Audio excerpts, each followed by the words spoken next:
Okay, I'm just kind of getting started. Let's go to Muldra. We basically have set everything up in our current sort of save to be able to go there. So that's the plan, is to go to Muldra, establish a little bit more aggressively on Smokies, and then from there, we'll continue. At least that's the plan for today. Alright.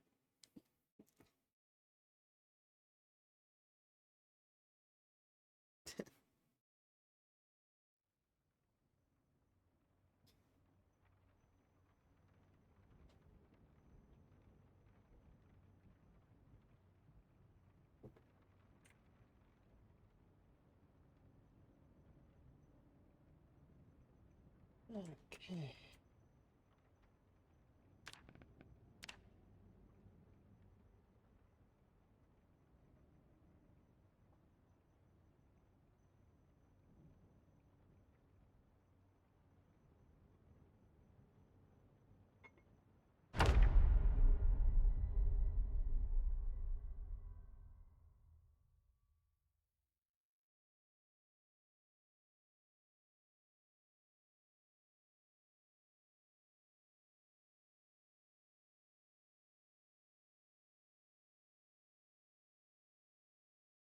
Really, a zombie was breakdancing.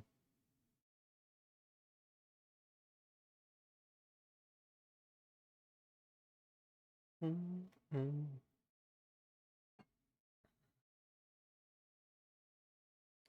It's Monday, right? Yeah, Monday. Okay.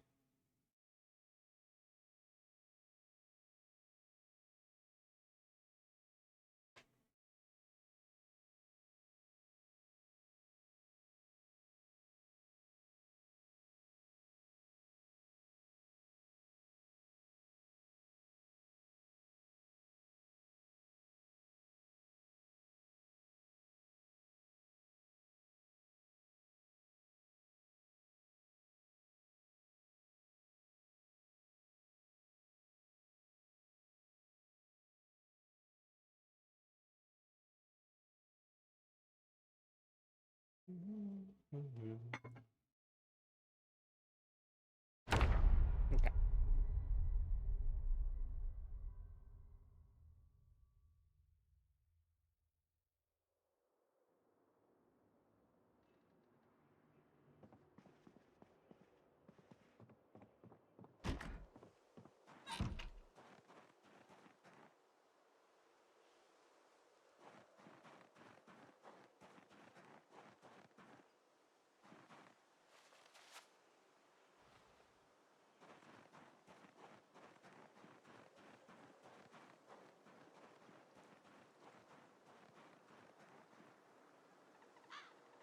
I really like how close that is to the shore. Is there a better one?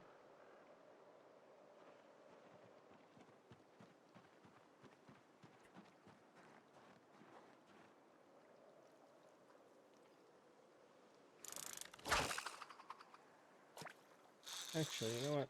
We'll do it like this. Good morning from Greece. Indeed. Good morning.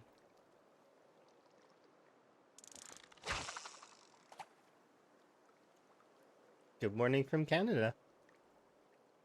Well, or evening, I suppose. It could be either for someone from here, I suppose. But, like, I mean, perspective based, I'm not really morning or night or any of that.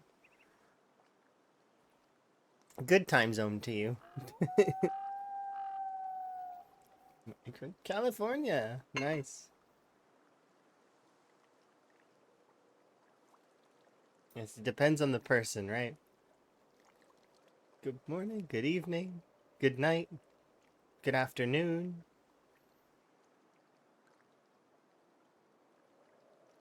You did sneak in there and you managed to snag the first. Congratulations.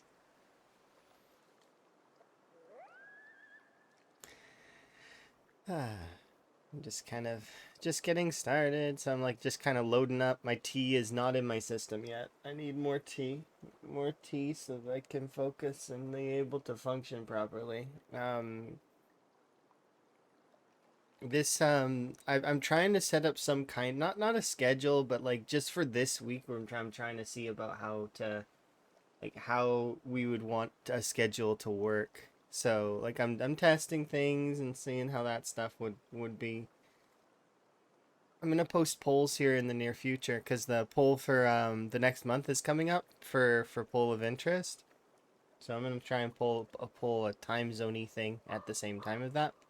Because so for those that are unaware, I poll once a month so that I can see what people are interested in terms of the active playthroughs.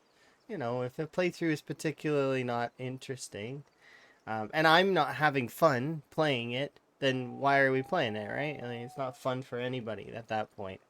So the big thing is that it has to be fun for me as well. So if I'm not having fun, I'll probably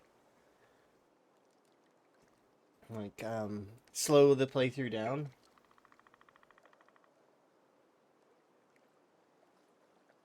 Or if I'm burning out on it, kind of thing. That has happened with a couple of playthroughs. Is that I got burnt a little bit on how much was involved therein, and then I get distracted because ADHD go burr.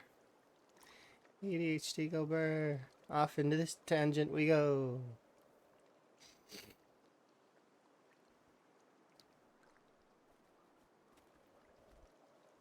It'll be nice though.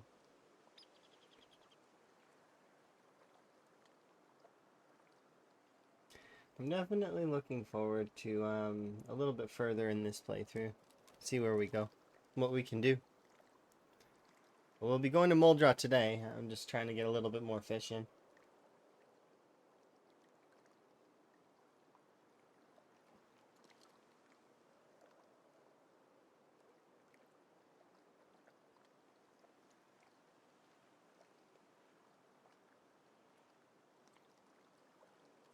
Are we coming up with weight or down with weight? It looks like we're still going up with weight.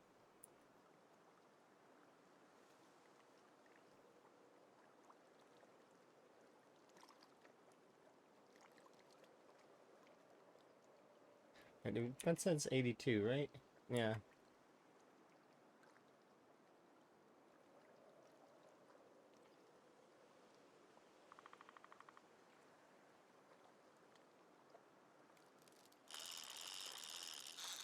I just want to get enough to sort of sustain our character on the way out, kind of deal. The tangents can be a blessing, but they can also be like, yeah, exactly what they are, tangents. So they take away a little bit from what we're doing. Whether it be they take away because we are focused completely on the other thing. Like for example, last year when I played on my birthday, we were playing 7 days, right? We jumped into 7 days for like a month. The initial start of that was to kind of take a break from Z-Bay and try something new, right? This is just me using this as an example. I was a little bit burnt on Z-Bay, tired because, like, I mean, we'd done so much with it, right? And I had played lots and lots of marathons on Boyd up to that point. So when we finally reached Z-Bay, like to the way that we were, um, I was a bit tired. We started playing 7 days, and like I said, we ended up playing it for a month. So like we, took a month off of Z-Bay, and then it was kind of not hard to go back, but it was we're definitely slower about going back than. There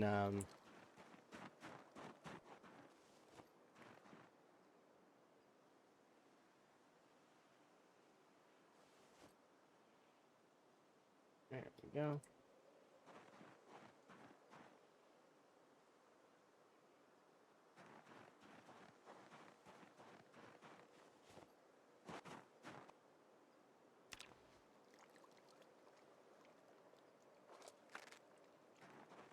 There were certain aspects of Z-Bay though that were very not boring, just time consuming, and they because of how slow paced they were, it became very difficult. Like the lack of glass and the lack of means of acquiring glass outside of just the computer and stuff like that. almost have to get used to the controls. No, it was more so just that, yeah, like, it was just one of those things where it was a bit like it felt like you ever leave a playthrough for like a while, like a long while, right? And then you step back into the shoes of your old self and you have no idea what old you was doing because you would have laid things out differently, you would have done things differently because you're not the same person in that moment that you were in, like, that you are now, because of different experiences. It's essentially like you're stepping, you're the one that created all the things, but you're stepping into it as a essentially as a new you, and you're like, wow, past me has left a huge mess for me current to clean up. Yeah, so that's essentially how it felt a little bit. It was like, oh, I would have done this differently.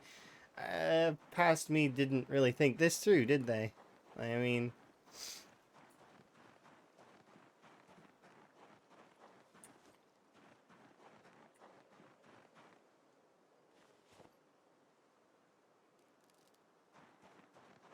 put you there. Nope, not the time for battle music. I am not loaded up well enough for listening to that at the moment. Like soon when we're over in Muldross, sure. But right now, while I'm cooking fish and we're gonna be walking back, like it's not necessarily the best choice. Sometimes my playlist gets it wrong.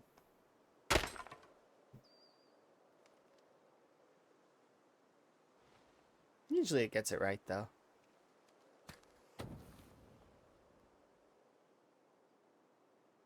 Yeah, it's different. And that's not to state that I disliked Z-Bay though. Like I really liked Z-Bay. Z-Bay was fun. I did enjoy it. But I was at that point kind of tired of marathon gameplay a little bit because I'd been marathoning for a while, right? I'm not tired of it at the moment though. Like I've been having fun with this playthrough, and I like the rat race. The rat race is definitely one of my favorite challenges that we've had so far. It's cool. Thank you very much for the raid. Do very much appreciate. Hopefully you had fun. Um, I think we're I don't do. Let's see. See what you were up to. See, it always seems wrong.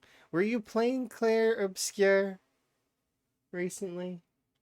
Hopefully it's correct. But hopefully you had a good stream. I I'm just kind of getting started. Here, I'll do my little intro.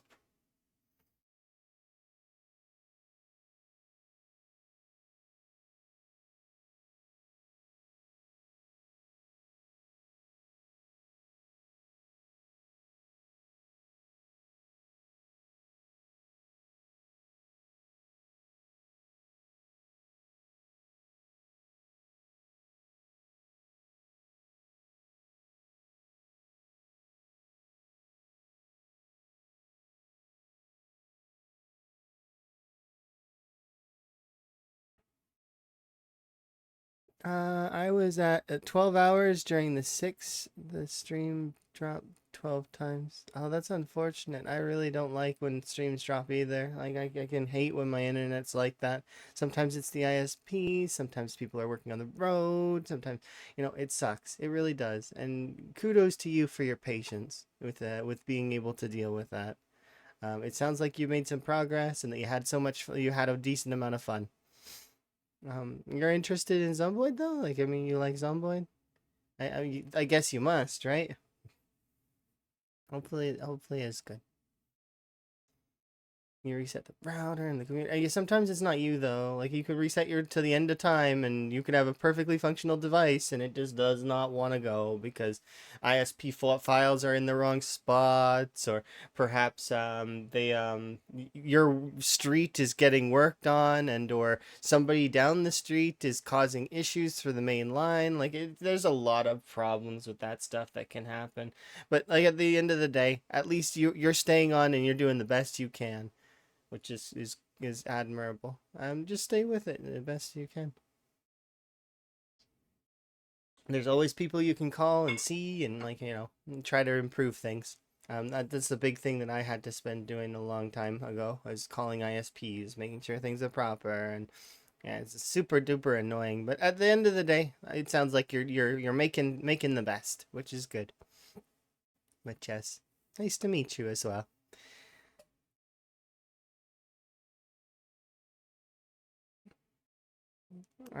You have plays. I'm not sure what exactly that means, but I'm gonna guess that you've played Zomboid quite a bit, and that sounds fun. So yeah, it's wonder fingers are sleepy. All right, you have yourself a good sleep, and I do very much appreciate it. Make sure to get self-care, so like eat, etc. Your own routine, whatever it is, because I understand how it is to come off the end of a stream. Go. But yeah, we'll be heading to Moldra here shortly. It's right now in the process of feeding myself, which in itself sometimes is a problem, but we're making the best of what we can.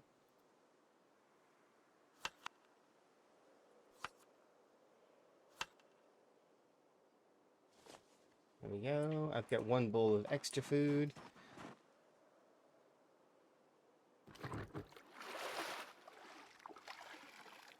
With some friends off stream for your very first time. Oh, cool. In my mind, why is it off stream? Because you can't. Because I would want that on stream. Because that's like your first time. You get to see the wide eyes and stuff. It's kind of cool. People would like that, I'm sure. And plus, you would be able to look back on it with recorded, like with a recording later. And be like, this was my first time in Louisville. Look how different things were back then. But I can understand wanting to do it offline as well, because then it kind of includes more specialness, right? I understand, because my Emma's not comfortable on stream either, and as a result, like Emma used to be fine on stream. Emma used to come into the stream all the time, but as time went on, and when I did take my break off of streaming, I took a break, and then when came back, I started streaming, and Emma's less interested in being on stream now than she was. So there's a little shyness there, which is fine.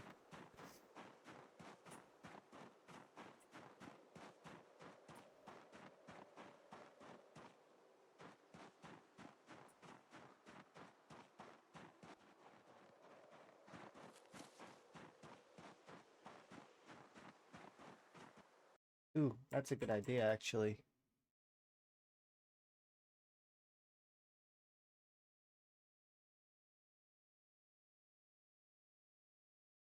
I'm just gonna message one second. I've got an idea.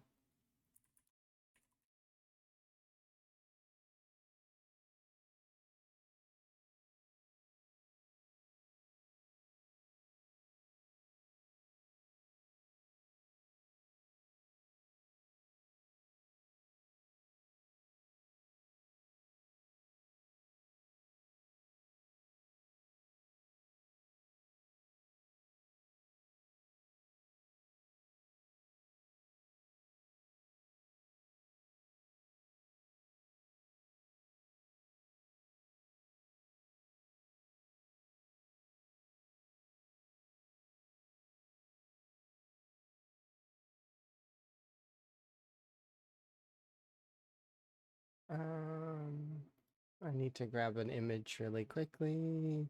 This is it's emote related, so I want to make sure while I'm thinking about this now, because it may slip from my mind at some point and I won't remember it. I need to get this in.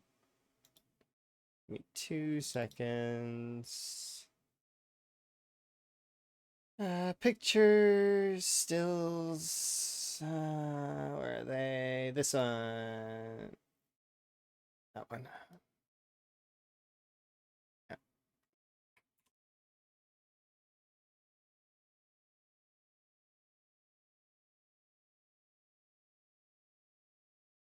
there.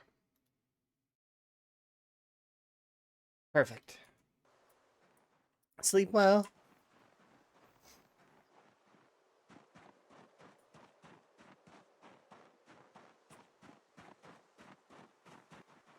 I'm gonna take off the hat. And is that gonna be enough? I don't know. Probably. For now, anyways.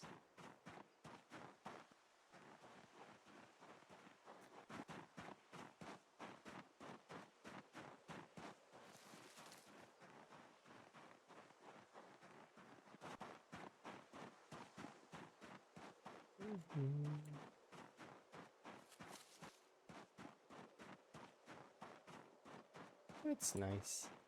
If I ever do multiplayer stuff though as well, I'll probably have it open so lots of people can join in. We'll see though. It's one of those things that multiplayer isn't due for quite some time in Build 42, so I'm not really even thinking about it. A lot of people really, really want it for Build 42, right? Like they very much are like it, but I'd rather the game work functionally better than rush out multiplayer, you know? I'd love more flow. I'd love things to be balanced more, you know, adjustments. Um, they are working on some other things. And so once they're done those things, then, you know,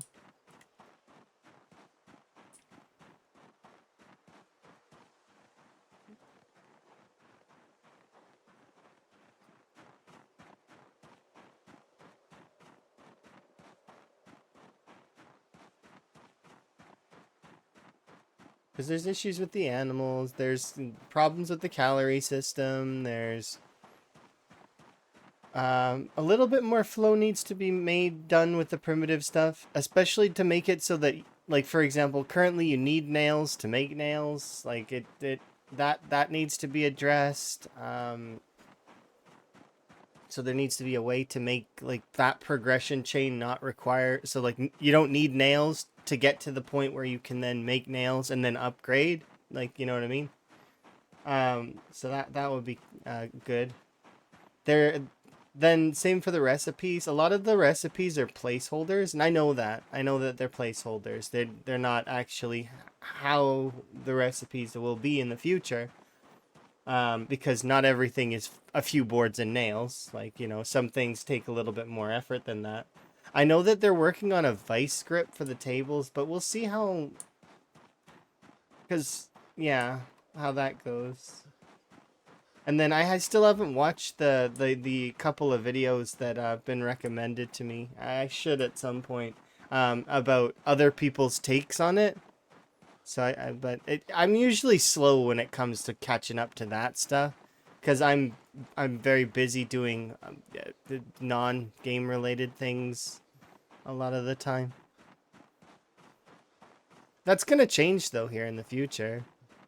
It's already happening to a degree. Like things are ebbing quite significantly away from work related stuff. So, and we're approaching the point where things are waning away from me, which is nice.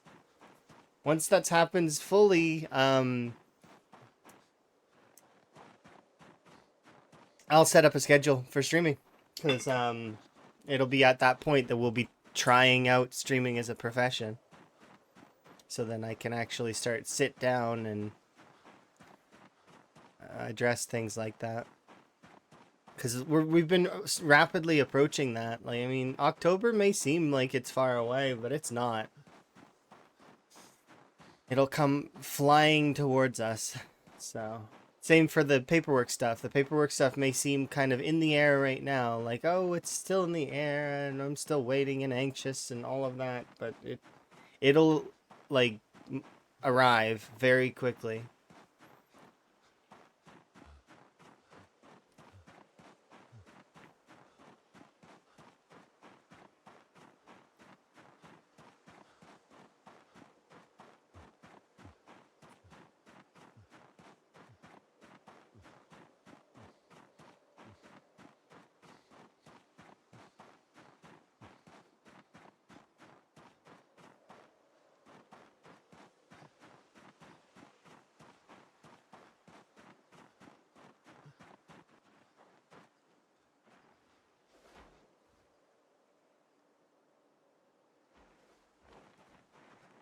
Did I eat already? No.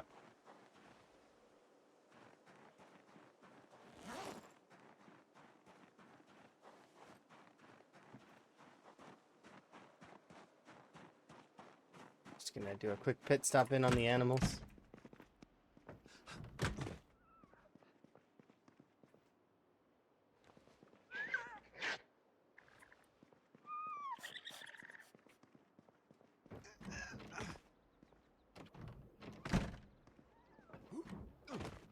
Make sure they've got more food, because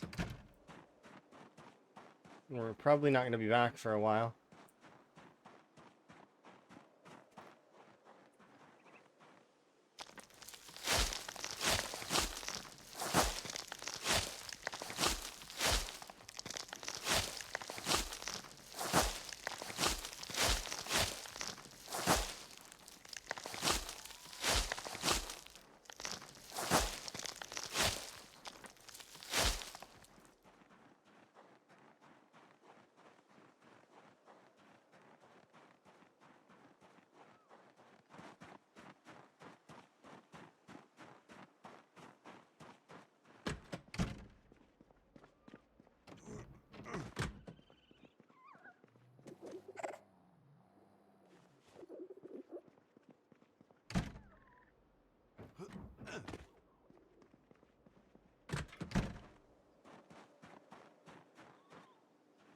I want to bring with me?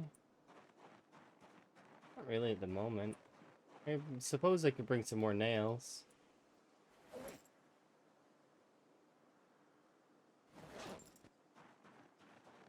Anything else I want to bring?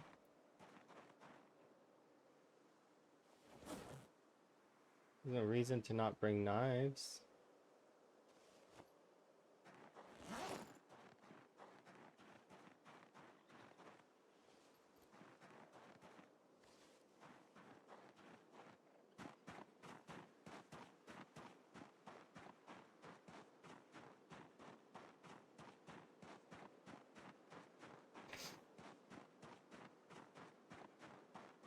Okay, we should be 83 almost by the end of this in-game day, but then we'll start, our weight is going to start ebbing.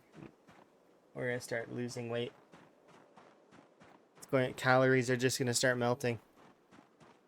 Especially because we'll be in combat.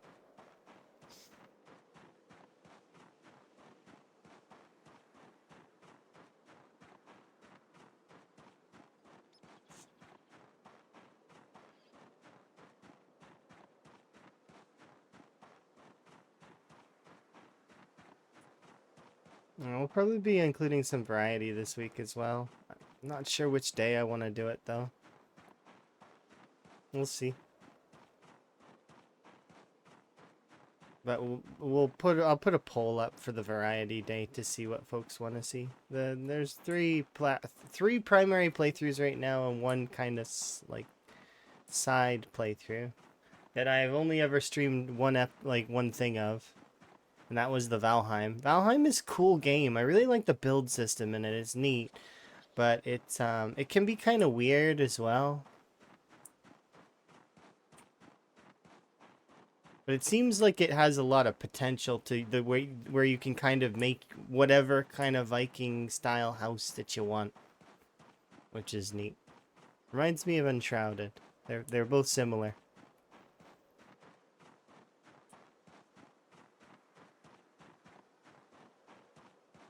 See if I could get Emma to play Enshrouded with me again. We'll see. And we were talking about it recently, because what we could do then is if we do play Enshrouded together, we could do stream stuff together, like. But we'll see. Don't know.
Whatever's most comfortable for Emma.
Trying to let the wetness go down a little, because when we stop, it will cause problems for our sleeping.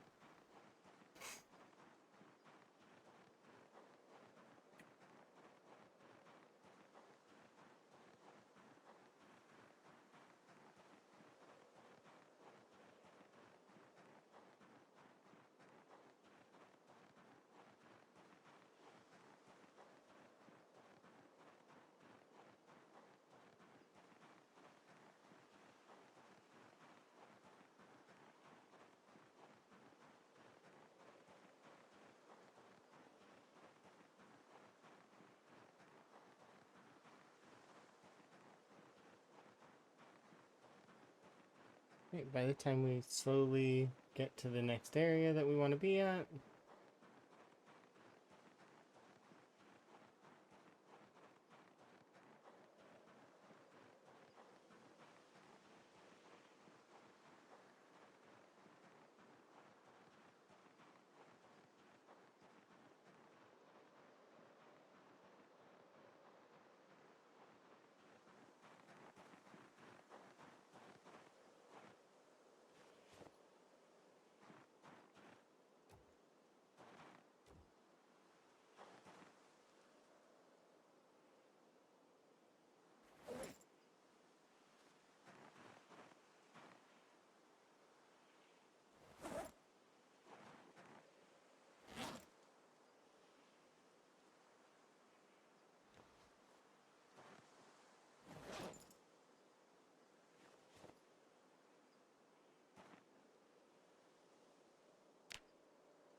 Gonna wait till morning.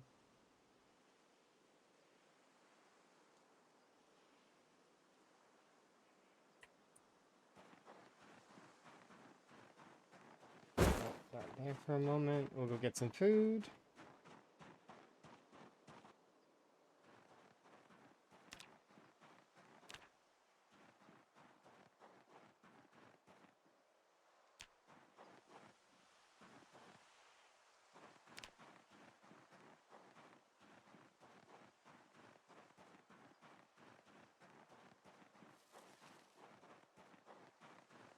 I'm gonna pick up chipstone for right now, just because we have a decent amount of knives for the start right now, but in the future we'll go and we'll hunt down quite a bit of it. And we'll even use the maul to smash some nodes.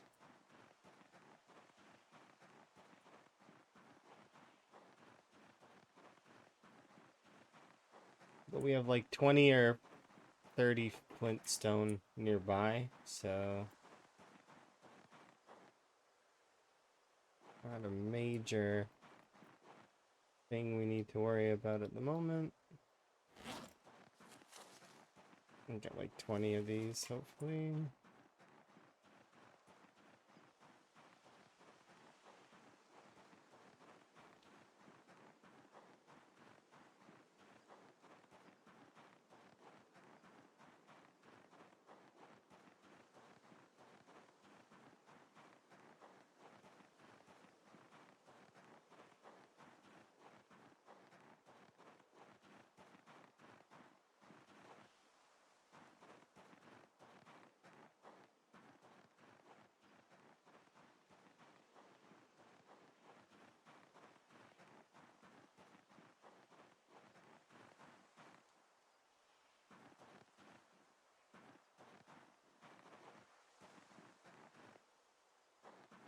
I think that should be enough.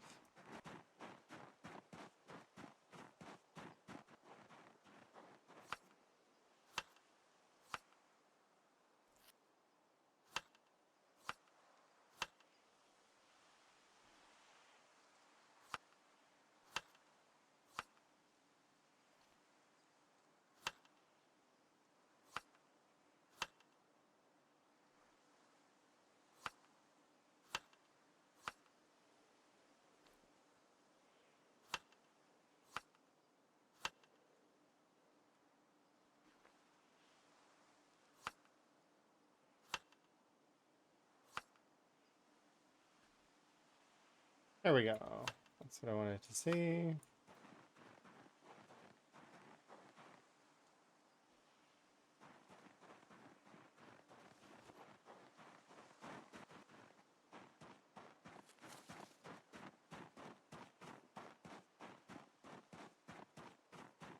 Alright, let's get going.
I'm gonna need to consolidate and clean up some of this, these random items eventually. Same as the area over beside Dixie, gonna need to adjust some of those items over there as well.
Recouped.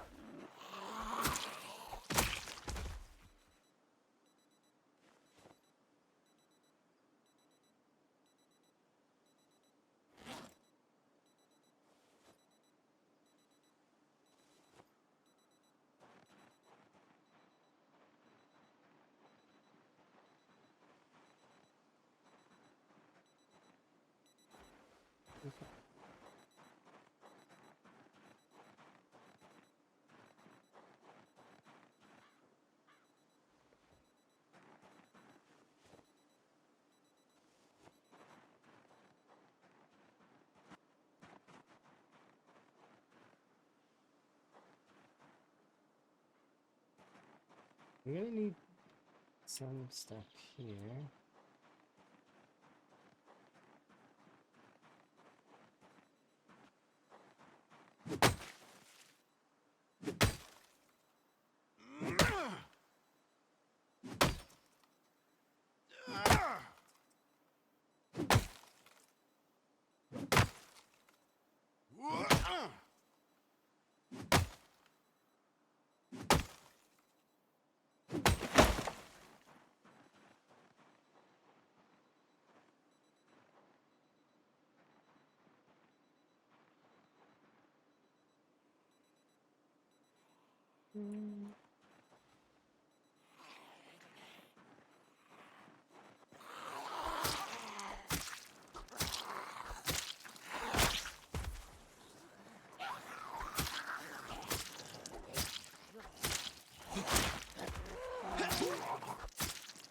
I didn't pass forward. Sometimes I do, but not this time. The area is too hostile, and I don't know where all the zombies are. I have a suspicion where most of the zombies are, but that's not quite good enough.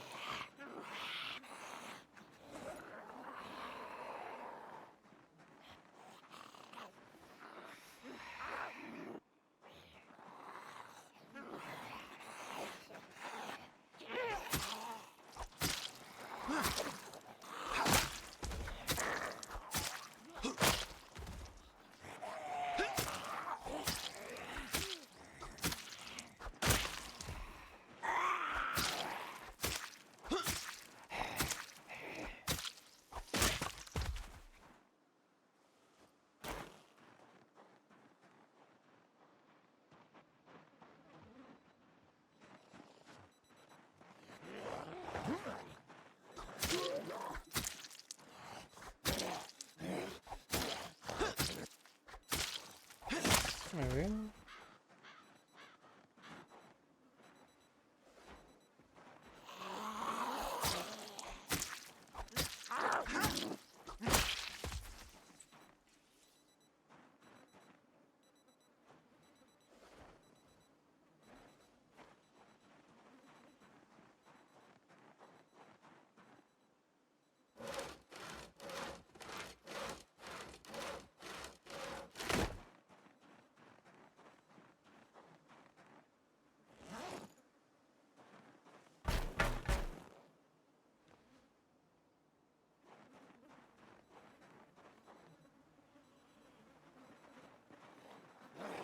Where am I based up now? So right now I am prepping smokies. So for anybody who's ever been confused about why I keep calling it smokies, um, that's why.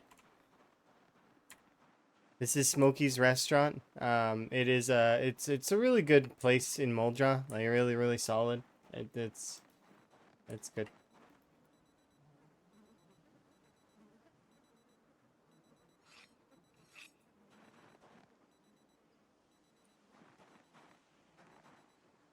How goes your stoof though? By the way, mixed nuts. Are you having a good time? How goes your preparations or your camp and things? Is it all going good? You wish you were still asleep. I can understand that feeling. I sometimes am very much, especially if I am having a fairly interesting set of dreams, which my last set of dreams has been very interesting. I can't really, I'm in that state of can't fully remember them, right? But that they were good dreams and that there was the story to them. You're still overwhelmed. Okay, that's understandable. So let's see. I need. It sounds like it's going good then. Being overwhelmed is better than it being underwhelming and terrible.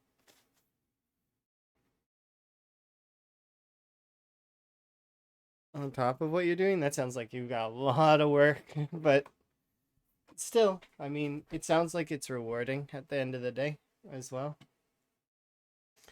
Um, sure. Yes, I figured as much.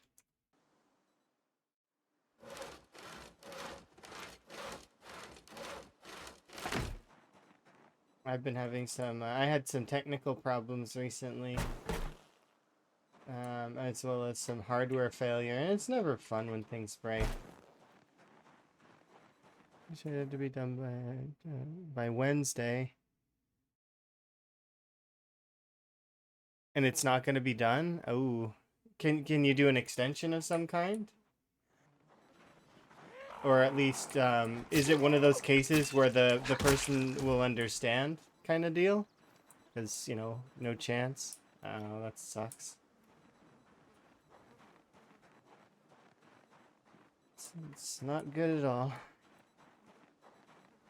I mean, you can always try and discuss it with them. Like, I mean, be like, here's the situation. Like, I mean, we did the best we could. Um, and then give them the actual time frame and stuff. Some people are reasonable. It depends on the person you get, though.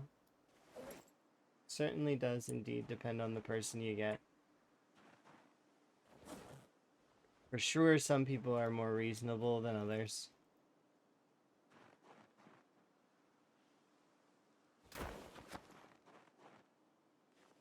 Okay. So I'm gonna grab. I need one more hinge in order to make Smokies into a sort of. It's not a safe. It won't be safe yet, but it'll be. At least we'll have a door, which is good.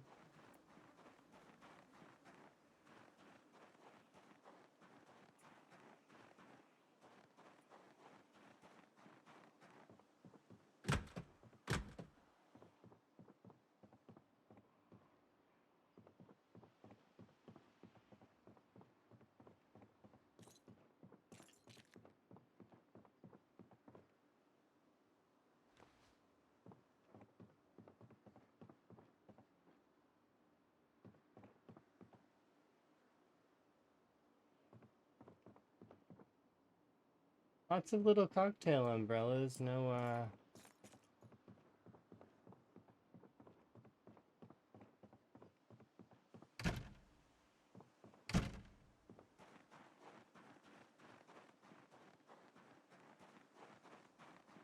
They've been reasonable. Oh, see, that's not fair. That's not fair at all if they showed up late. That and also that should like that sounds really dumb. Because that slows everybody down. Everybody slowed down.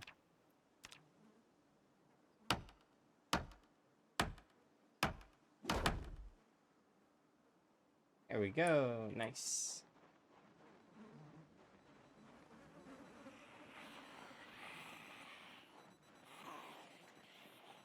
Yeah.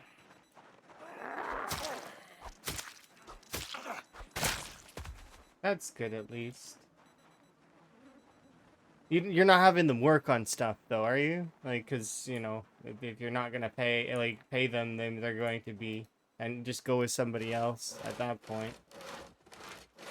It's like, depending on where you are, contractors, like, there usually are other options. Hopefully you have other options. That sounds awful. It sounds like you're dealing with it the best you can, which is good.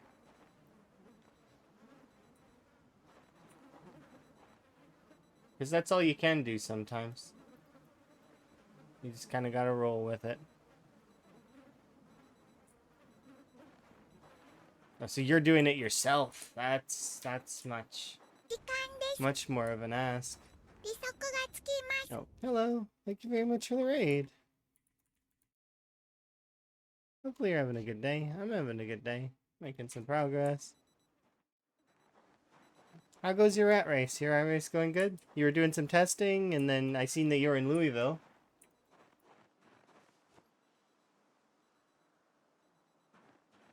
How is LV? Is it good? Or was that part of the test? The chest. Thank you very much for the raid. Do very much appreciate. Do my little intro thing.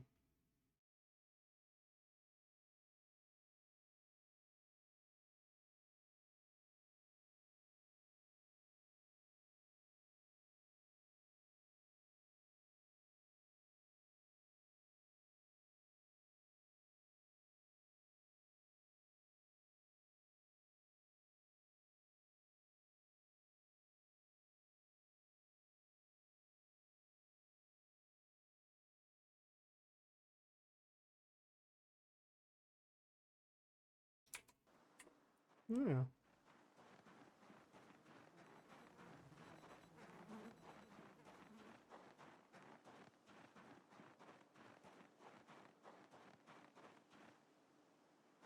Did some debug testing. All right. And what did your debug findings sort of yield? Also, if you need self-care, make sure to take care of yourself. You know, eat, rest, etc. And that stuff is very important. But you know, if you want to stick around and hang out for a bit too, then that's good. But don't ever feel obligated. It's one of those things where usually when you're coming off the end of a stream, you need to get food. You need to have a rest, a nap. Sometimes, you know, other such things. You're doing a deaf veteran with 0 to hero start on day 1 in LV. Yeah, it seems like it's a doable feat. It seems kind of tough in terms of some parts of it, but it definitely is interesting. Because Chili was showing so that deaf is not really that bad. The worst parts of deaf right now, from what I've seen, is that reacting to zombies that are too close to you, right? Because you don't have the keen hearing spacer bonus. That's probably the hardest part.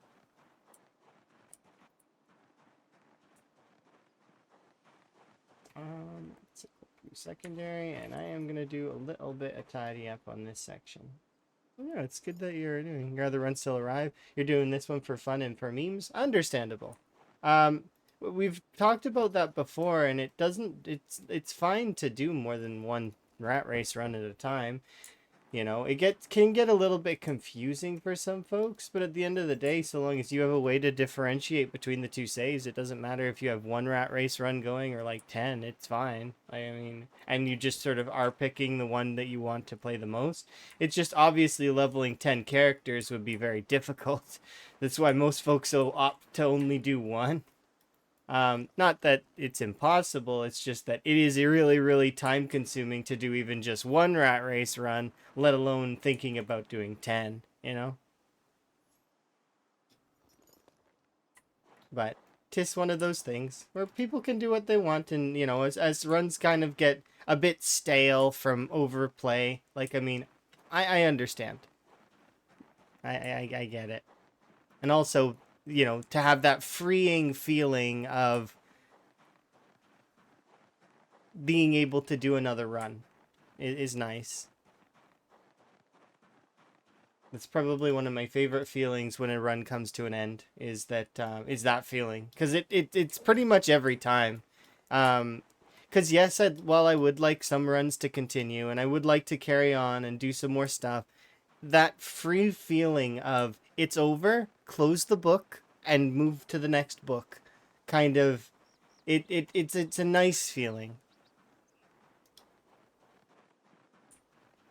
Yeah, exactly. It can loosen you up for your main run, right? Because then when you jump into your main run, it's like, oh well, this is not so bad.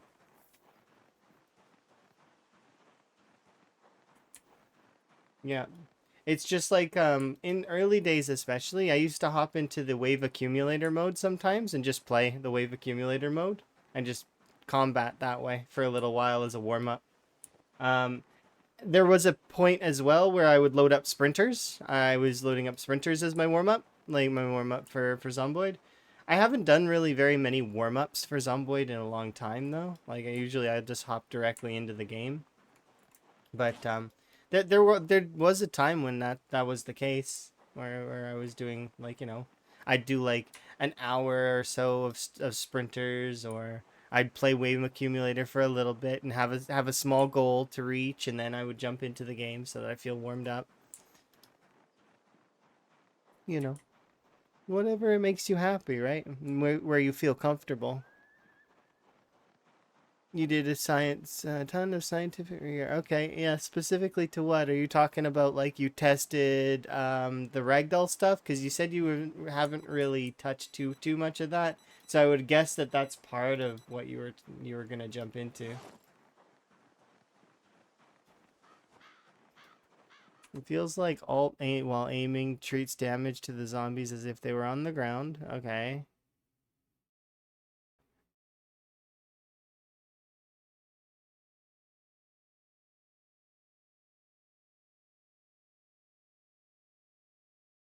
That was interesting. Okay, that's kind of cool. I assume by alt you mean down attacking, right? Because mine's rebound. It's not alt. At least I think, right? Is alt the down attack key?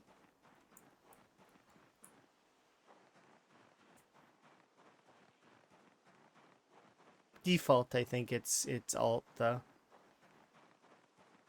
Or is that sprint? I don't remember. I remember one of them being sprint and the other one being down attack. I just know that mine's control, because I feel like that's a better for me. Because there's no way that I can hit control by accident. It's directly under my palm.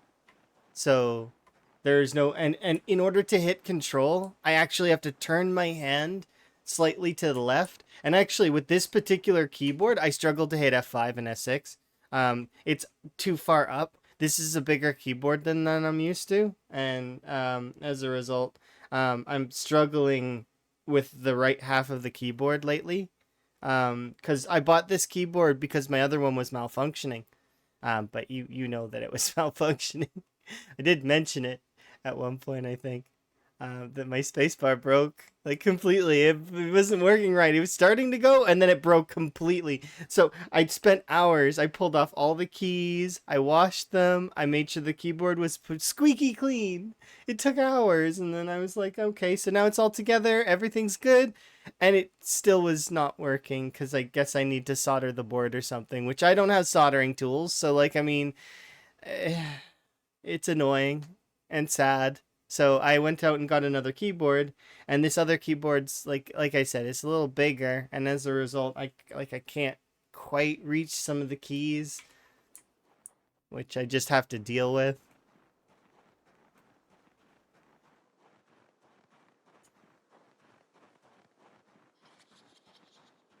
Yeah, see, that's bad to have them on the same key. That's why I don't think. Let's see. It's bad to have those two different. They're completely different types of things. They shouldn't be on the same binding at all. Shouldn't have sprint, because I'm pretty sure my sprint is on left alt still. Right? Let's have a look. Yeah, see, my sprint is still on left alt, right? But my down attack is on control. The reason being is those two are opposites. Why would you put them on the same config? It doesn't make sense, right? It's not a good one. They're opposites. One is to run away, the other one is to shoot, like to stand in still and stomp, right? Those shouldn't be on the same thing. There's a lot of bindings that are on the same. I'm hoping that we get access to the mouse bindings at some point in the future because I'd like to rebind. Like I'd like to take player interaction menu off of right click. This interaction menu is really dangerous in combat. So that's why I would love to take this off of right click and put it on a mouse button that's not right click. Right? So then I could use my other click in order to do that, and then right click would only be for the nimble stance. Because I don't want to, like, you know, I've had it happen before where my mouse was double clicking, and yes, that's a hardware issue. It's got nothing to do with Zomboid, but I double clicked, and when you double click, you exit the nimble stance. See? Which means that if I double click while I'm in combat, suddenly I'm exiting the nimble stance and your character's arms go down completely. It's expecting you to do an interaction in this menu, so your character's not doing anything, right? So now imagine if I was moving backwards at the same time as I double click, right? It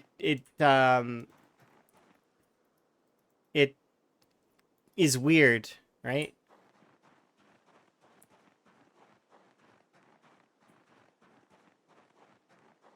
Yeah.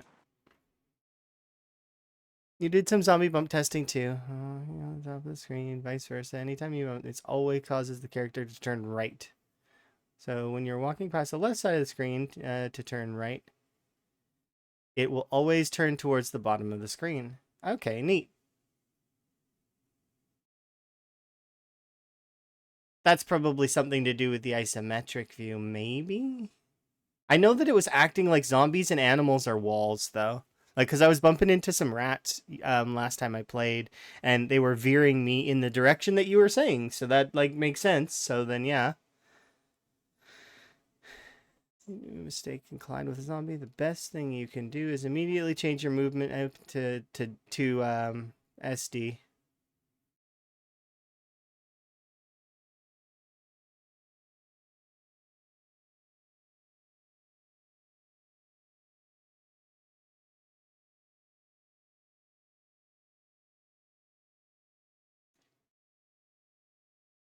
Yeah. Okay, that's interesting.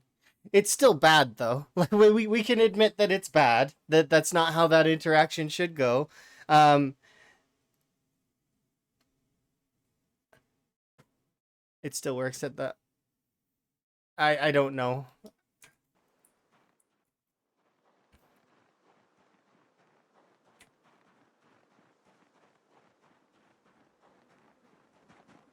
but I do know that that interaction sounds like it's not working as intended.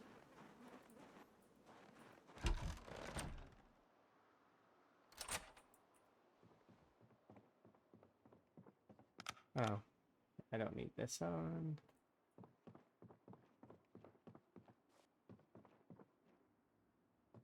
Okay.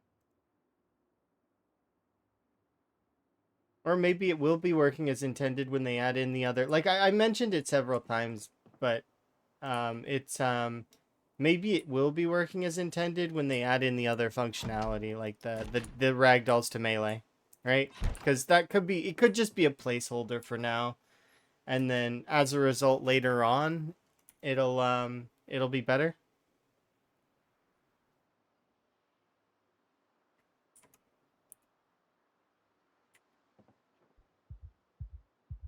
And wait for my panic to come down. But yeah. Make sure to get self care. Usually, if you end a stream, it means that you're, you know, hungry or need rest, etc. So yeah, I do appreciate you. Like, I mean, make sure you're taking care of yourself.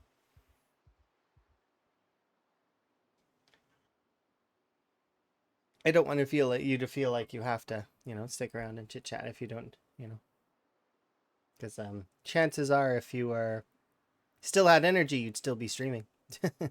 At least I think. More than likely.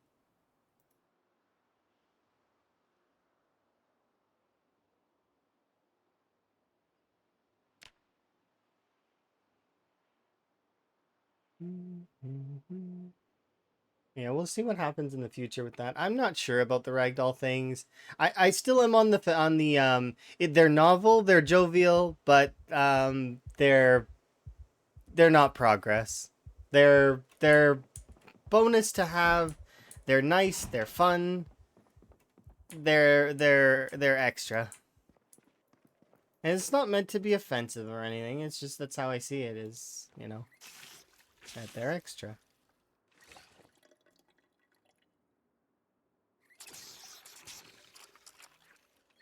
And tracing it back, I tried. I did try to look back to see where it came from, where people were asking about it, and I came to the conclusion that it was a smaller like group of them than I thought it was that was asking for that stuff. But they kept asking, which is the thing.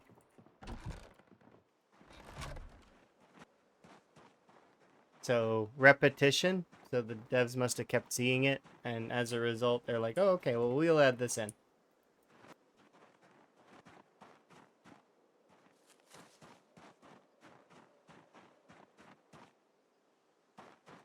Nothing wrong with that though. Like I said, it's kind of like one of those things that it's interesting. I could see it being useful, but also I could see it being cause a whole slew of problems.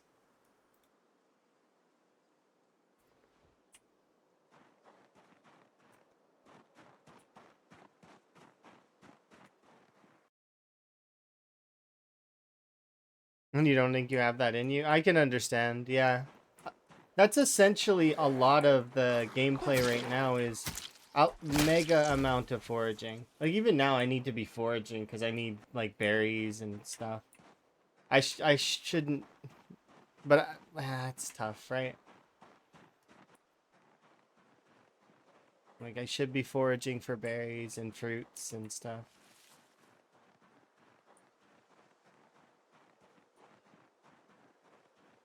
Because I need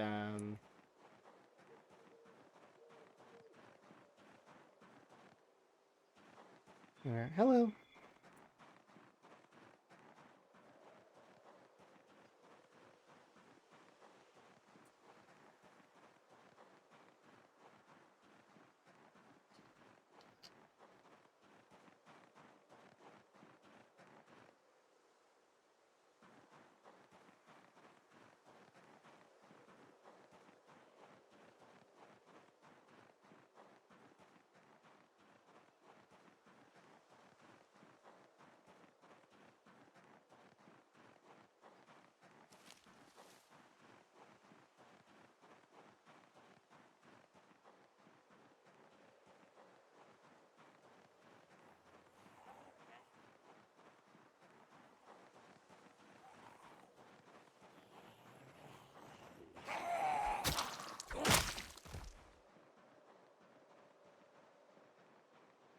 Okay.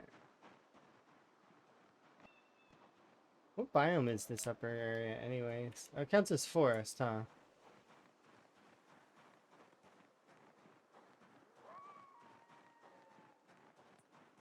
It's birch and mixed.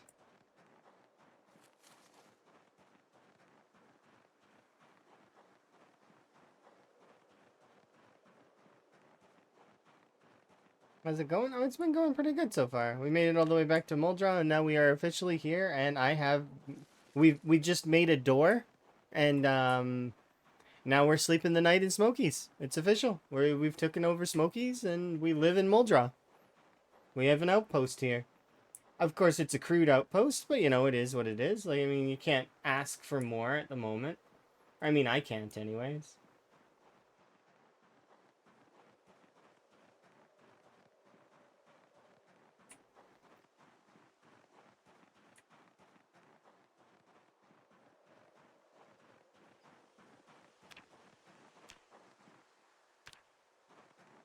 This should be berries, right? Kind of. It's a forest. I'm still surprised that there's not as many berries as you would expect.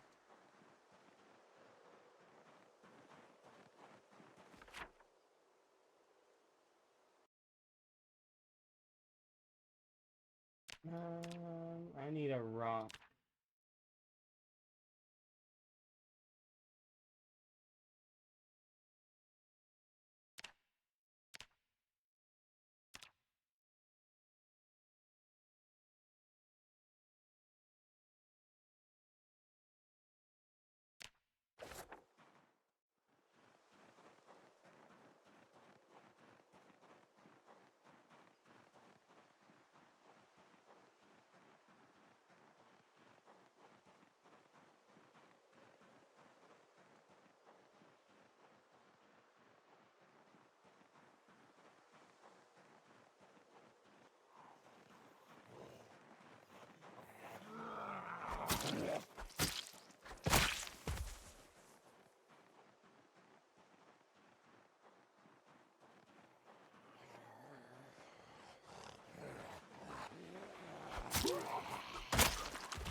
There we go. Resting. I've not been having much luck in terms of food, though, at the moment for forageables during winter. And as a result, I'm very tempted to just, like, I've been tempted this whole time just to skip winter. Because I have the means to just kind of not deal with winter. I can just run off into the woods and essentially we would work out for 2 months and then come back. But it's just, I want to get some stuff done with the push into Moldra, and it's kind of to do that. You know? I don't know. I'm still on the fence about what my thoughts about it.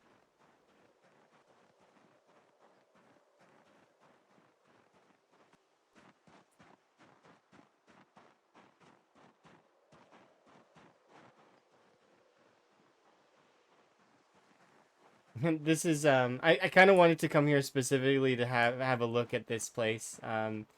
This is popular CDDA route. It goes through here because there is a fence. Sorry, there is a scarecrow that's in the backyard of this farmhouse that's up ahead, and the scarecrow has decent clothes usually.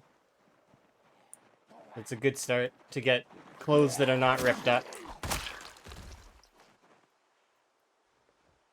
If you've ever played CDDA in Zomboids or A Very Terrible Day or whatever it's called, um,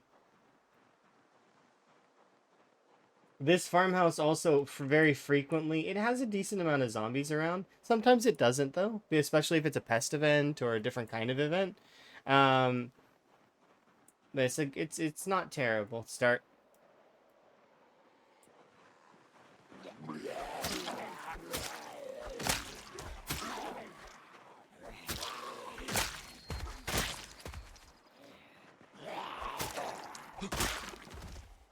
We are not a CDDA character.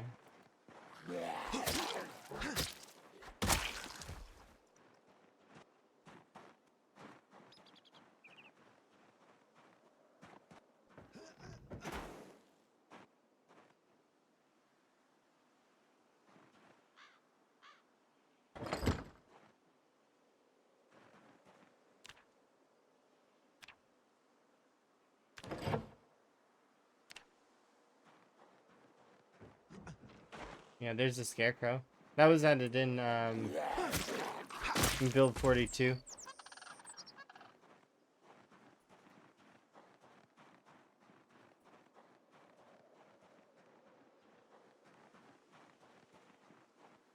This looks like a house that has a house alarm.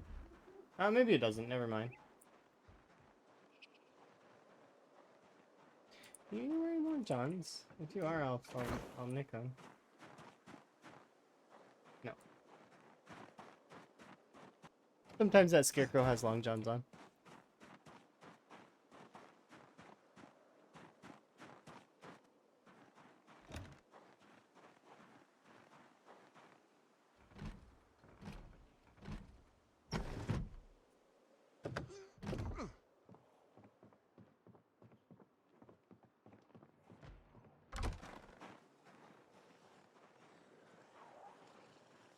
Scarecrow looks sad.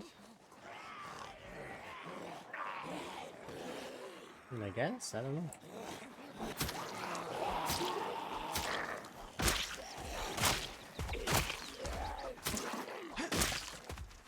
I don't know if scarecrows can be sad. Maybe.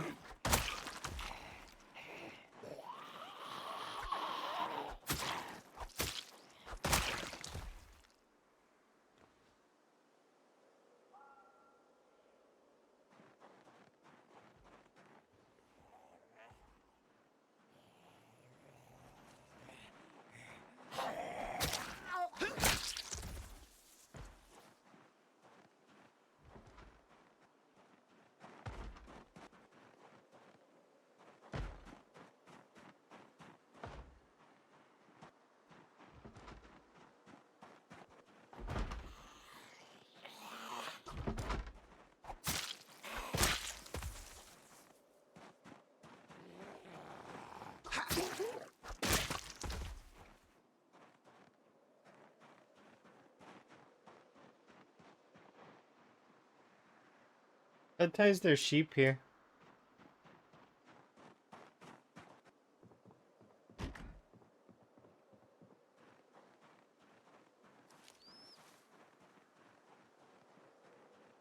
Yeah, but the big reason why I came over here is because this is farmland, or some of it is. So, foraging over here will be decent, at least I hope.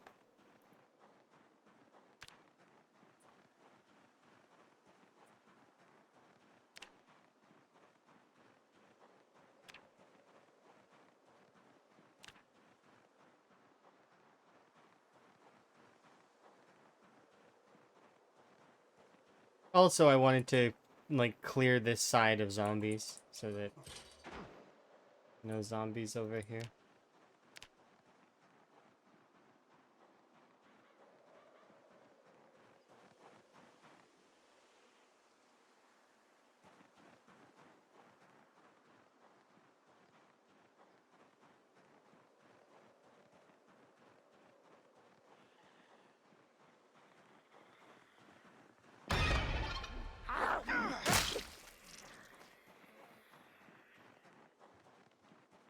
Yep, that is correct.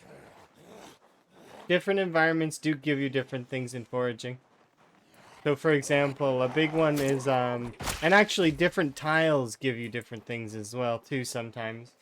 That's why you'll hear a lot of people talk about trash tiles, is because, the way that Zomboid does the foraging, or at least currently, as far as I'm aware, unless they change it, is the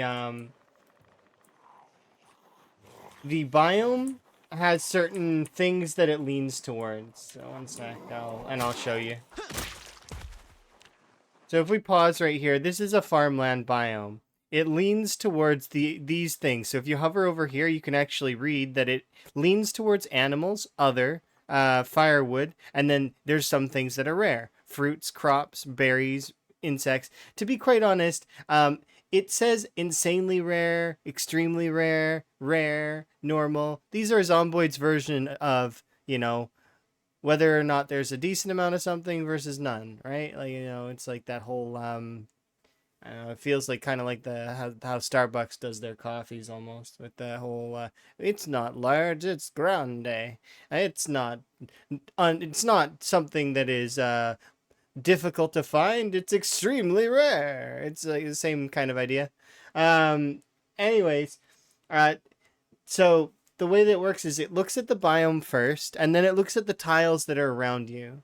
The tiles that are around you will lean towards certain items as well. So, for example, if I see a pile of sticks, like, the stick debris or the log debris, well, that's going to lean towards firewood, right? Because it's a firewood item. This is a rock over here, right? The flat stone. So this right here is going to have a lean towards stone related, so like clay, chipstone, flat stones.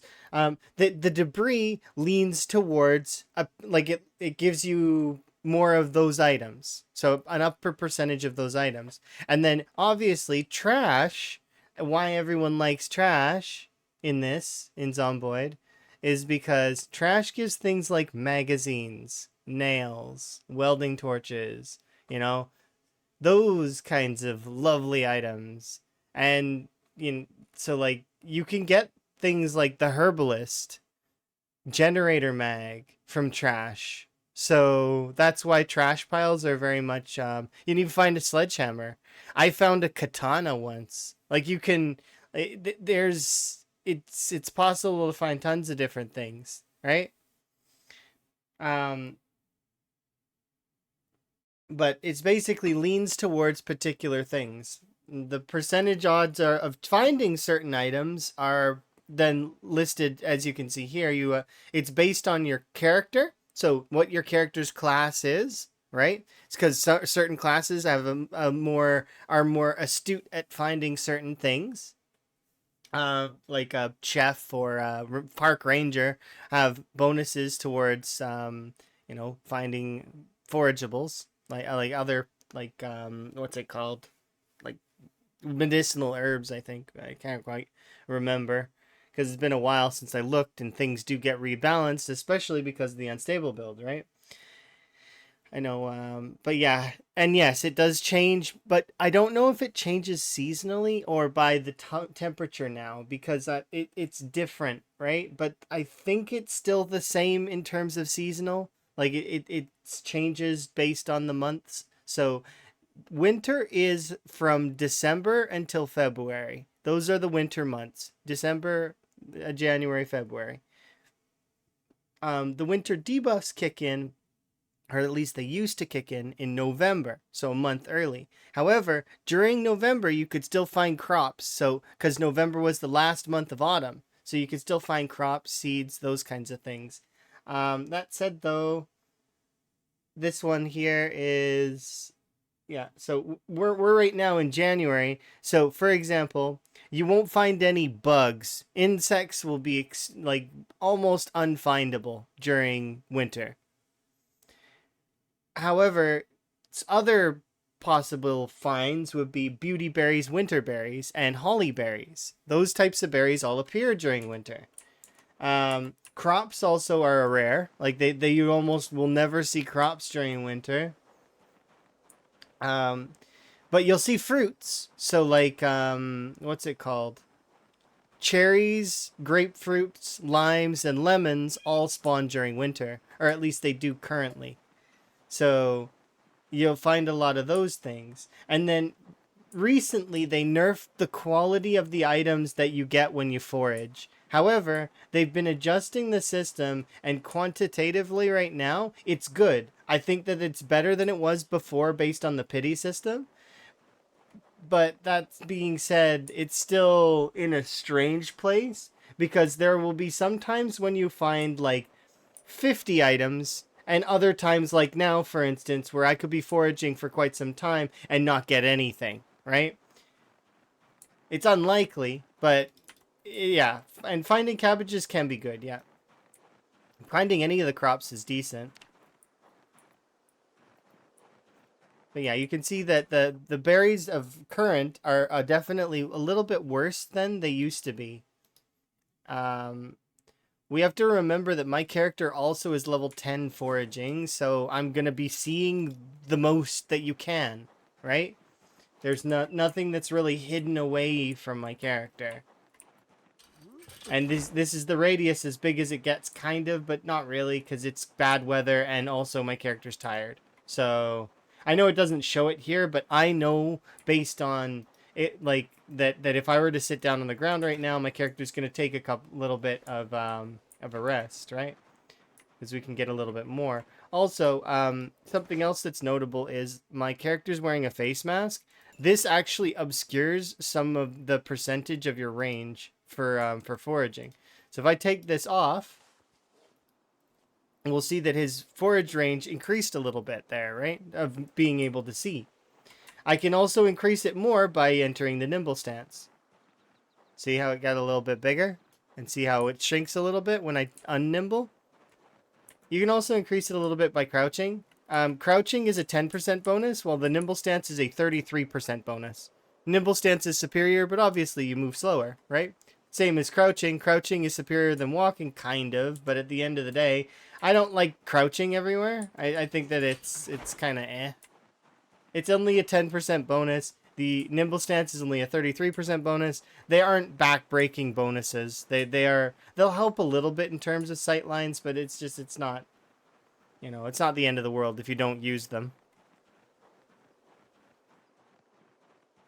But yeah, there's a lot of math that goes into foraging, and then even when you try to predict what you're going to get with foraging, the truth of the matter is foraging is random. It is not something that you can fully predict because of its randomness. It's a probability thing. You can say, well, yeah, but these items are likely to happen, but that's all you can say, right? It's like rolling a dice. Yes, the six-sided dice, it is there is a high chance that you are going to get an even number, but you know, you could get an odd number every single time in a row, and that could make or break your playthrough, which is one of the reasons why, although we use foraging, and well, it's convenient and it's good, it's not guaranteed. It's helpful, and you can kind of leverage quite a lot, but yeah. What do you think about taking reluctant lighter or short? Those are good traits to take if you yeah. If you add two poison, poison, the way that it works is it's based on satiating your character. If you take one poison berry and put it in a meal, and then eat the whole meal, it'll probably kill your character.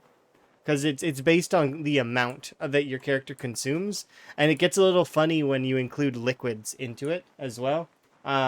Probably kill your character, but might not. It depends on the hunger value. I think it's if the hunger value is under 13, it should be fine. But berries are an exception to that because they apply thirst as well. So I don't know exactly. I wouldn't take the chance.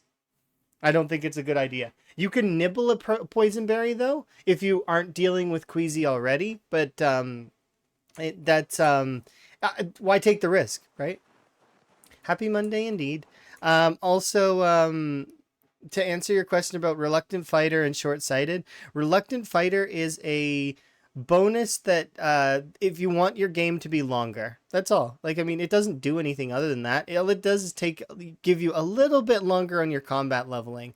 So if you don't like that, if you want you to hit your combat levels a lot faster, you're not going to want the extra points. But if you're going to put in that extra couple of hours, or depends on what level you're at, of course, but if you're going to put in the time, it's essentially it's useful. It gives you additional points to work with.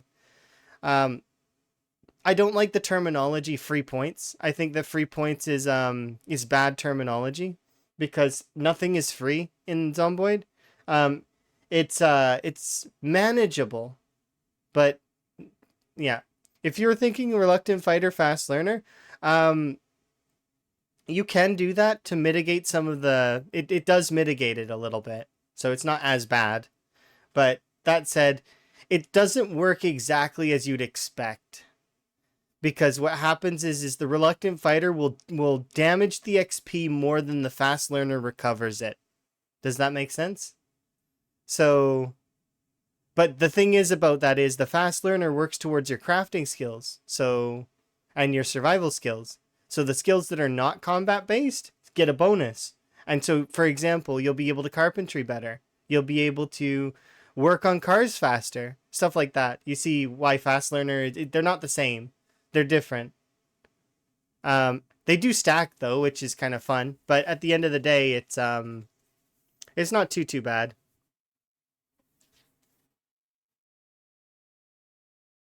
Yeah, you can just ignore like I I would just ignore stuff like that because the values are changing ever like are they're not going to be the same exactly because the way that XP works is not quite like that. Experience gains for the weapons is often based on damage, and then it's based on your character's status at that time. So if you have a ton of muscle strain, for example, you're not building XP. Hopefully you're having a good day though, Prodigy, aside from the face plant. Um, but yeah.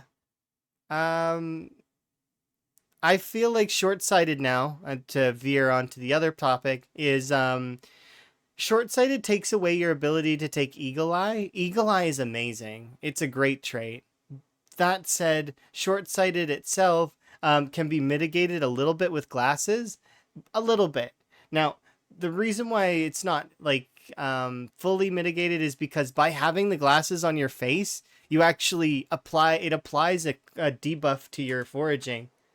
Because the glasses count as clothing that's negative towards foraging.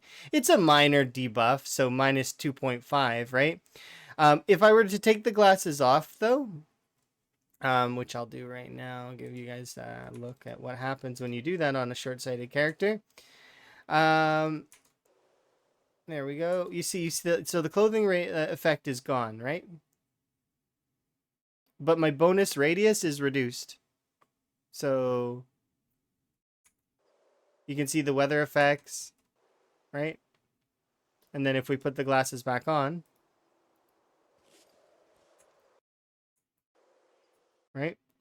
Search radius is affected again, but yeah.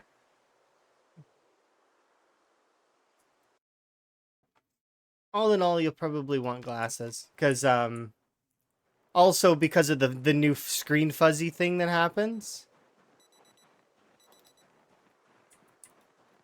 Because when you take off your glasses now, there's fuzziness on the edges of the screen. Like this. Right, see? It's a cool effect. I like it. I think that's great. Especially in cases where you can't grab your glasses back, like you trip over a fence and they fall off and there's zombies around and stuff.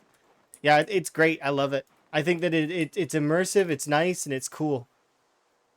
And it gives you a reason to have extra glasses at your house.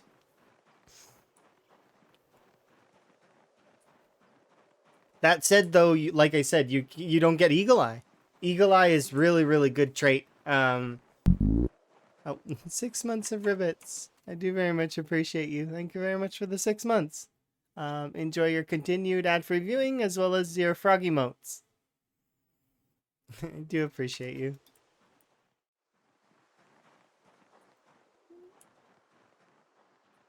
But yeah, it's definitely an interesting sort of thing, right? Everybody has their own play style in a way, and there's no wrong answer. You can use whatever traits you want. Anyone who says that such and such a trait is the best trait in the game, free points, etc., they're wrong. No offense meant to them, but that's wrong. It's not true. There's no free trait points. The closest you get to that right now is the conspicuous and inconspicuous argument, and it's there are cases to even be made for those two. So it's like no such thing as free points.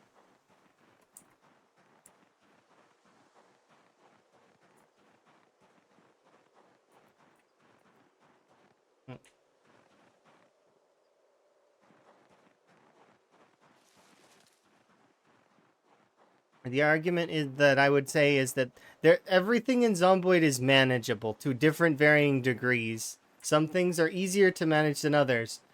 for example, right now, if you take high thirst, you're going to be having a sad time, especially because they nerfed it. Even if they didn't nerf it, I wouldn't take that trait right now. If they gave you the full points that they used to get for it. What was it? It was like +3 or was it +6 before? I can't remember. But even if it was +6 right now, I don't think I'd take it. That trait's terrible. Yes, carrying extra water, but it's like your character right now is like just doesn't drink water properly. Well, I guess realistically they do. But the realism is a little bit exaggerated to a degree, or it feels like it is. No, it's not. It's not even, and I know it isn't. But the same, like, cause so on average, a human being in reality drinks what is it like? It's like 8 glasses of water or something like that. That's a low amount, right?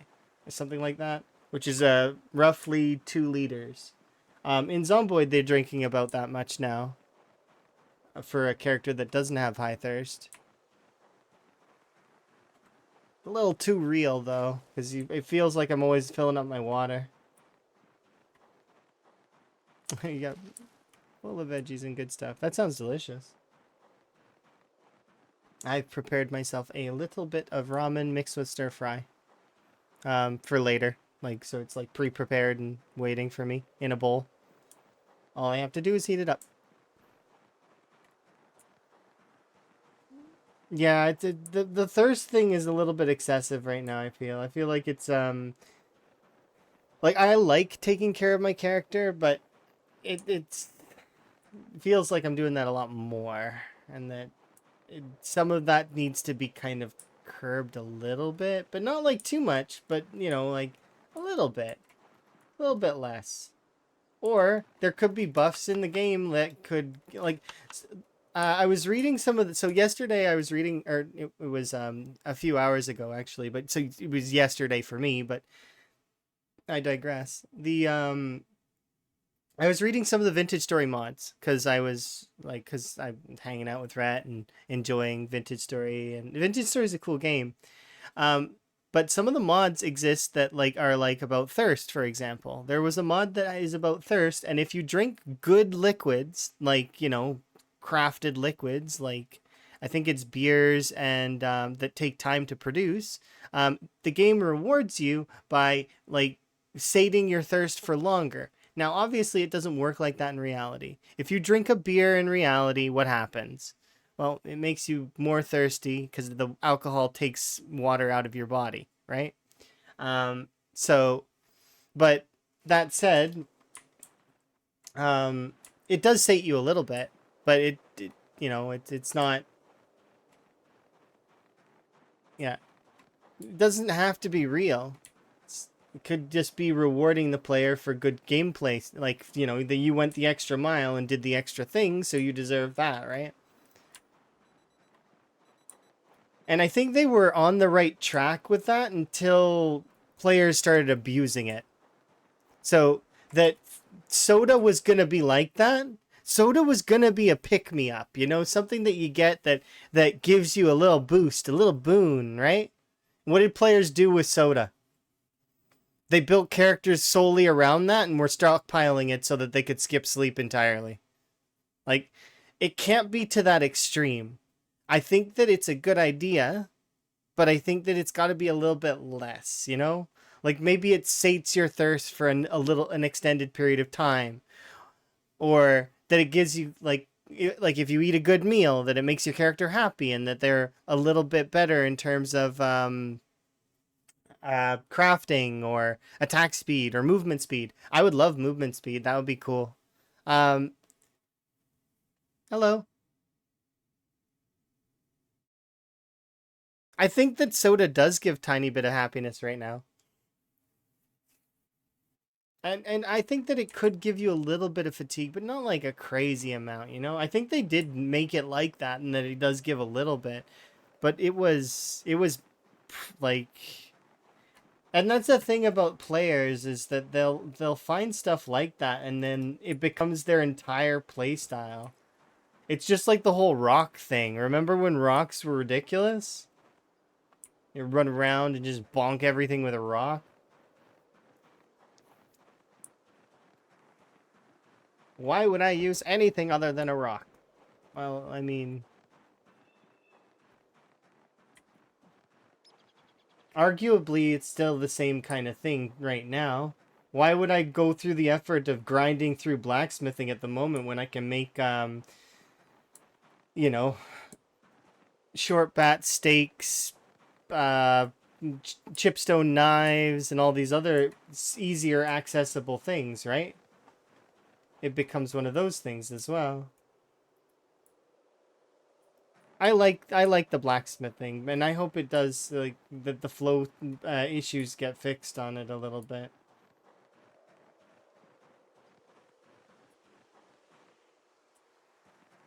Okay, I need to.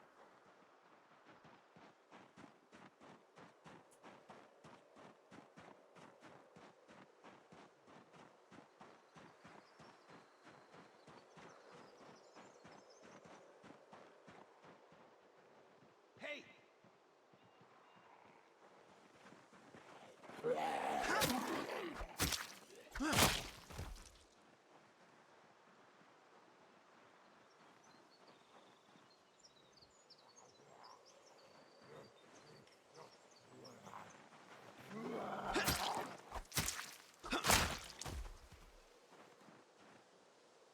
Coffee doesn't keep you awake? See, it sounds to me like your body doesn't like caffeine. Not everybody reacts well to certain chemicals, right? My body doesn't.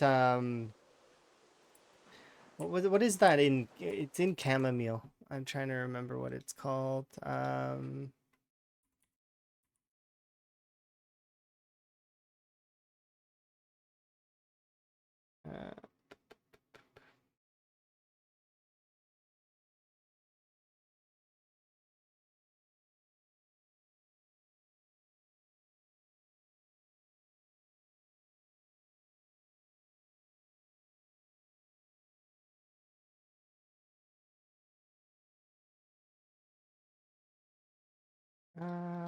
but it's essentially. I can't remember. There's a chemical that it doesn't really affect me either, and it's a calming chemical.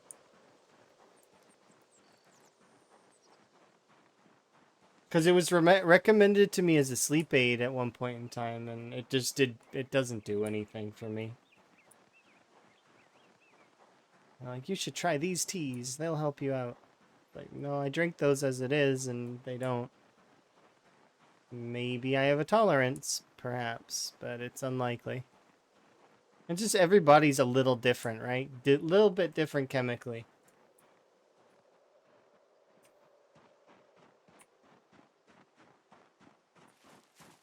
Yeah, so you can't stand sweet. I can understand that. It gets you going, and then off you go. That's kind of cool.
There we go.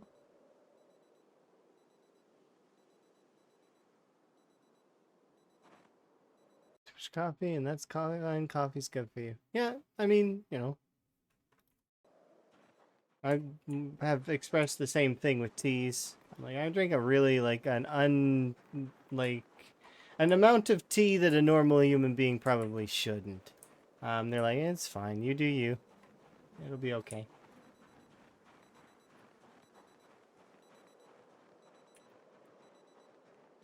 They were like, do you put stuff in the tea? I'm like, not always. And I was like, okay, well, that's fine. You know? So long as you're not just, like, loading it with sugar every time, you know?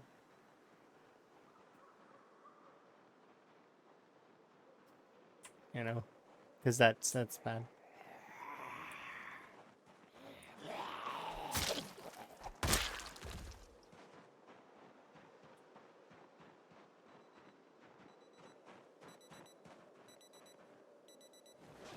Alright, just gonna run this over real quick.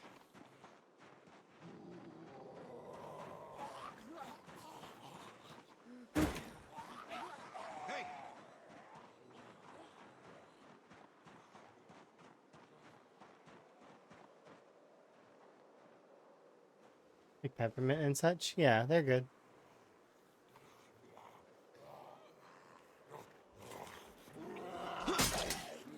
Awkward.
You liked it? That's fair.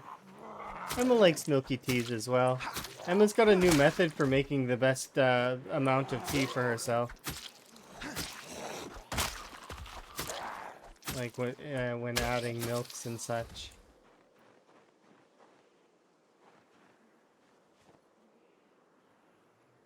Hey, Chili, how goes? You having a good day? I'm having a good day. I'm making progress.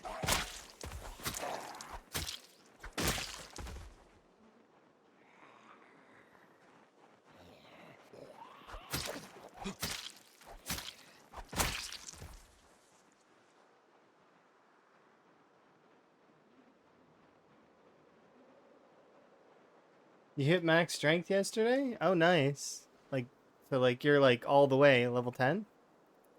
I'm right now, if I recall correctly, we're level 8.5. We just got to the half mark.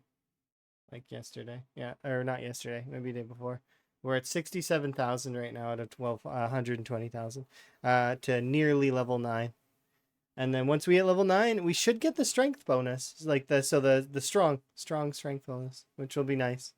And then once we hit level 10, I mean, that's it. We're done with strength. And then I'm going to start focusing into fitness next. And then as soon as fitness is done, well, I mean, uh,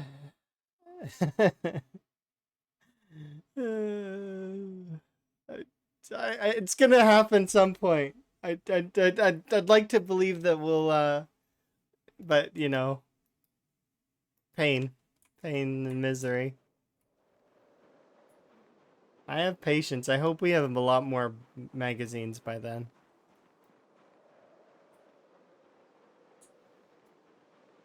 I'm just gonna... I don't actually know if I can clean this little group up.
I do kind of want to finish that group off.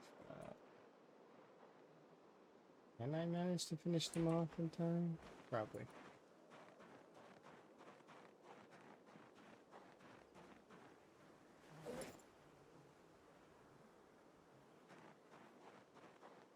It's not a bonus. I think that it's fine. It sounds like that his save's fine, right? Right? I mean, Chili would have said something if his save was broken.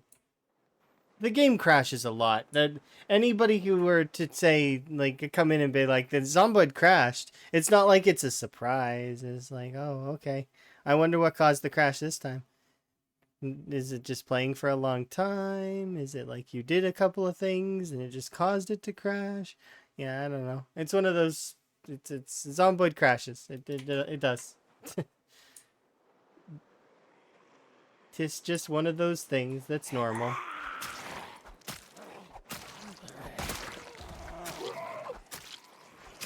And same for any sandbox game. Lots of sandbox games crash and have problems, and you know, especially like Minecraft used to crash on me all the time, especially when mods were involved. And I know Chili's not playing with mods, but you know,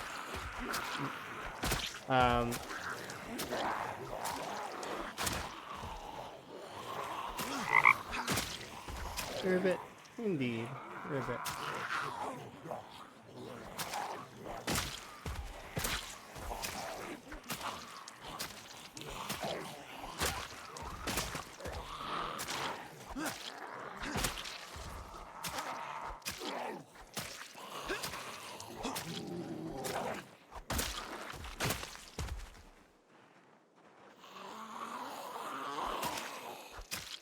You've never had Zomboid crash on you? You're an outlier then, for sure. Like that's the game's crashed on me. Whew, I don't know. But it's not like it's not a lot. It's just see, I don't count it. That's the thing. If I think back to how many times Zomboid's crashed on me, and then like for example, even in the rat race, let's look at the rat race, right? It crashed on me once at the beginning in when I was playing with like my previous character. Like so it's Higgins, but Higgins won. Higgins the first, right? Um it deleted my backpack, right? Off the ground because of a crash. So I lost a brand new jacket and some writing utensils and a few things. But like I mean, and it was winter. So like losing the jacket in winter kind of sucked. I had to stitch together a jacket, which is fine. But that said though, like I mean it's the same thing, right? It's like you know,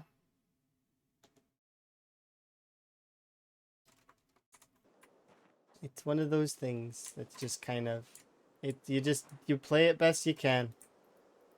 Sometimes there's gonna be jank.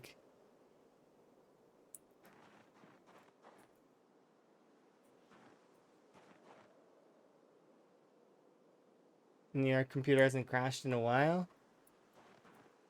Yeah, you found cheese. Nice. Delicious, delicious cheese.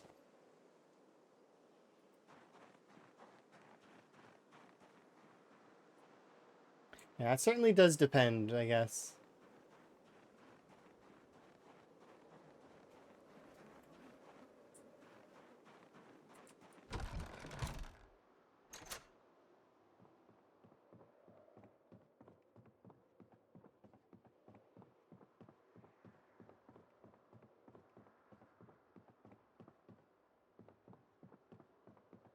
Is there a door here?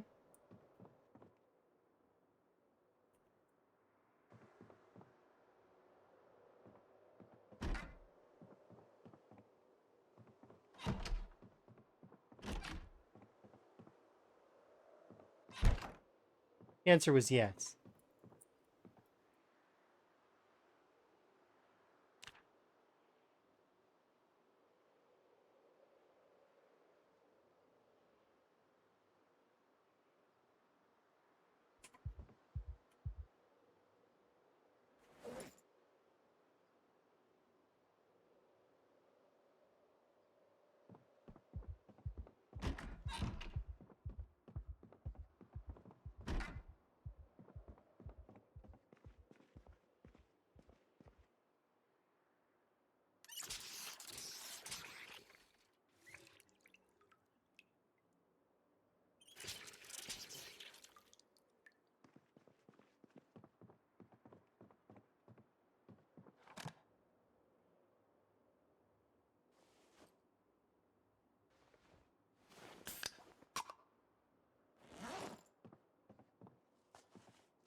This is the most amusing thing to me, by the way, right now because of the soda.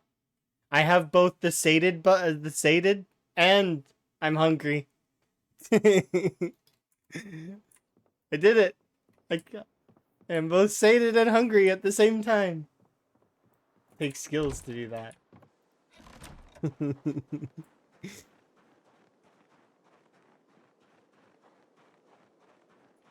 I feel sated, but at the same time, I'm still hungry.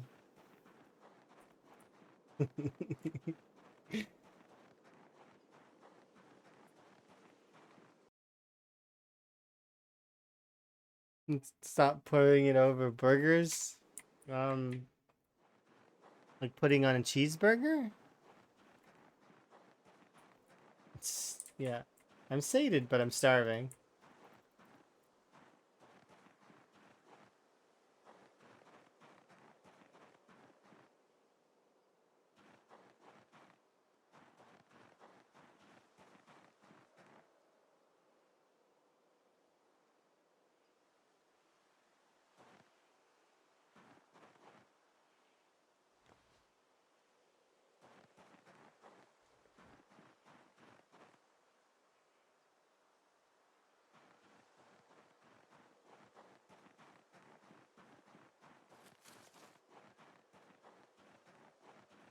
Everybody has their own preference for that kind of stuff. I think cheese is good. It's not something that I put in everything, though. I don't mind it for some things, though.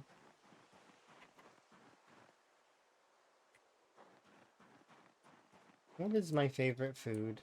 I do not know right now.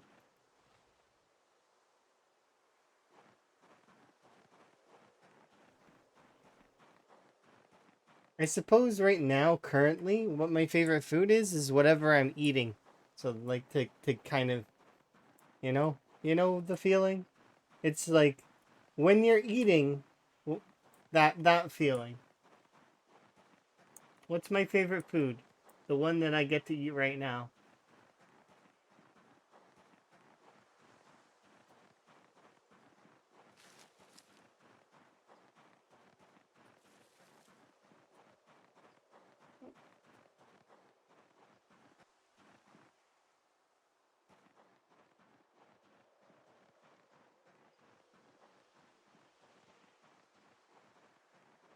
Is that deer 180 because of a zombie? Do you think?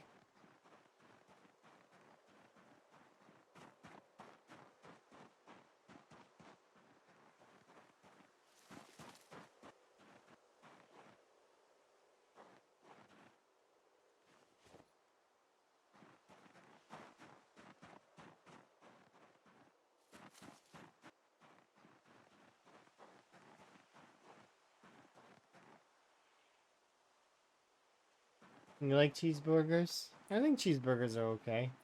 I think regular burgers are okay too. My favorite, there was a sandwich that I had a long time ago that I think is clouded by nostalgia now, but um, it was just such a fresh and refreshing sandwich, and it was delicious. It was so good. So if I were to take want something like that again, I that's what I would take. Is that? And saying that though, like I mean, sandwiches are all right. They're okay, but I don't know if they'd be my favorite food. They are definitely fast and good in that way, but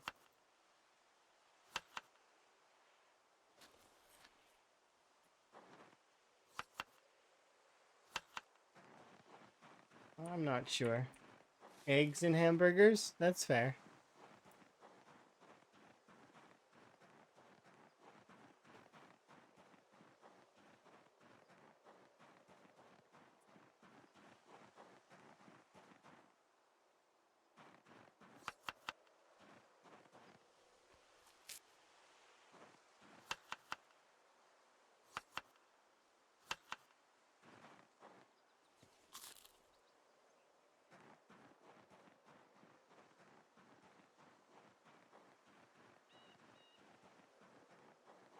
Yeah, you're hungry. Thanks, chat. Well, I mean, it means they need to go maybe grab food, maybe. I've got food, like I said before. It's stir fry and ramen that I pre-prepared that I'm gonna have after stream. So I'm not rushing to get to it. It'll be very delicious. I'll just put it into a nice little pan and a little bit of sauce. It'll be good.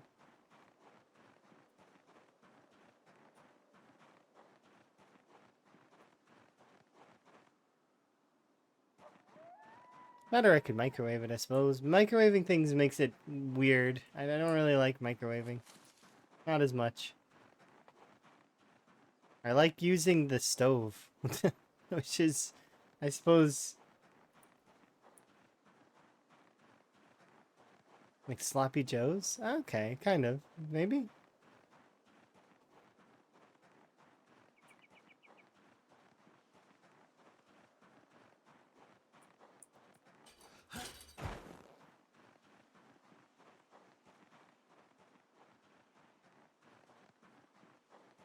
Those are good though.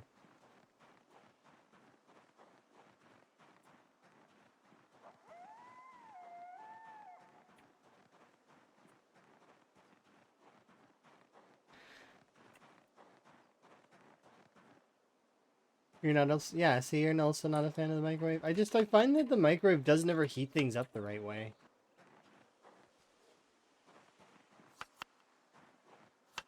There's always an uneven distribution of the heat because the microwave itself has different spots within it that take more heat than other spots. So it ends up just not being as good. So if you're not going to heat things evenly, you might as well just...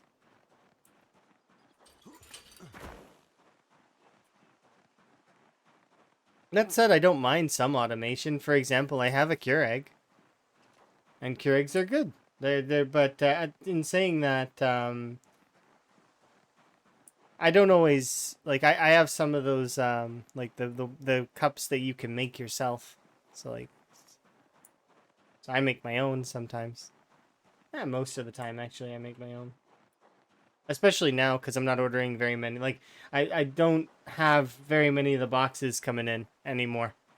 Because I used to order a lot of them, but now because I'm gonna be moving, I can't. I can't have such a backlog here. You know what I mean? Because well, when I move, I can't bring all that stuff with me. It'd be tedious. So I've been gradually reducing the amount of things that are around me to the point where if the area that I'm currently residing is now looking like a husk of its former self.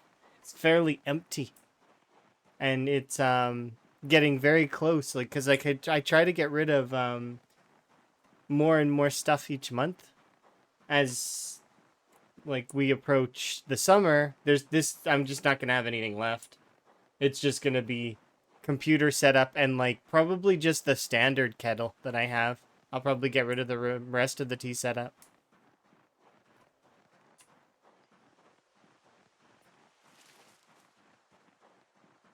Whether friends want it or, you know.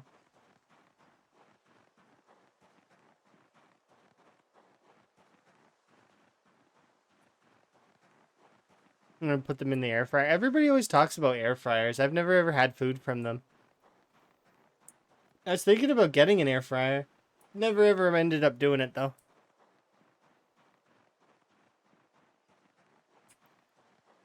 Also was tempted to get a the thing that does water into carbonated water. Because that stuff is sometimes I like a carbonated water.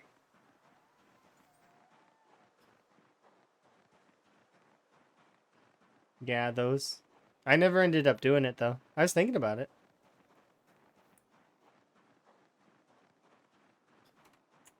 Emma has one of those. So when I'm there, I mean, there is one there. So that said, though, we'll probably get a Keurig, and I'll show Emma how to use it, and then I'll show Emma how to make K-cups.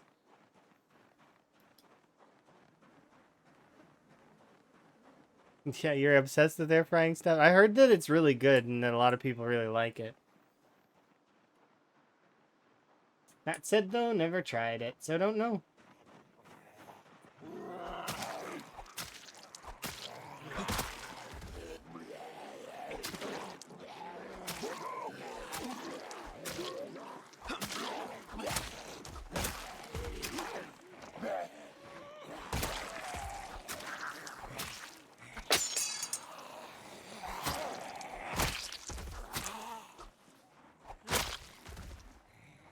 Ooh, a hunting knife.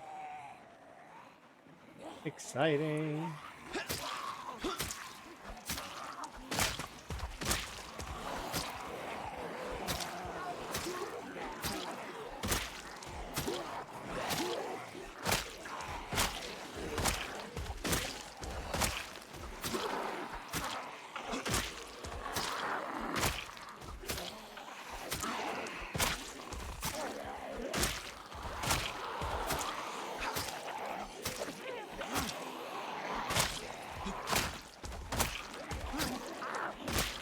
Okay, fair. I mean, consistency is important to a degree.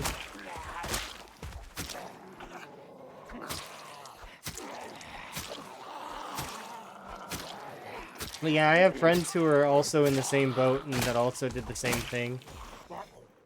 That we're often very much talking about how air fryers are really good. I don't know.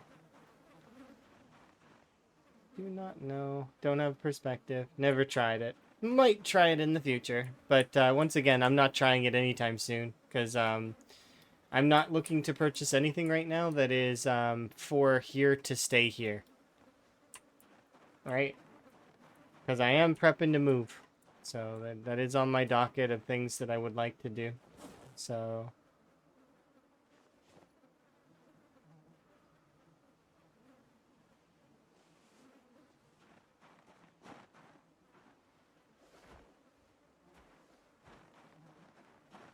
Oh, enjoy the lurk. Enjoy your food.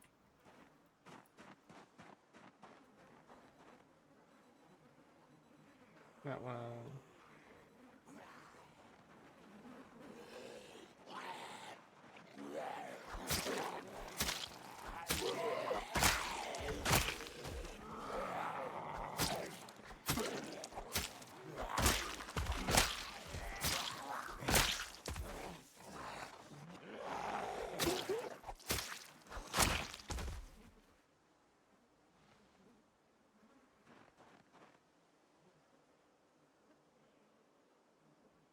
I don't know why, but you guys got me thinking about the easy bake ovens now.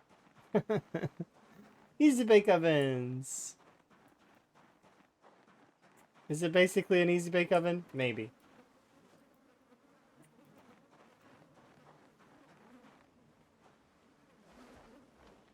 Easy bake oven for adults.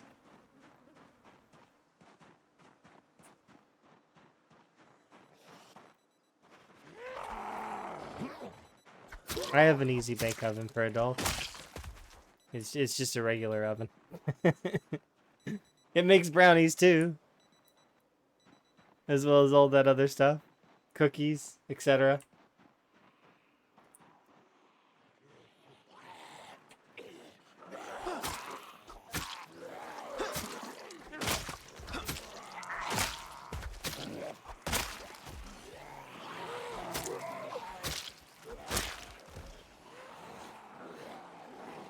Cookies, yes.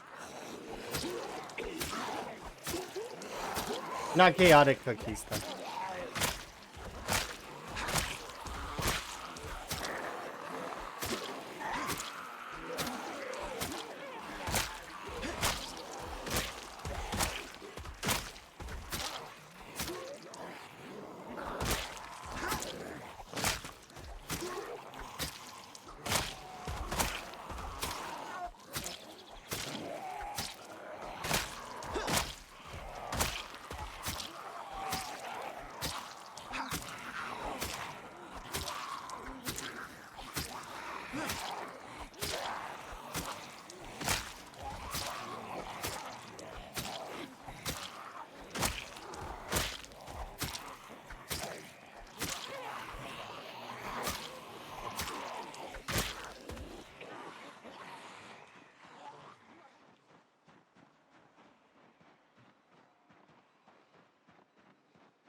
What, easy bake?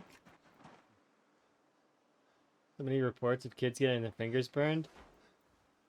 That's because, like, I mean, the parents were probably not watching.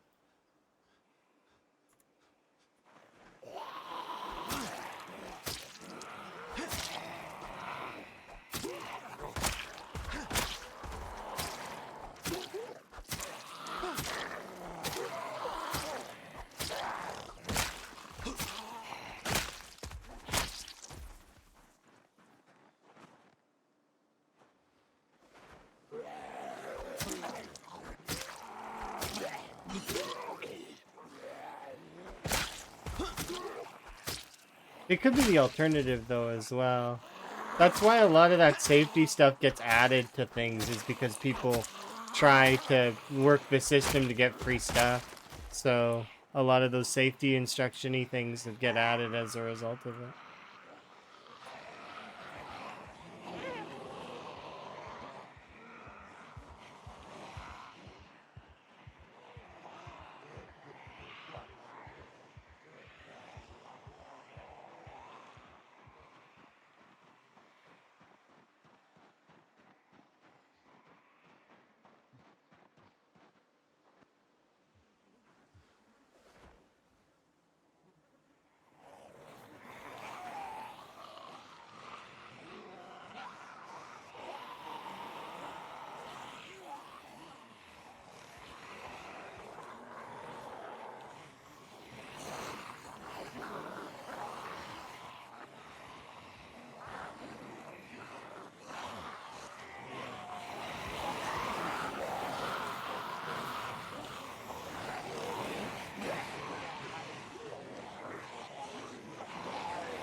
Quit making junk food for dinner.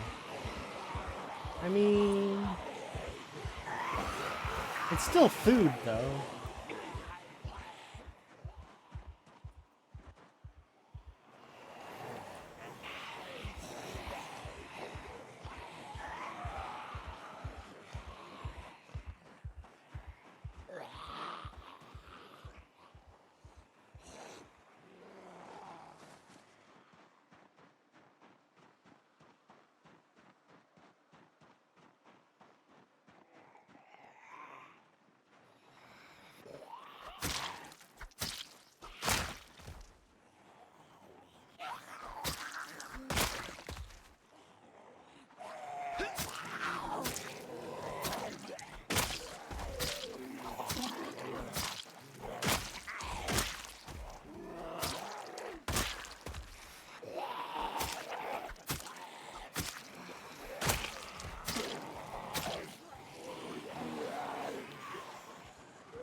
For sure they'd stay with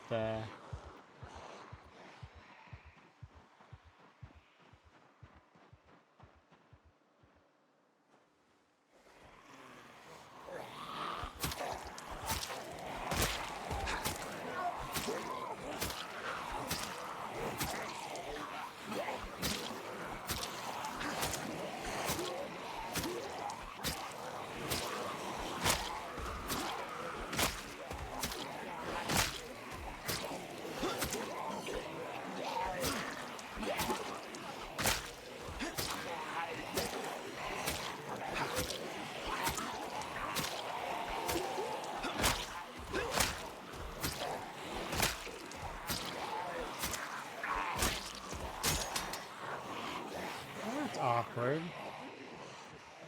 My knife broke, zombies.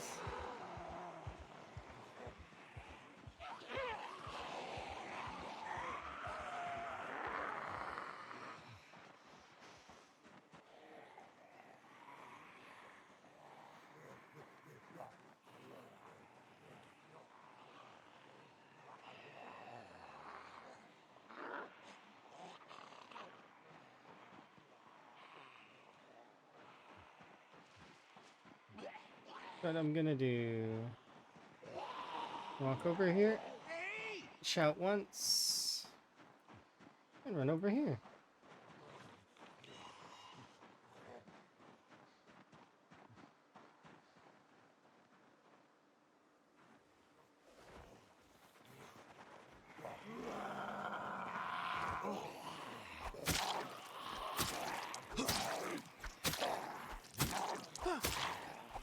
That sucks, because I just seen the stutter.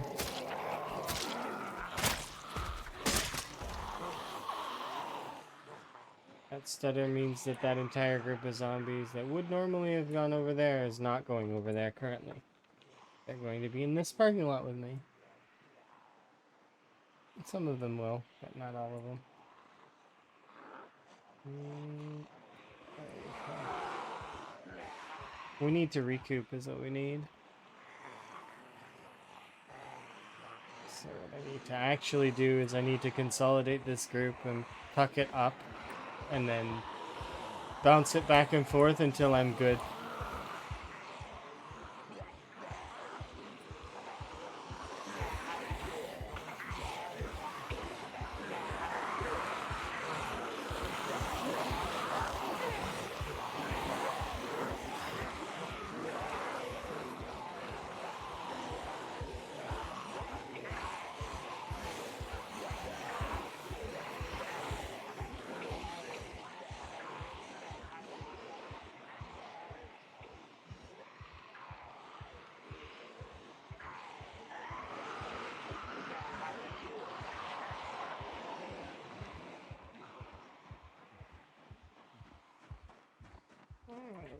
Sit on the ground there.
This is more about exertion than the muscle strain. Muscle strain is completely non-relevant at the moment.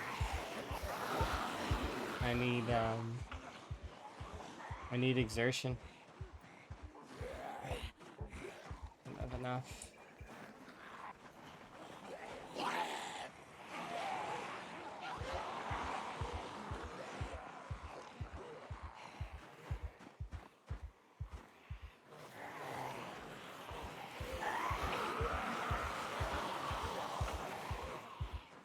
You get more. I'm getting more out of this than I'm losing.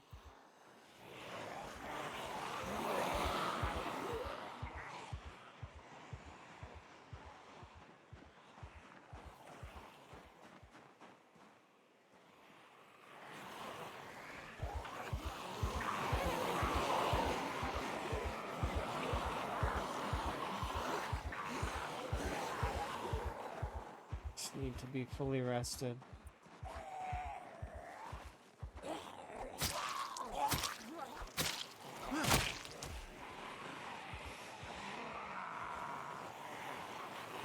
And then what we're going to want to do is we actually are going to want to equip one of these as well. Because this will make it go so much faster.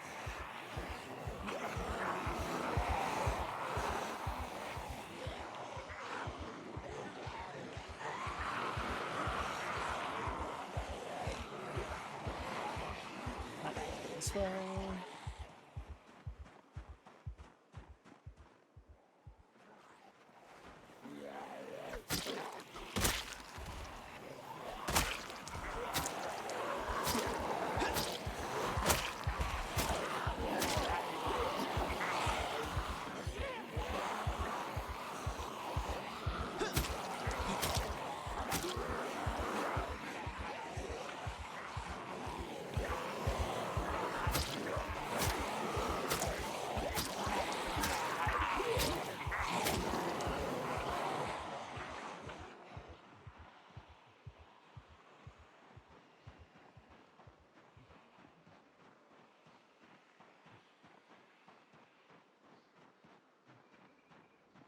This sucks a little bit. Yep, so we're gonna have to do this. So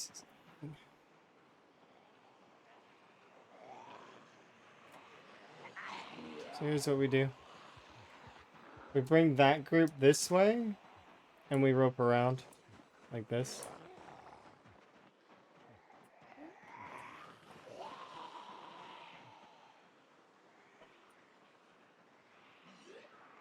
We're gonna pick up a handful from over here, but it'll be okay.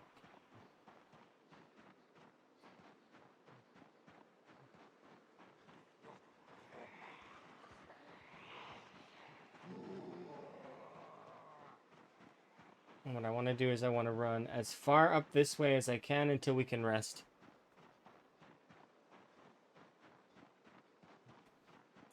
Because we kind of overdid that area a little bit.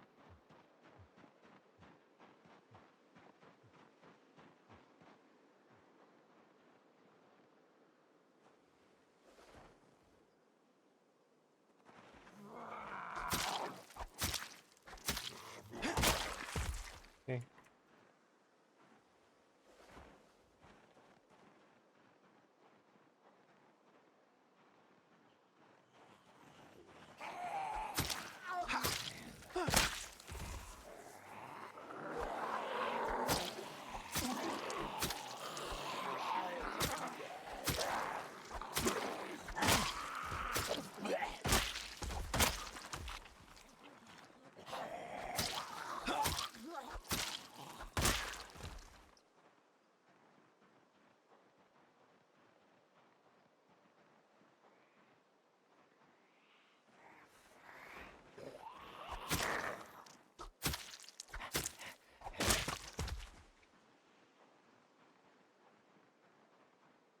Morning.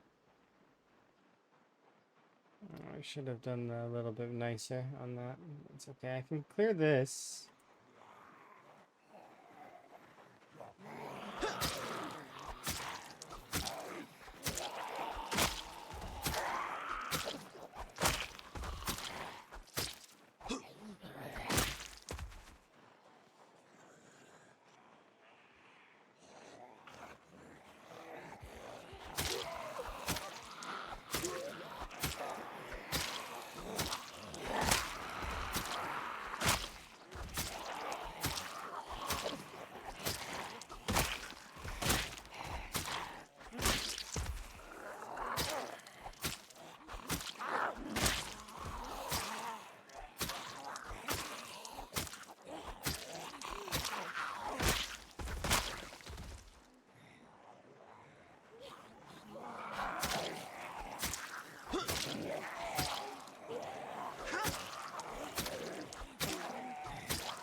short blade in them.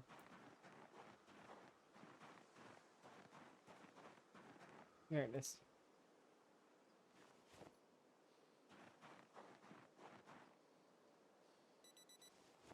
Seriously?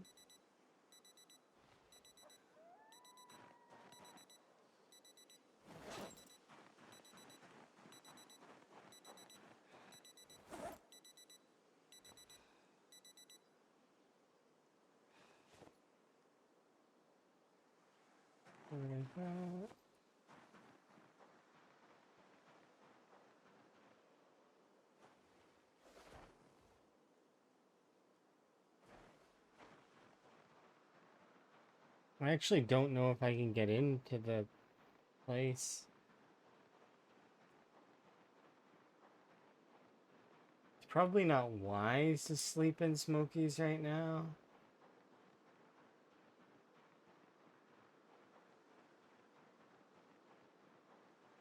We'll have to assess that. I need to really think about it though.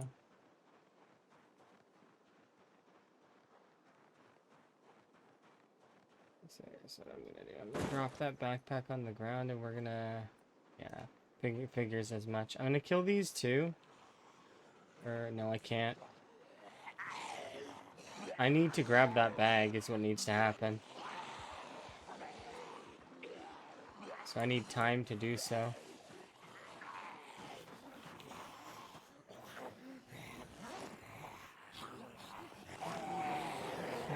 We didn't get it. Dang it.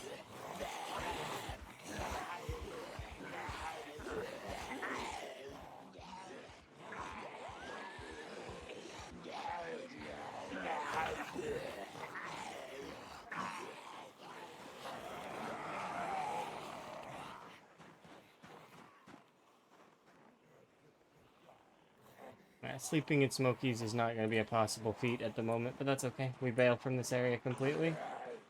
We'll come back later when we can actually fight.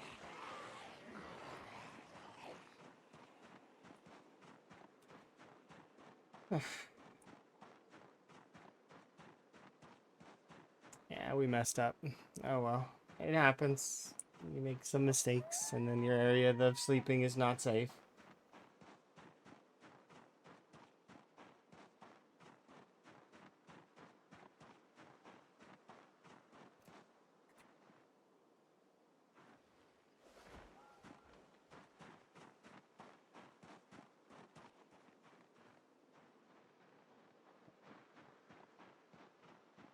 Sorry, I'm gonna have to catch up on chat in a moment. I apologize. I was trying not to die, so.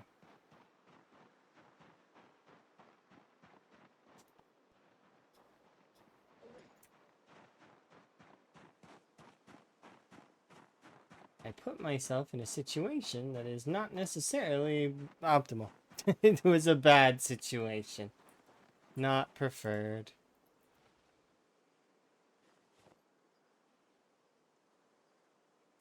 No need to get edited, I hope.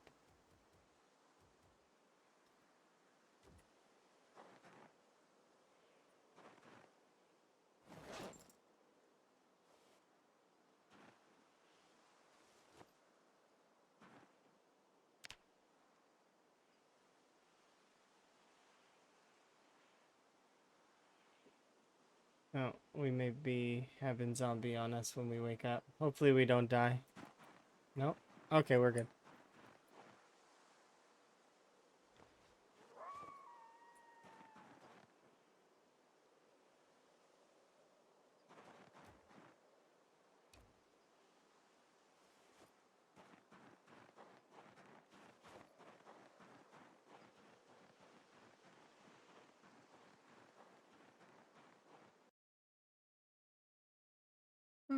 Nifty. You're talking about farm stuff. I don't have very much relation to that, unfortunately. I did not live on a farm when I grew up. Like, we visited a farm a couple of times, but I never, like, grew up on a farm. It's one of those things, right? And I never had to do, like, farm chores.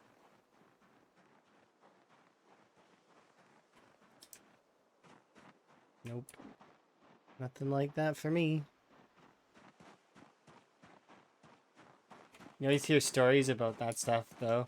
You know, waking up at dawn or before dawn and having to work all day long. It's kind of like the best way to go to bed, though, right? It's kind of tired like that.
Yeah, we'll drop a couple of these as well.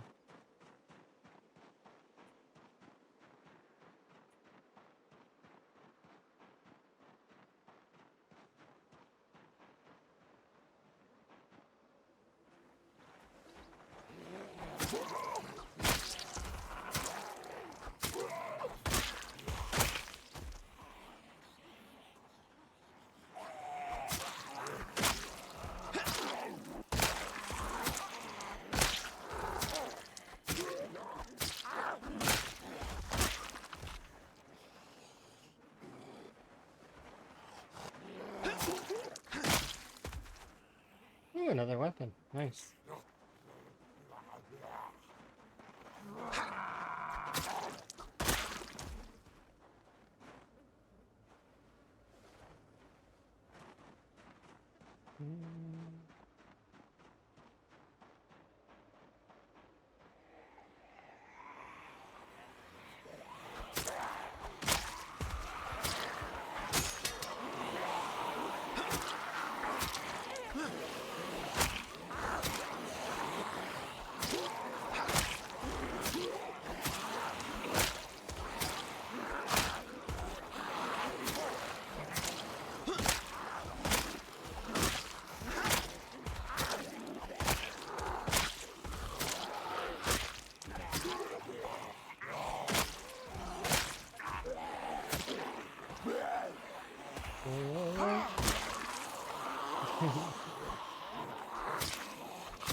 Yeah, hopefully you ate some nice food. I hear what sounds like banging.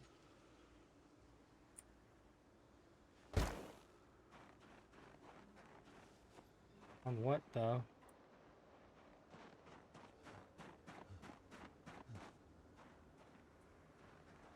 What exactly are you banging on in there?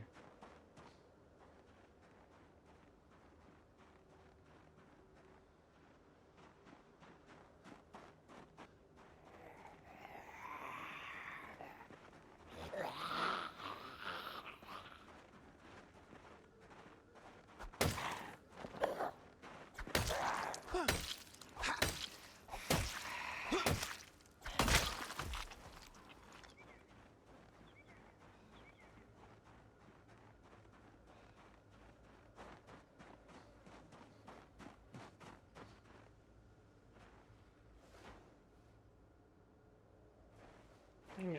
Let's go get food because we're like hungry and stuff.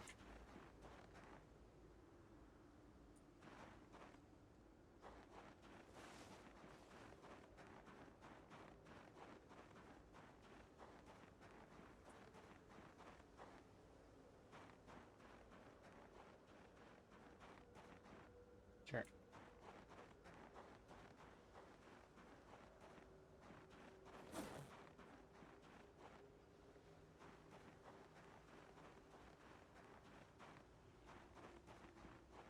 Yes. So the in build 42, they made it so that masks actually matter. If you wear a bandana, reduces your corpse sickness gain by a little bit. If you wear a dust mask or a medical mask, it reduces it by more. And if you wear a full-on gas mask with respirators, like that, like like you have to change them out. But that's an 100% defense against corpse sickness. Um, Something else that's notable is and this was discovered by Lamprey, that if you take prone to illness, it actually increases your corpse sickness gain. Not by a margin that's super duper large. However, if you take resilience, it slows your corpse sickness gain. So that's why it seems like I don't care about the corpses at all. Not just because of the whole, but it's also because I comboed resilience. I could probably sleep on the corpses now and be fine. But obviously I wouldn't do that. But I mean, you probably could.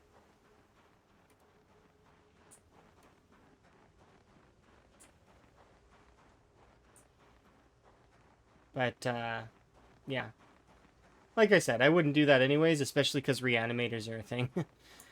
Not a good idea. Don't sleep on the corpses.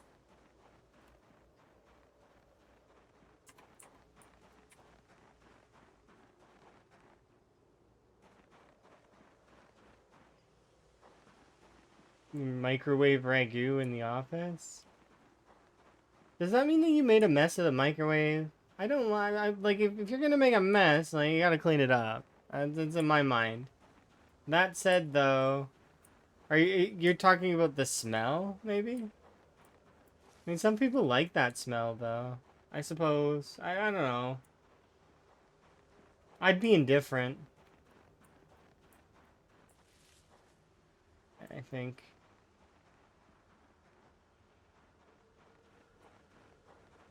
You always clean up after you. That's good. It's good that you're not that person, that microwaves something that like sprays all over the microwave and then leaves it for oh, we have janitorial staff that's paid to do that. Which in fairness they are, but at the same token that's not really nice to them, right?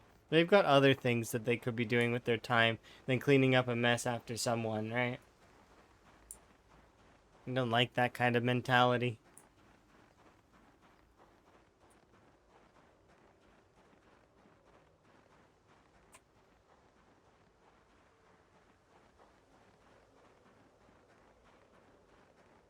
We gotta go.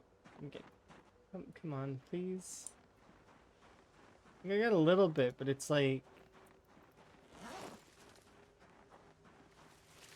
not enough.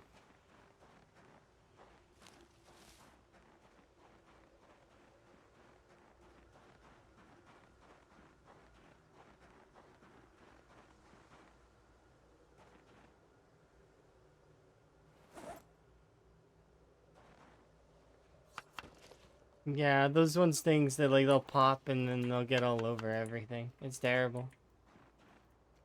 But I don't like microwaves. Not only that, not only does it make a big mess on the inside, it also oftentimes doesn't heat the food right. So it's like you have to constantly be like stirring and all that. It's not worth it. Why would I do that when I can just put it on a stove and cook it that way? Yeah.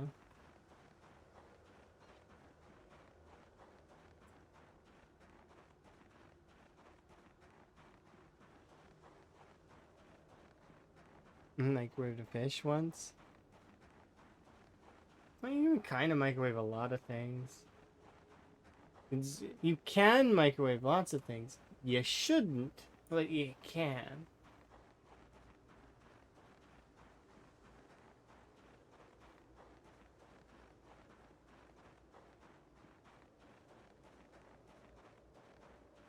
I probably started putting in spinning trays. I always have to adjust the plates in the microwaves. Because everybody always seems to knock that bottom, like, if you have the microwaves that have the little tiny, like, ring in the center and then the plate that goes on top of it, um, it feels like everybody knocks that little ring underneath the plate out of, like, it's knocks it off, right? And then it doesn't spin the plate properly. I feel like I'm always fixing that when I use a microwave, which once again, it's seldom. I don't really use microwaves too often because I don't like them. They're really not fun.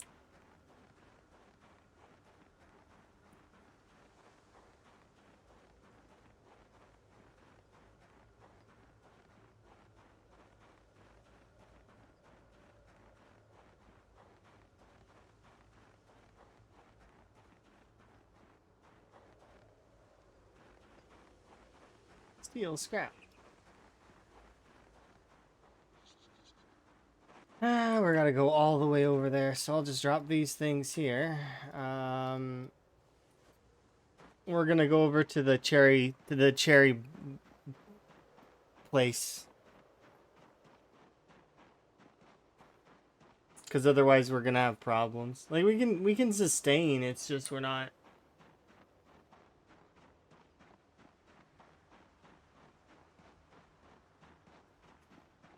Like I want to get some push going. I can't quite do that at the moment though if I'm maintaining.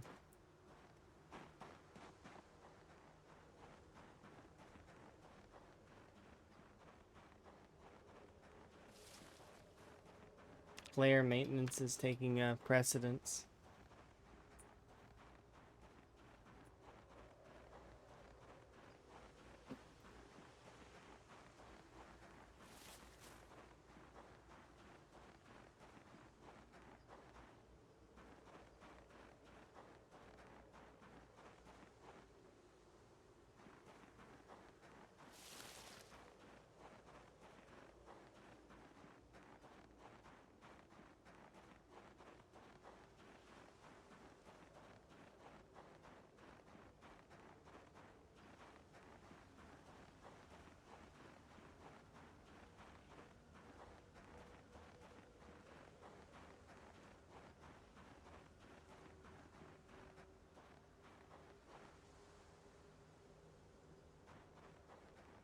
Able to see firewood from 1,000,000 miles away. That's not what I'm trying to do though.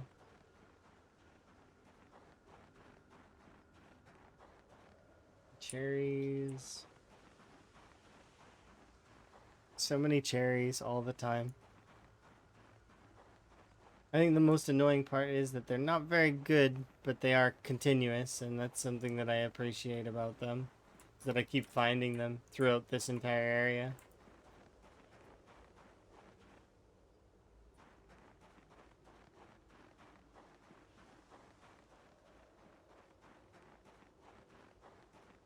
What did you eat all winter long? Cherries. Cherries and berries. That's all I ate the entire winter. Cherries, berries. Sometimes I ate fish, but it You're was mostly amazing. cherries and berries. Thank you very much for the follow. I do anonymous follows so folks can enjoy their lurk. You know, it's good. If folks want to talk, they'll talk, you know.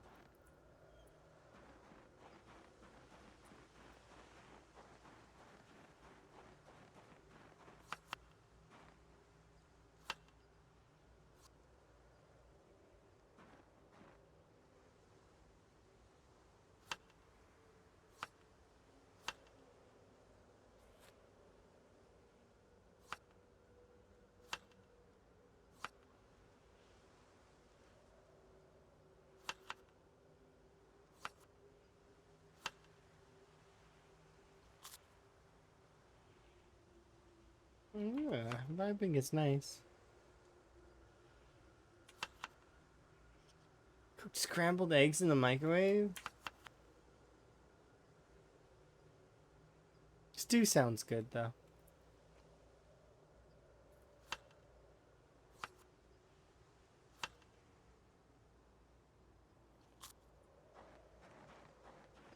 Hmm.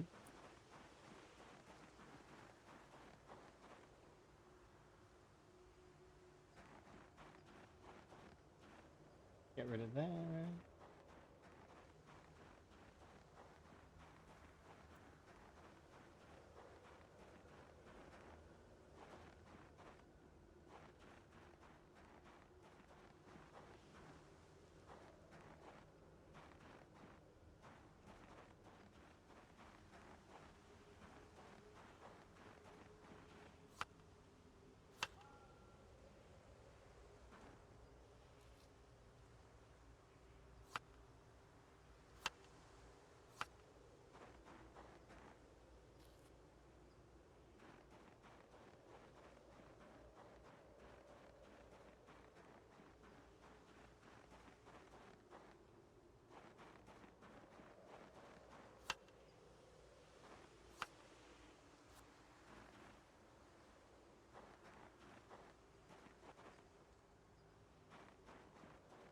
Okay, I'm just gonna bail now, because now we're good. We're sated, everything's good. It took a little bit of time. We've got maybe about 3 or 4 in-game hours before our character starts, like, feeling the effects of tiredness again. Maybe 2 if we're unlucky because of the poor sleep that we received. It wasn't poor, it was actually, it's average sleep, but I mean, compared to the good sleep we get when we're able to sleep in Smokies, which we should be able to get a good night's sleep here soon. At least I'd like to believe. Because we're very close to being able to consistently sleep in Smokies. I just messed it up, that's all.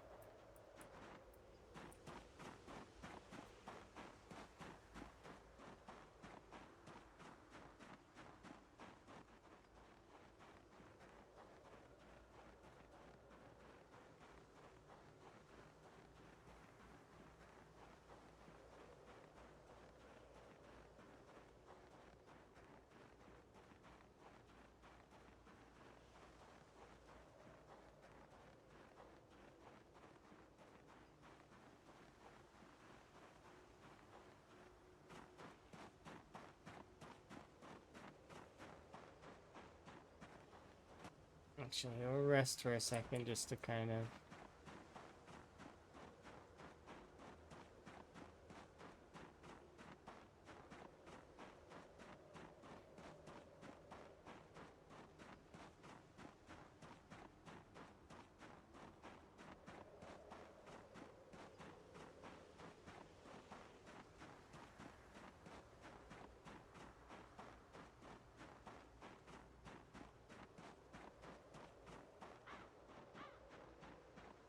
Okay.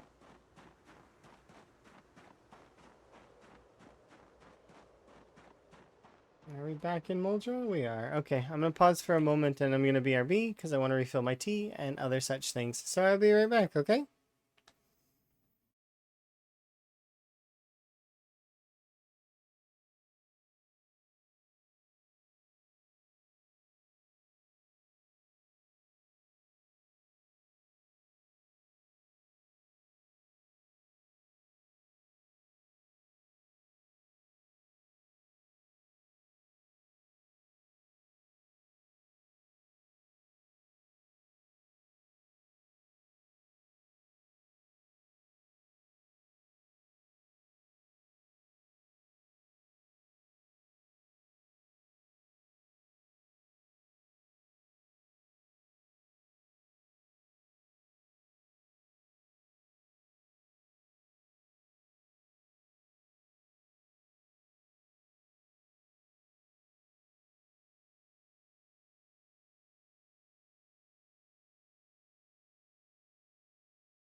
Okay.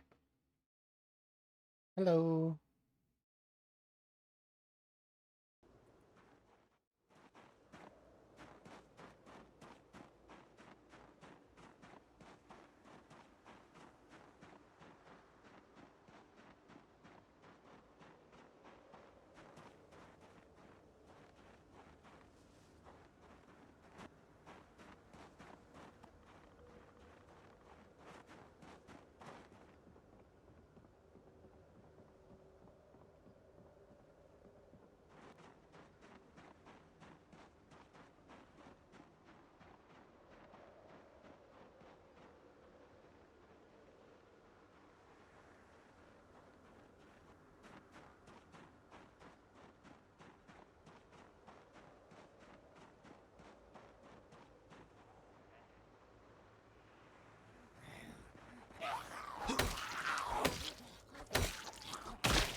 There we go.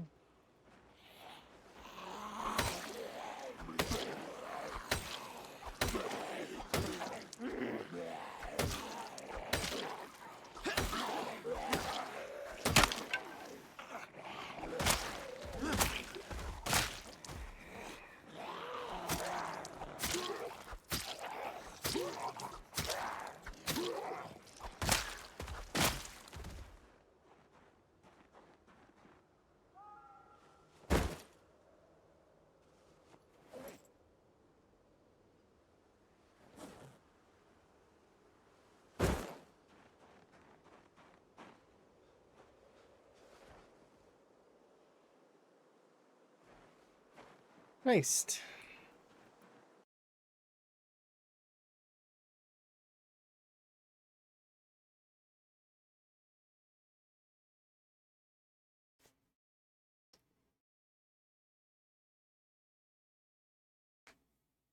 Those places.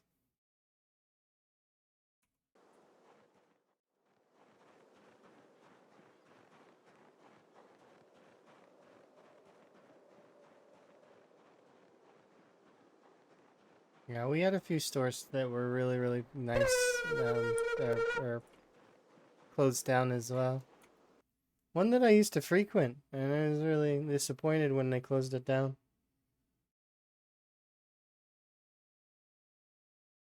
Thank you for your wellness. Do appreciate it. But yeah.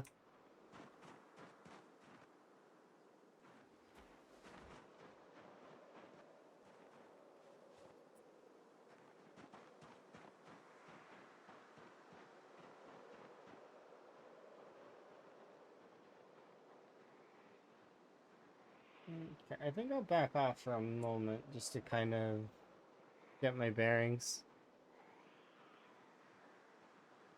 Because we've been annoying the zombies a little bit.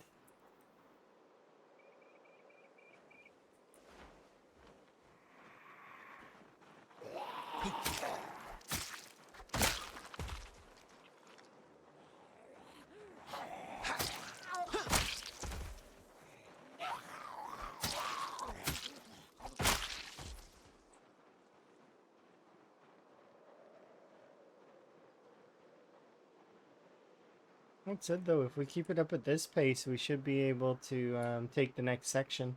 Should be kind of nice.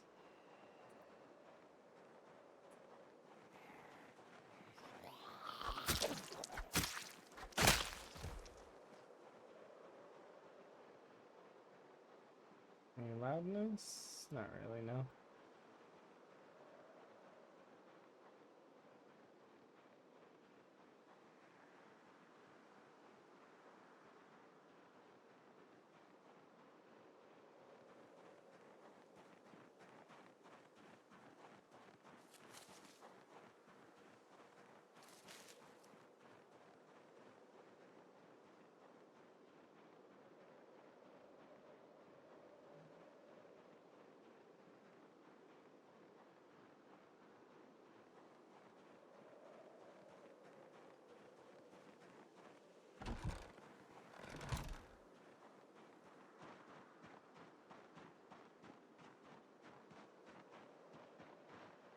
How busy is that spot? I think I can clear that and it'll be fine.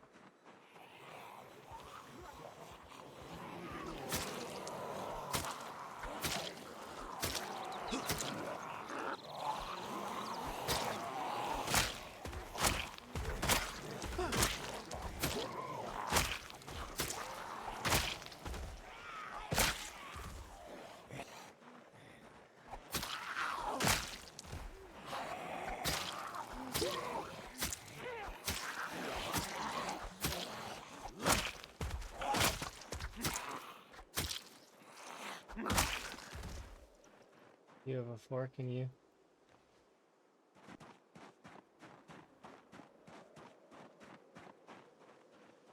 Okay, so what I think I'm gonna do is I'm actually going to go up north a little bit. I'm gonna put this bag up here.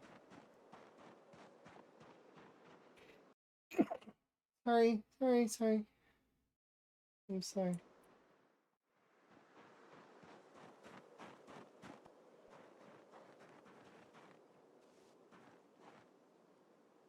There we go.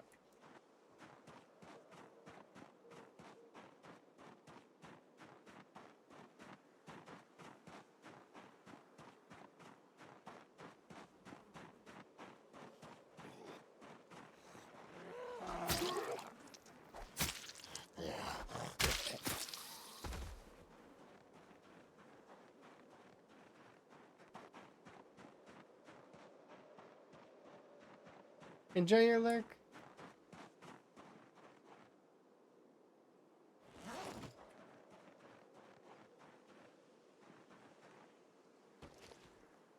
Okay, so I need this.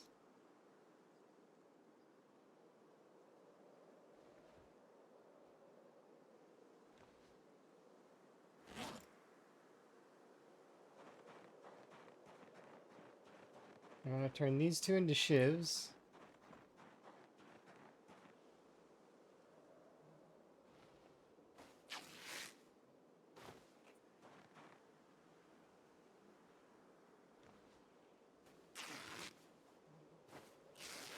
Sounds good. You have fun.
I need to patiently wait for that to come back down.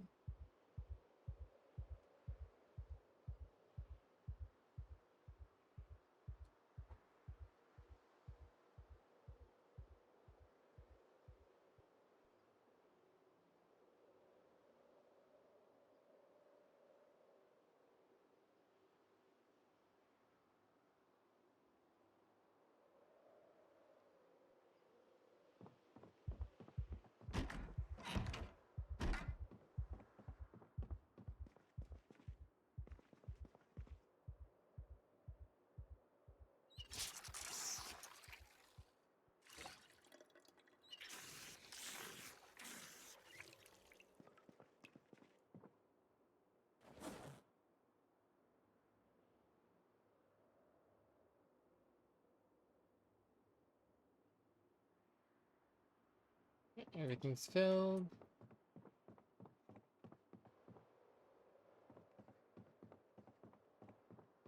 This is still kind of sad though. This is a birthday party during the apocalypse. Rest in peace, birthday person.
We are gonna need food though.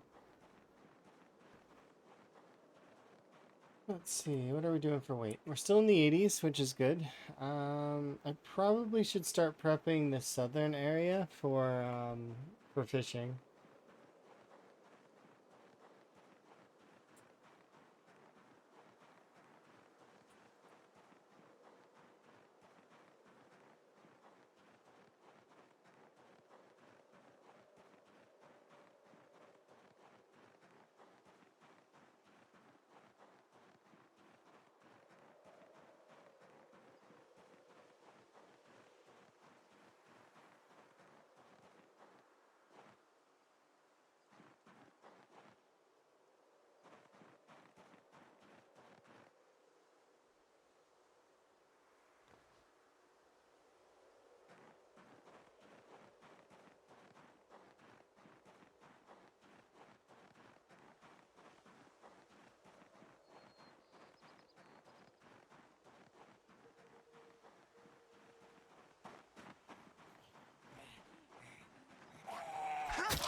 Yet another foggy day.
I need to remove the mask.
Here we are. This is over to the farm.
Yeah, I've been living in Fogland for what feels like an eternity. It's partly due to the cold settings, though.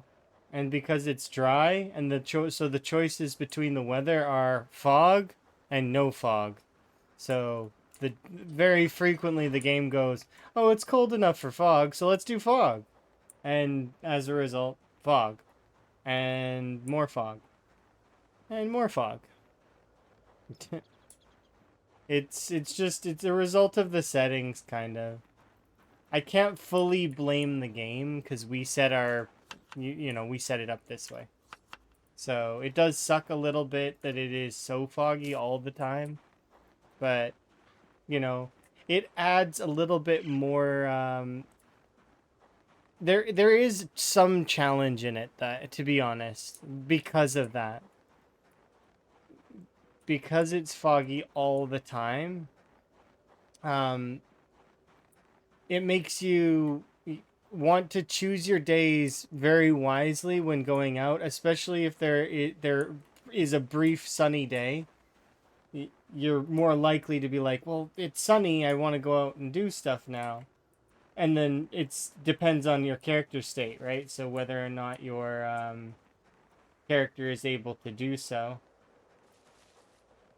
because there's the other aspects of the character, like nutrition and those parts of the game as well. So if it just so happens that you just got through grinding your weight all the way back up, and then it's a cold set of foggy days, like I mean, your character will be losing weight during those foggy days, and then suddenly you're back to weight grind again. It feels almost as though you never left the weight grind, and it could be very tiresome as a result of that, right?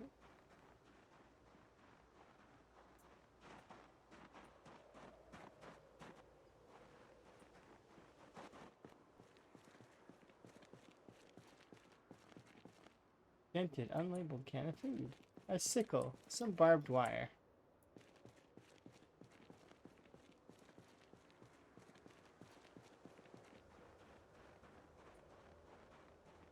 But yeah, fog is one of those things where I like it for its ambience, but that said, it can be very tiresome.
It's good to get the most out of these days, though, that we can.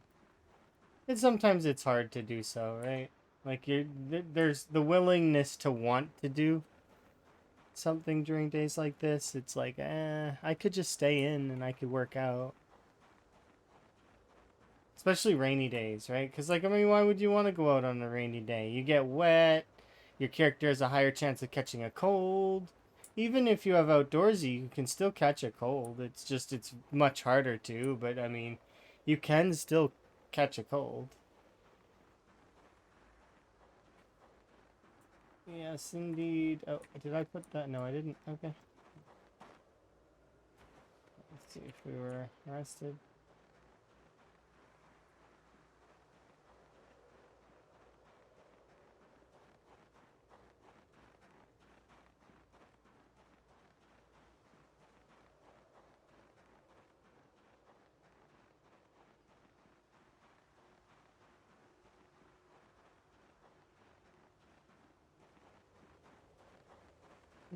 No.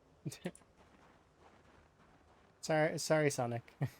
But Not the time.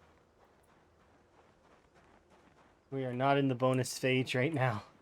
We are, if anything, in the hoping that we get a decent amount of forageable berries stage.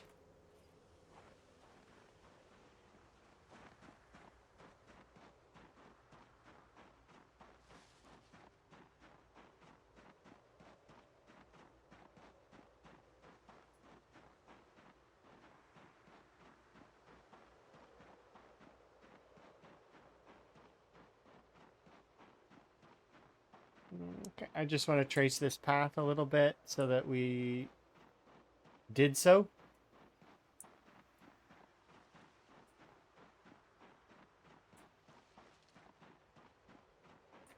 Okay. Oh, there is a broken car there.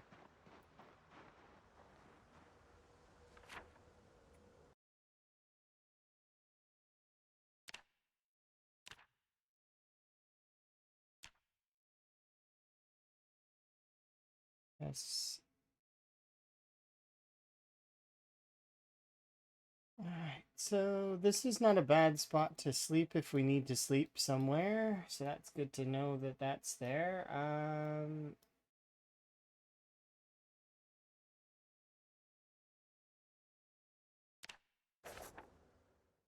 Right now it's we're doing a few of the loose ends, just cause. Hello, by the way. Um, so we're just cause it's a day that I don't really want to be pushing towards the main strip at the moment. Not yet. I'd prefer to do it on a better day.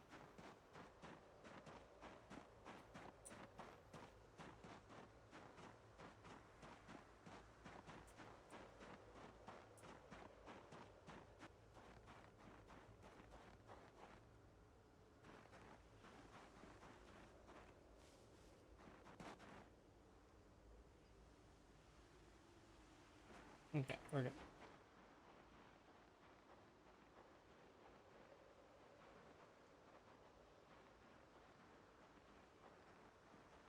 I want to run, but it's like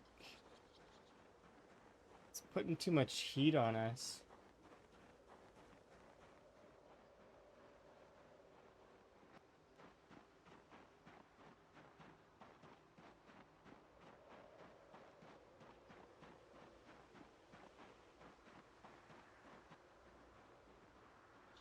All right, that connects that and that.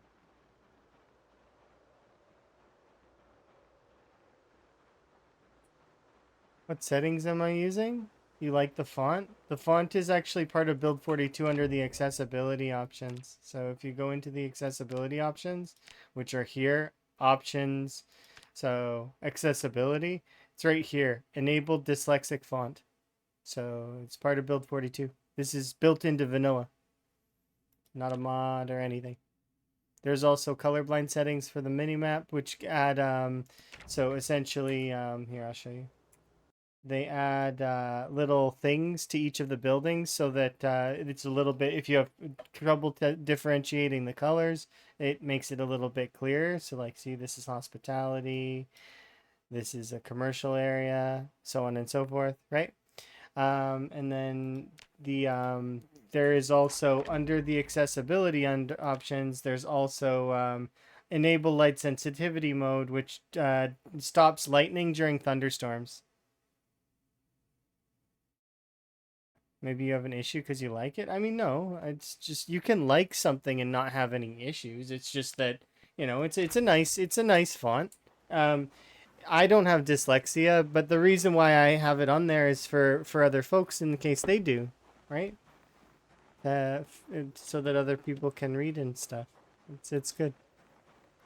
It's good to be inclusive.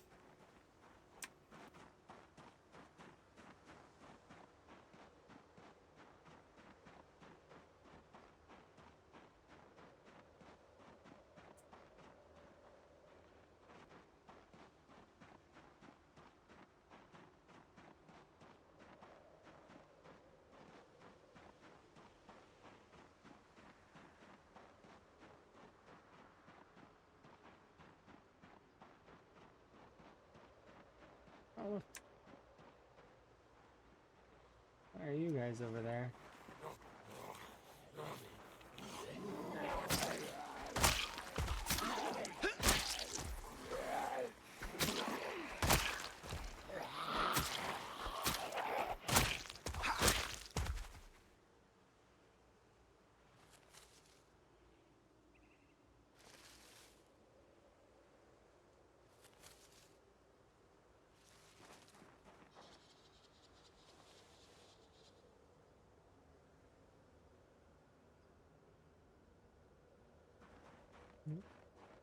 Yeah, it's just to be inclusive, right? You don't have to do it if you don't want to, though. Like, I mean, it's not a necessity. It's just nice, that's all. This is the way to Ben's cabin, isn't it? Is it? Ben's cabin's located in, yeah. Maybe we should just go check in with Ben's cabin real quick.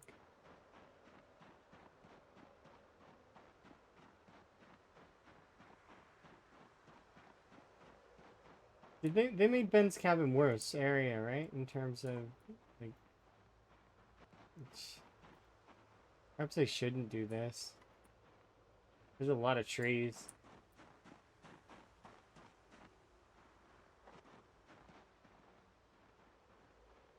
I don't like this. I'm not doing it.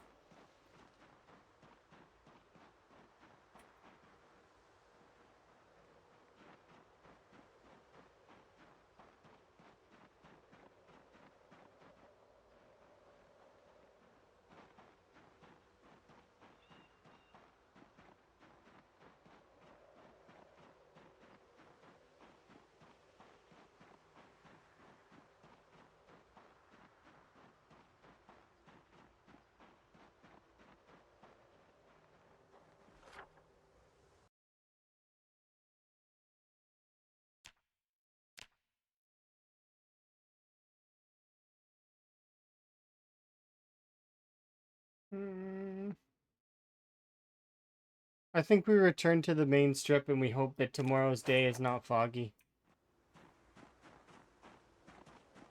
Maybe I'll bring a bowl of food if we can find one in the field.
Yeah, I'm gonna go grab those items and then carry them over to the main area.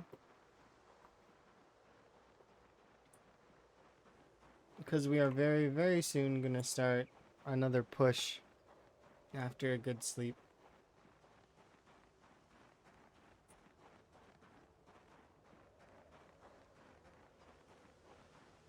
Fingers crossed tomorrow's not foggy.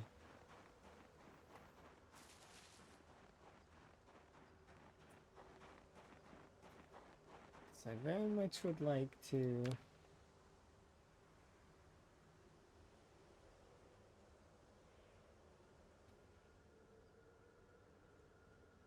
We're gonna have full inventory. And I don't have to go far, I just need to be able to take full inventory all the way over to...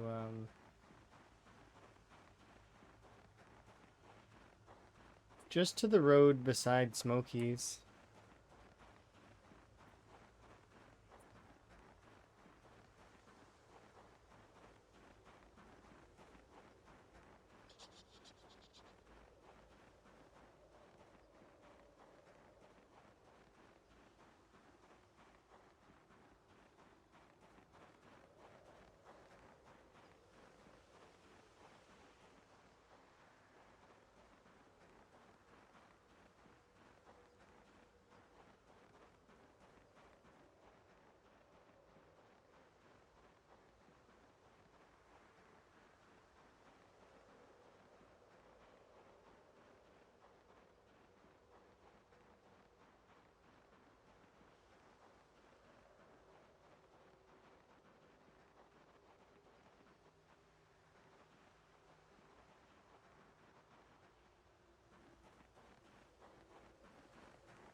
We spent the entire day looking for food is what it feels like.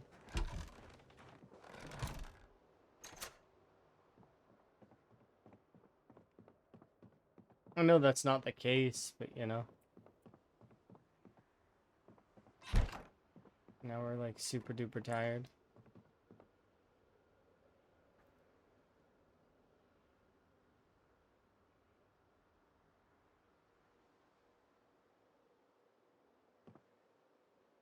Alright, come on. Well, let's hope for a better day tomorrow.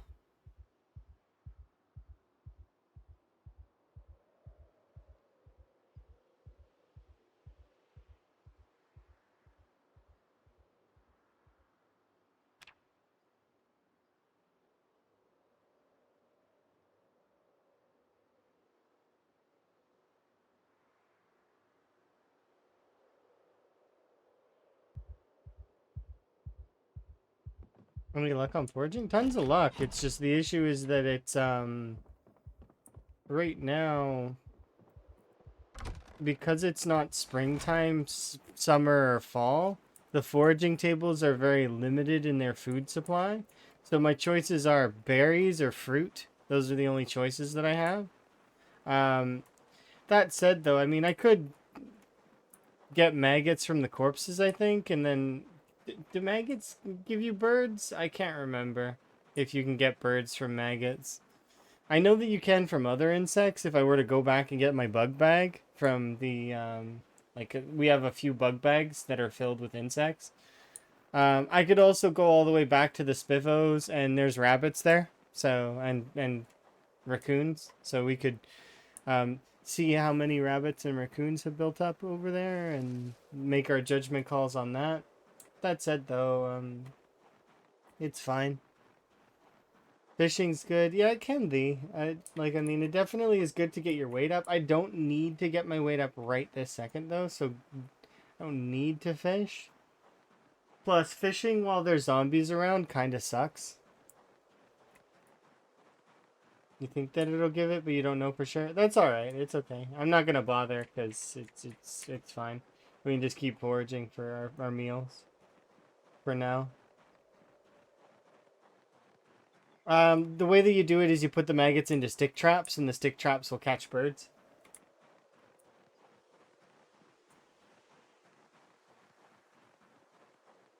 But once again, I don't know if it's for sure. I don't know if maggots work. I know for sure worms and a bunch of other stuff works, though. So I could dig furrows until I get worms, and then we could put the worms in the traps. I also know that the other insects work, like caterpillars, any insect that has the not that's not new as well. So leeches won't work, for instance, but a lot of other stuff will. So and that's how you can get birds. Birds offer you fairly decent caloric gains. The trick to gaining weight, if you're struggling, well, if you're struggling to gain weight, the trick is to not move. Is to move as little as possible. So that's one of the reasons why fishing is really really good. And catching rabbits is really good. Is because you can eat the meat and then you just work out by your bedside, eat the meat, work out by your bedside, and you'll be gaining weight decently. If you have to spend time walking around and moving around and fighting, you're going to burn calories. And then eventually you're going to hit the negative cap, is what's going to happen. You have to be able to maintain your caloric needs, right? Otherwise, you're not going to gain weight. You're just going to stay where you are or lose weight, which is the worst of the two, right? I feel like the calorie system right now is a little aggressive because even with slow metabolism, you are losing too much weight too quickly. It's opposite of the spectrum of how it used to be. It used to be, in earlier days, there used to be issues losing weight. And then it switched at some point in Build 41 to being easier to lose weight than to gain weight. And now it's brutal. It's brutal to gain weight. But in saying that, it's not impossible. It is doable. You can gain weight. You need to move less, and you need to eat high calorie foods.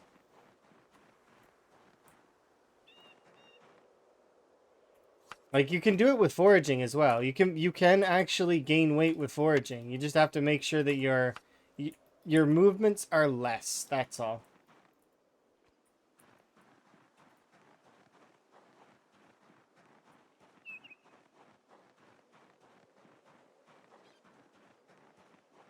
You wouldn't happen to know how to disable mods without booting up PZ? I think I enabled a mod that causes... I would... So what you can do is go into your mod folder, right, for PZ, and you can look for the mod in there and just copy it to a different location and then make a copy of it, right? So that you have it to put back later if you want to, and then just delete it.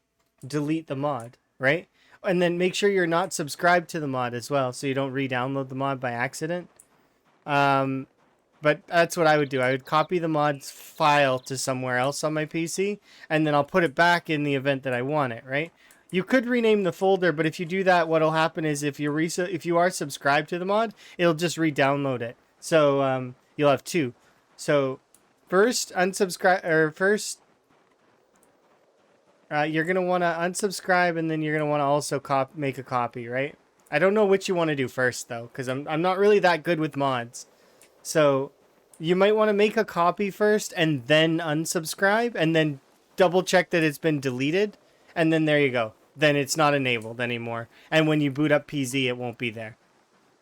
It should be noted as well, though, that PZ is on two parts of your computer. It's in two locations. It's in the Steam Apps folder under Project Zomboid, right? But it's also in the My Documents folder. The My Documents section is where a lot of save data goes.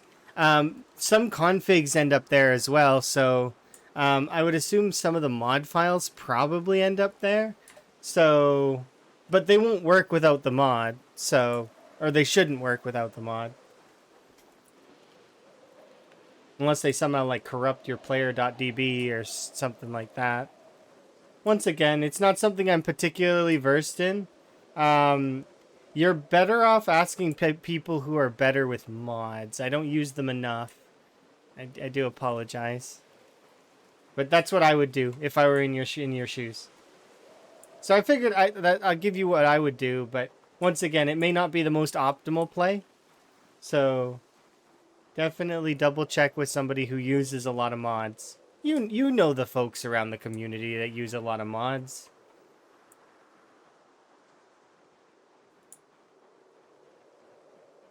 You've been around for a little while. Quite some time, in fact.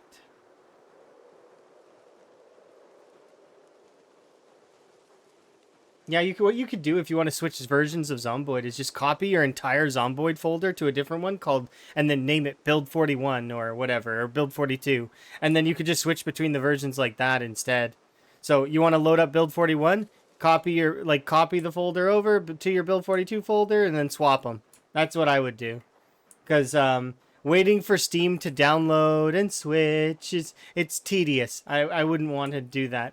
Because you're limited by Steam that way instead of your system. It's slow.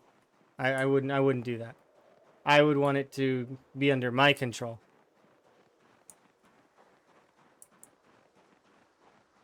So if I ever were to want to go back to Build 41 and be like back and forth, that's what I'd do. I'd make copies of the previous versions. Same for if I wanted to go to previous versions of the builds, right? If I actually really cared about going back to build 47 or 42.7 or 42.6, I would make copies of these particular games, and then if I like these games in their current state, right?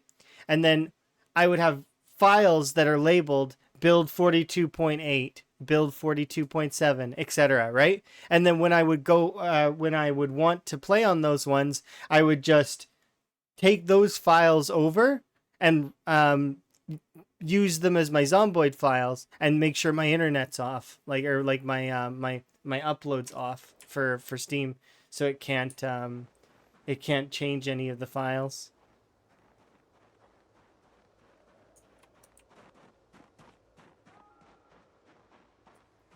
But that's how you would be able to play on different variants of the current build. and access the old versions of build 42 point whatever. But you'd have to have done it prior to.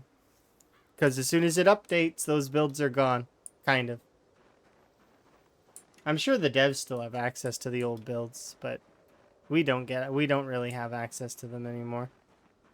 Or maybe we do, and it's just I don't know how to get to them. You know, that's if I wanted to.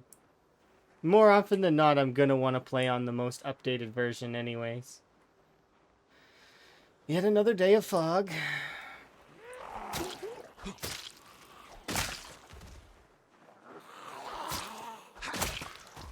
I complained on purpose and it went away. Yes. The game, it was listening. Like, fine. Fine then. You've had enough fog, we'll take it away.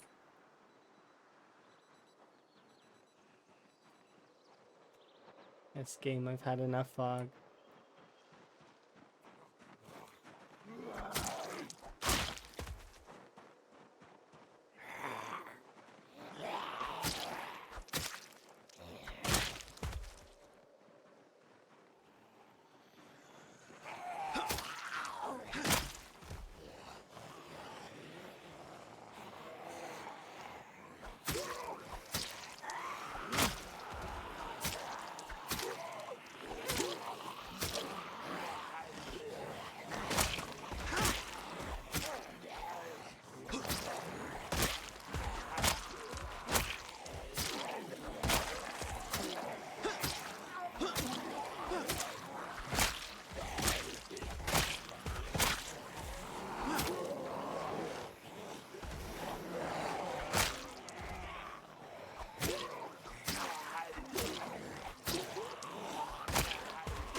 Yeah, I've got lots of these different songs on. I like my playlist. It's both nostalgic and fun. But also, most of the songs are on the list to make me happy. I function well with music.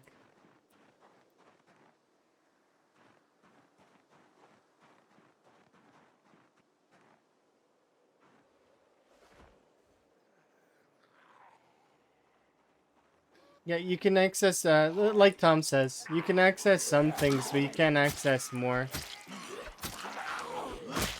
The way that you would go about accessing other builds would be saving the other builds yourself manually, which some people have done.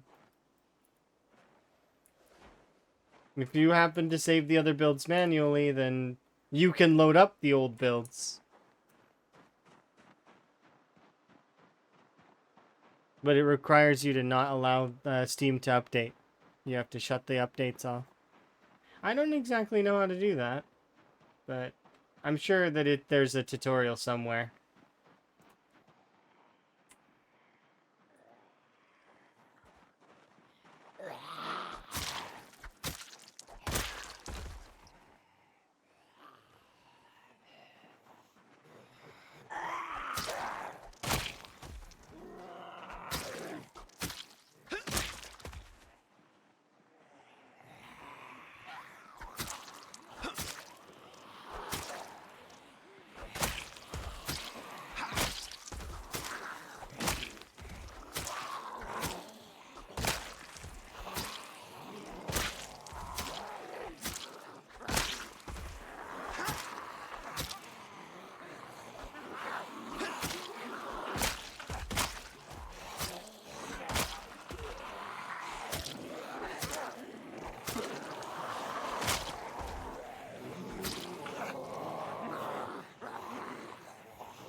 It's good that you learned that stuff today.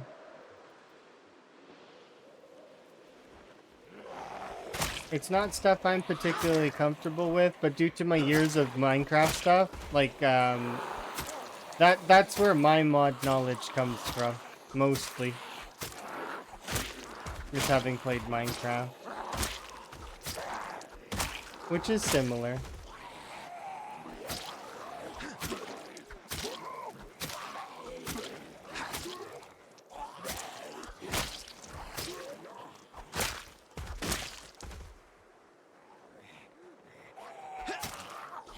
Mm-hmm. Exactly. Those old days where mods were complex yet simple. You know, because they were only ever as complex as you wanted them to be. You could make really, really intricate stuff. Or you could have really simple stuff. Or a mixture.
What's my short blade skill?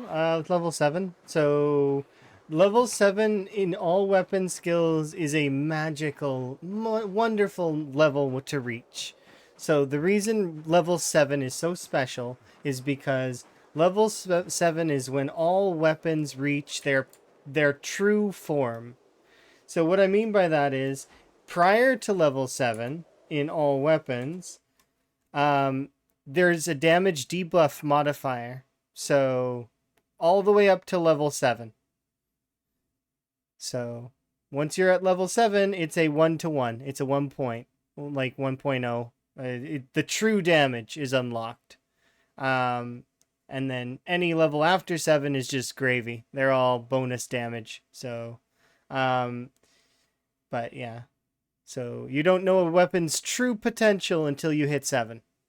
That said, though, it should be notable that you get attack speed for every little bit of weapon skill that you get, and every 2 weapons you get every 2 weapon points you get a maintenance bonus. So, you know, level 2 is special, level 4 is special. A lot of people really like level 5. I don't really know why. I think it's because not really. Don't really know. I guess maybe it's because it's a middle number and it makes people feel happy about that. But like level 7 is the magic number. So once you hit 7 with a weapon skill, you have unlocked its true damage, and then from there, it's about your character. Like so, exertion, fitness, strength, etc. Right? How tired you are, those sorts of You're amazing. stats come into play. Thank you for the follows, by the way.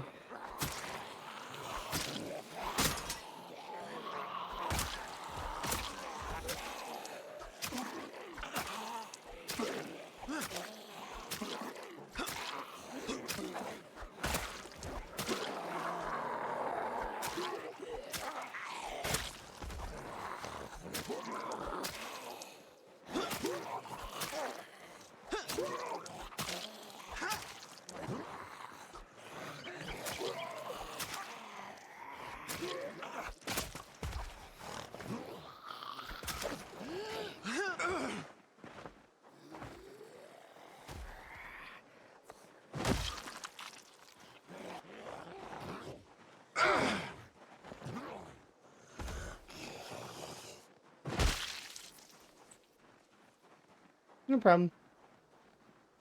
Halfway there.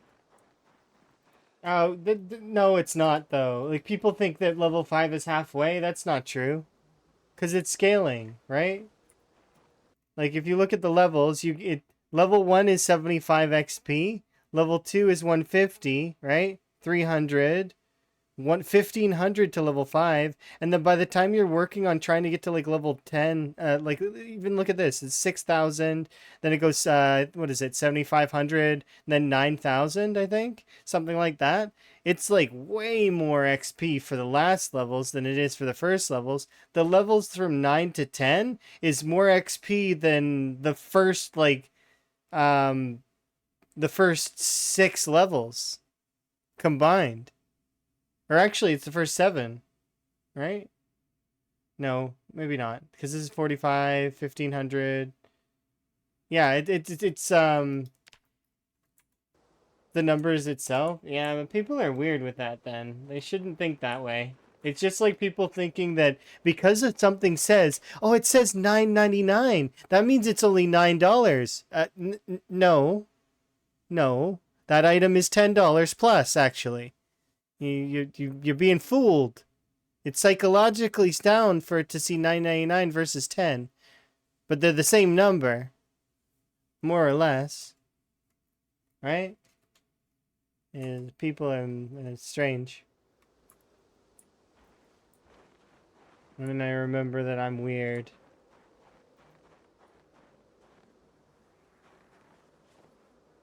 Awkward remembering that I'm weird.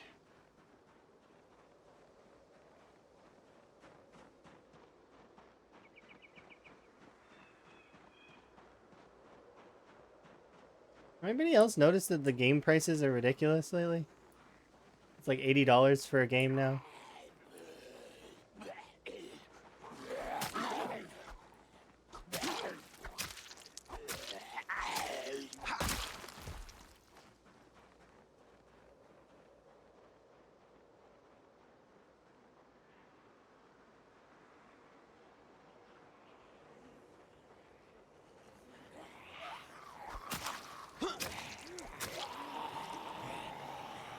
Keep your logic away from me.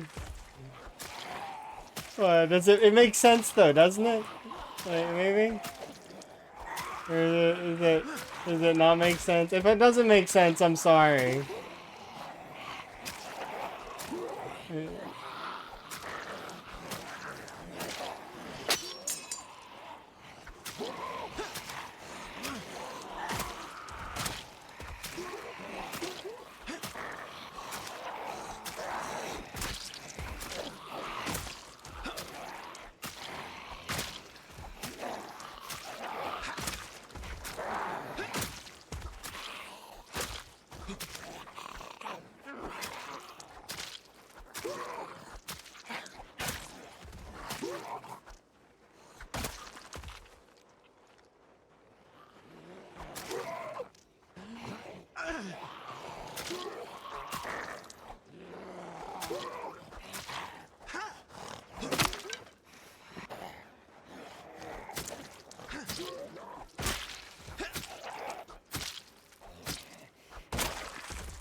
Actually, you know what? We should keep the Mason's Trowel as much as it's not particularly great. It's still good to keep it.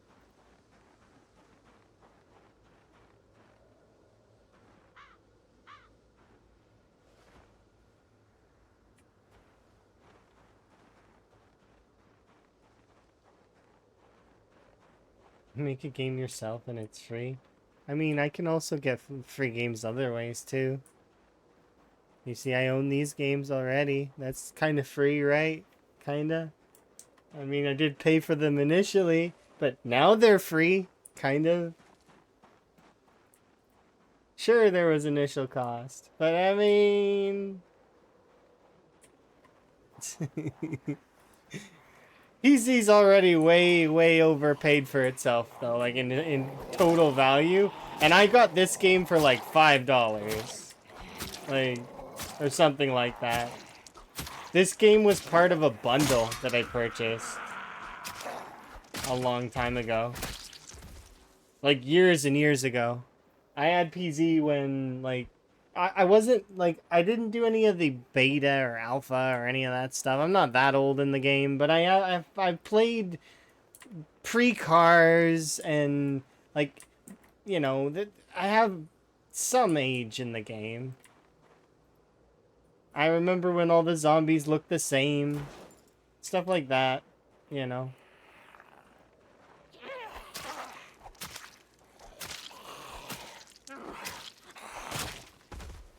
Halfway because the limit is 10. People are happy with the level number 5.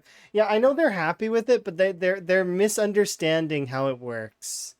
Oh, it's halfway there. No, it's not. It's halfway there when you're level like 7, level 8. You know, something like that. That's when you're halfway there. But once again, logic, right? It looks like it's halfway there, though. Because in the skill tree, it would look like it's halfway there. But that's not taking into account scaling XP and the values increasing over time, right?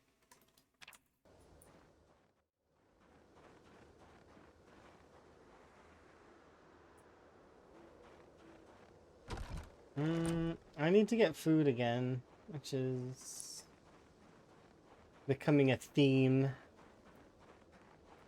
I wish it was not, like, I wish it was not winter months right now. I wish that this push could have taken place in spring or something. So half is like 7 to 8? Yeah. Because the way that works is, you can figure it out exactly if you really want to. I'm doing napkin math, which is not good math, by the way, at the moment. But um, so what napkin math is just like math that is rough, like that I'm not. Yeah, I'm not doing like actual calculations or anything, but I know that this is 75, this is 150, this is 300, right? Um, from there it goes to what is level 4? I can't remember. I know level 4 is because this is 1500, so this would be 750. So, right?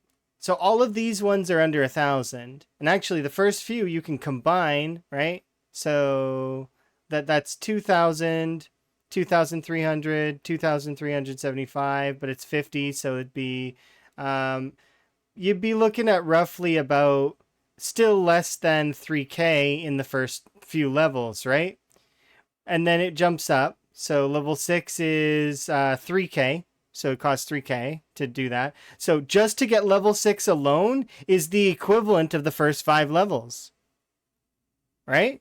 So the first 5 levels combine basically get you to level 6. So yeah, it would be halfway right here between levels 1 through 6. If you go for the rest of it now, so level 7 is what is it, 4,500 or something like that? I can't remember. I yeah, it's something like that to require to get to level 7, right? So that's 3k 4,500 right there on these two alone. Suddenly the first 5 levels feel like nothing now. You go to level 8, which requires 6,000 XP. Well, that's the combined total of 6 and 7 a little bit, right? Because it'd be, well, a little bit less than that, actually. It'd be 1,500 less than it. But I mean, it's still, it almost doubles the total, right? So if you look at the total number after that, that's to level 8. And then there's still 9 and 10. 9 being, what was it? It's 6,000. Is it 7,500 for I know the last level's 9,000. So level 9 to 10 is 9,000. But that's my point is that so because it scales, these last 4 numbers here are easily worth more than pretty much the entire XP bar total.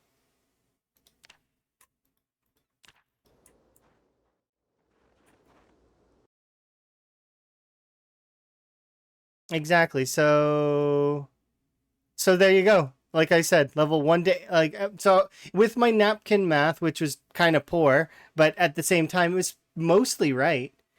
By the time you're level 8, level 7 to 8 is what I said. You're that's halfway. You're halfway at that point, which is a bit crazy, isn't it?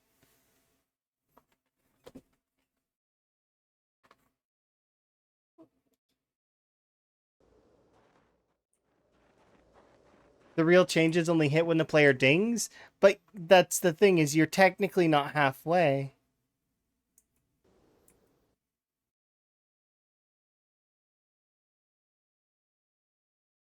You're saying based on the damage values then, but that's not true either.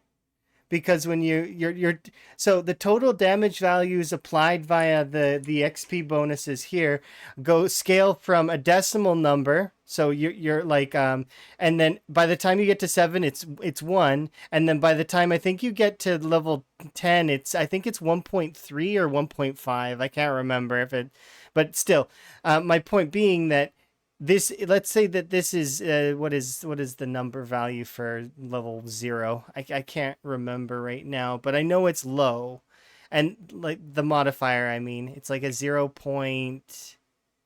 So then you're talking like we would have to go between the half mark between 1.3 and 0 point whatever. So I think it'd be closer to level 6 level. Yeah, level 6 would be your half mark then. It wouldn't be level 5. Yeah, I agree with you that it's a psychological thing and it's got absolutely nothing to do with numbers.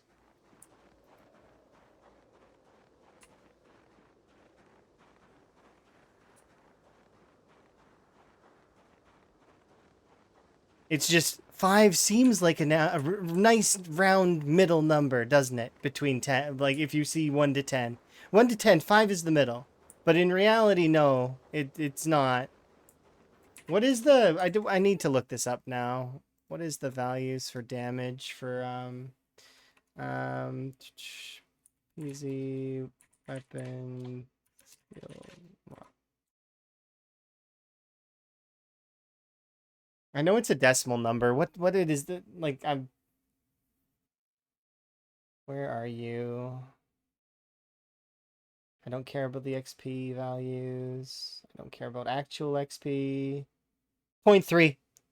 So it's 0.3 versus 1.3, right? So let's see.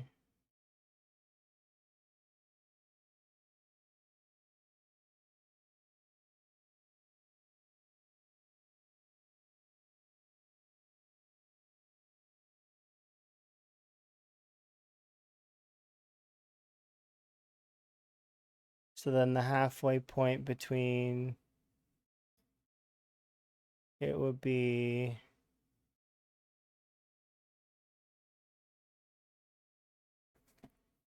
oh, I closed it. My bad. 1 second.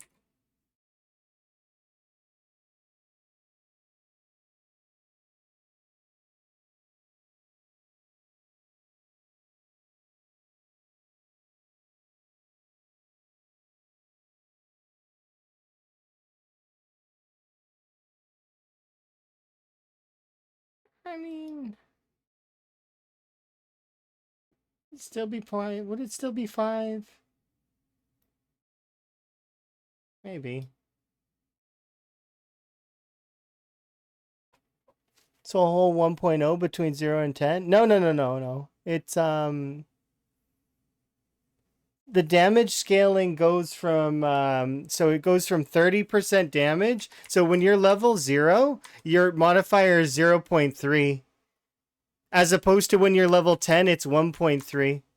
So you get an 130% damage bonus at and when you're level 7 is when it's 1.0. Right? So that's level 7. So that those numbers respectively that I just put there are level 0, level 10, and level 7. So yeah. So when you're level 5, you're at a 0.8, which is kind of in between 1.3 and 0.3. Like, I mean, sort of. Because you'd want to go whatever is half of 13, right? But that's not quite the case because you start out at 1.3, right? Or sorry, you start out at 0.3. So it's like, yeah. To get to 1, you need to be level 7. Like that's the crux of this is that you don't get to see true damage until you're until you're level 7. Which is where we're at. We're at level 7 with short blades. And you can see the true damage is really good for short blades, right? But that's for everything. Everything's true damage is actually sizably, like, it's all pretty good. There's not really one weapon that is, like, too much better than the other ones. There's some that function better in certain scenarios, but they're not, their variance is, like, it's not by a large margin. It's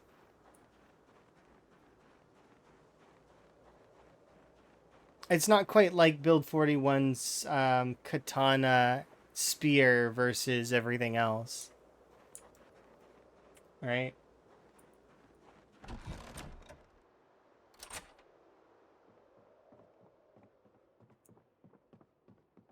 Level 5 is good.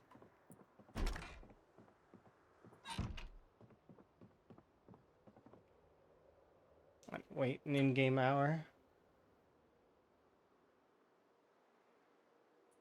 If you target a character of 0 skill, any stat increase is good. Because it's all uphill from there, right? Like, any stat increase is good. If we're talking about a character of 0 skill and I get +1 in anything, suddenly that character is better, right? Objectively. Doesn't matter what it is. It could be electrical skill or like I mean not that that's bad. It's just that I'm just thinking of something that has minor uses. No, the window being open does nothing. It gives me an escape route. It gives me an escape route in case zombies come in. You know, if zombies come in and make it all the way to my character, that's different. If they make it all the way to my character, I'm pretty much screwed. But if they come in and I hear them and I feel unsafe, I'll jump out the window. If I have the if I feel like that's the best option. It doesn't change the temperature indoors. You believe no one's wrong here? Oh yeah, no, I don't think anyone's wrong. I just think that it's just funny the way people are. I'm not looking for anybody to be right or wrong. I just think it's funny. That's all. It's the same as the psychological thing with the $9.99, right? It's $9.99. No, it's $9. No, it isn't. It's $10. Just because you see something that is at 99, you know, it's not how that works. Psychological stuff, right?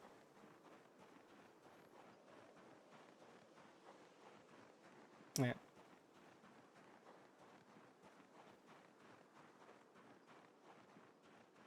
I find it interesting.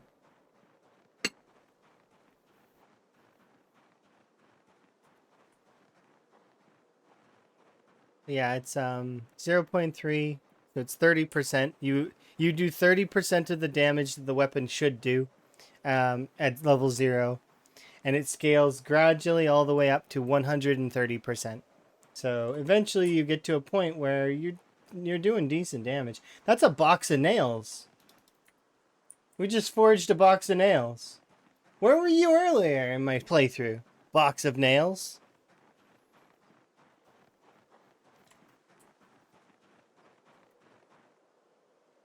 I'm trying to get myself some forageable food and it's horrible.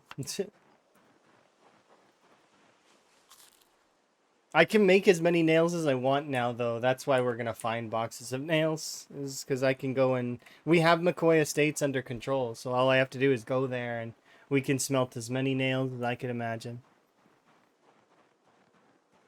We stopped at 2 boxes because I don't need that much. Not at the moment. We're not building like a super duper base yet. Although eventually we will be building out the churches and stuff. And I do have intentions of doing some kind of super base at some point. We'll see. You like the nature's abundant? Right now it's really, really good.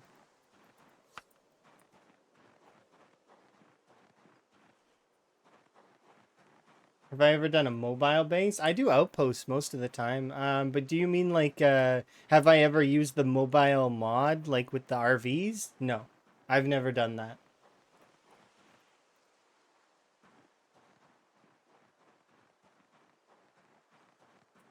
I feel like for me specifically, that might be a little bit too strong for me. But maybe not. Hello.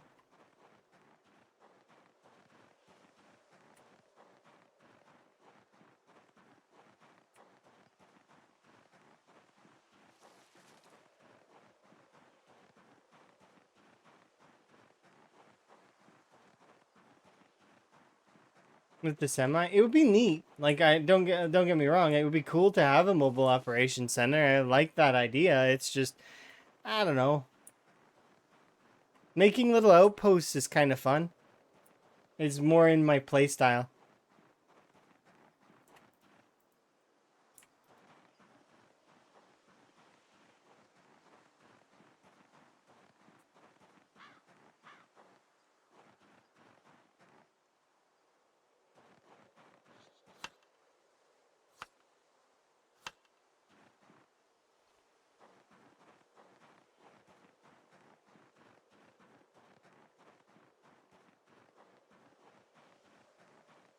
The wild growing shotgun shells. I mean, sometimes. We found what was it? 3 shells and a few bullets.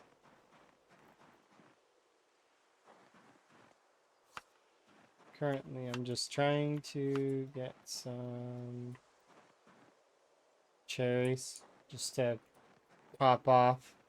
This section over here just has a lot of cherries. I really wish it was spring though, because these particular foraged goods are not very fading. Not like mushrooms or, you know, they're not quite as good.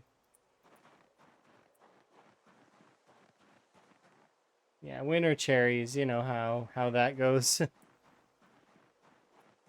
Sometimes you get lemons and limes though, but not in this area. And I don't know which biome I should look in to try and find them. I'd have to go looking. And it's just easier to come over here, grab a mitt full of cherries, and just... That's good enough for now.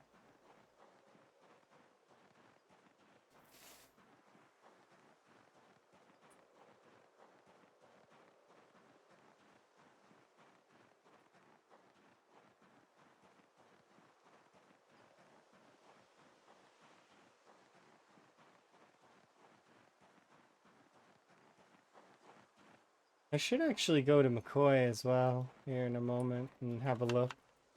We're actually almost at the point where we can say that that section of Moldra is clear enough that we should be able to siege down McCoy.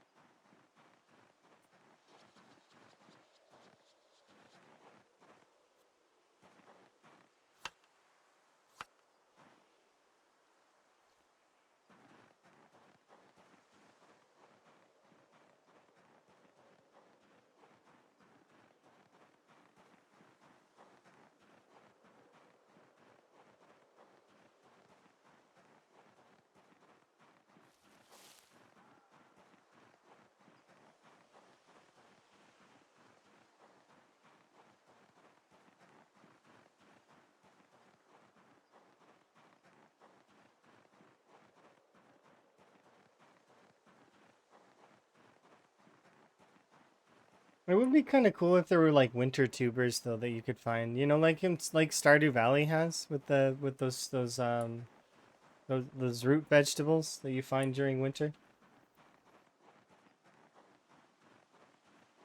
Does Kentucky have those or no? Maybe that's why. We instead find like frozen lemons, limes, and cherries, grapefruits.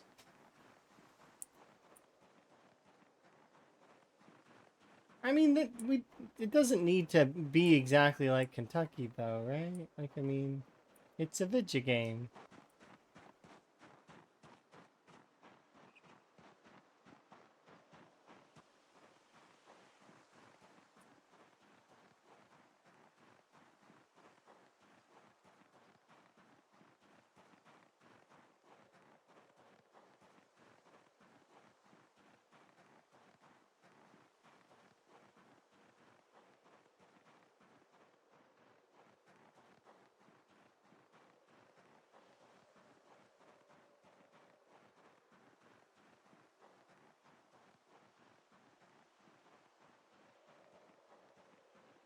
Maybe we'll just go to straight to McCoy right now. See if I can't snag a welding mask.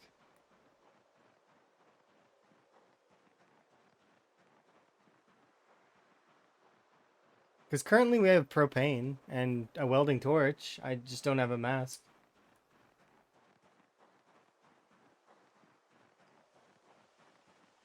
Hello, zombies.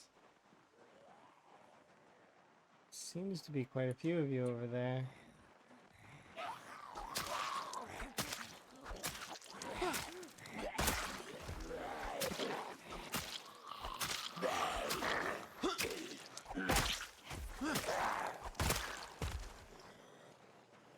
Is this, or is this part of Moldra, or is this, oh, it's part of Moldra's heat map. Okay. I thought it might be, one of those events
Knife builds are so good. I mean, they're okay. Like they're the biggest boon of the knife build is that stamina usage.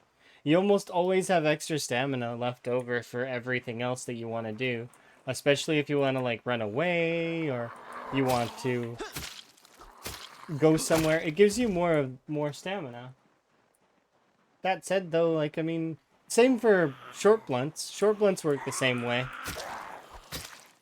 Although short blunts are kind of at a deficit right now. Because the way short blunts work is the zombies will fall over. Right? So... And there's some kind of down attack thing going on right now. That's causing players to down attack. So... Anything with knockdown, it's kind of... less than ideal at the moment.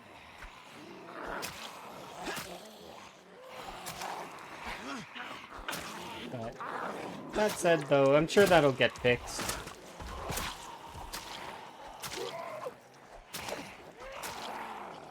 How do you pull the knife out so fast? What do you mean, like the next knife? My character's not depressed. So, like, I don't have depression, so the knife comes out almost immediately. And they're on my hotbar, you see?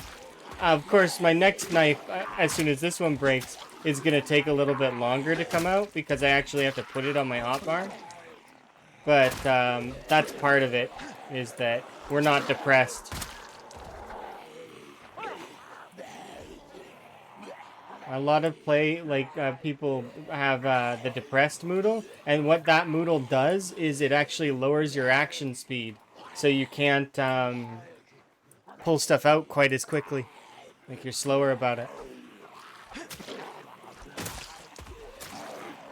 But yeah, I just press one of the belt hotkeys, and out comes another knife.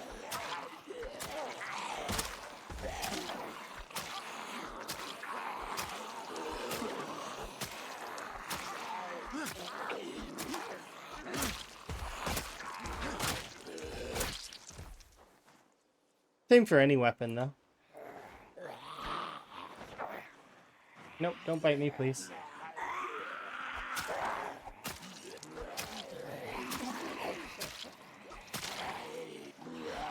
As for standing up quickly, I'm holding shift while I'm sitting down.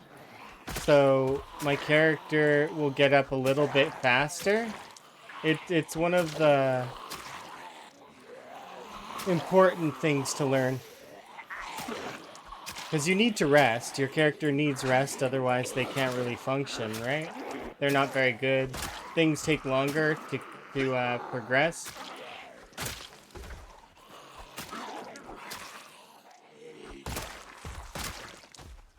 No, I mean, so wait. The real downside is when they get stuck. They only get stuck from the jaw stab.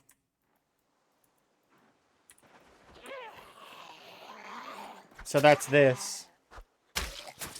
There's a chance for the knife to get stuck in the zombie there, but it's not common. Like it'll happen a couple of times.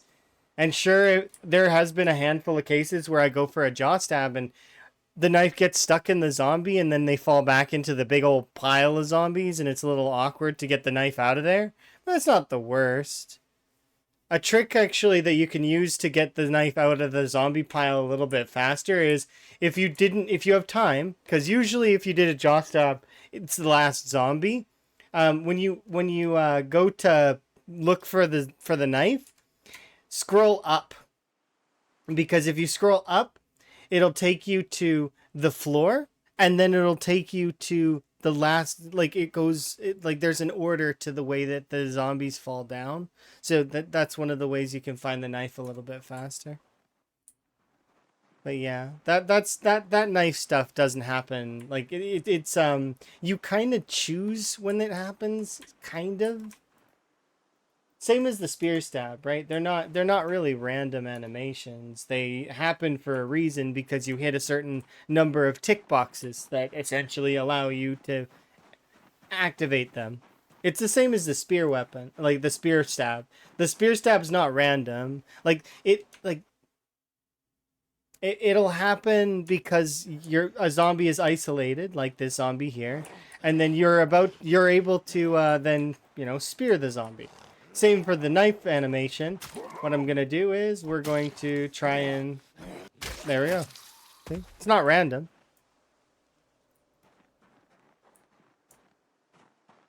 Let's see. Is there another zombie nearby? Yeah, there's you.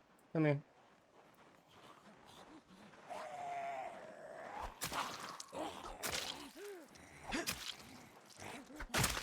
I didn't get to do it that time because I didn't wait long enough to activate it.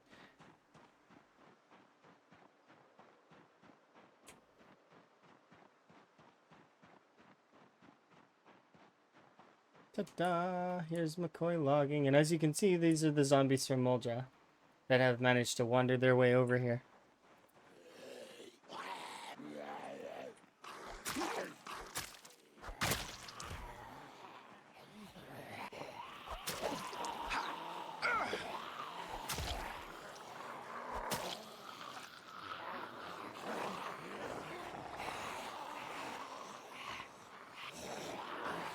I'm losing the knife. Mistiming it. If you manage to mistime that somehow, that is the nichest mistime that I think I've ever heard about. And somehow you lose your knife and then there's more zombies afterwards. Because usually, like I said, the knife stab doesn't happen unless there's only... Like, you'd have to have the zombies approaching from your periphery and then you'd be forced to run away. It's like, it's very unlikely that that chain of events would happen. And you not have another knife on your person.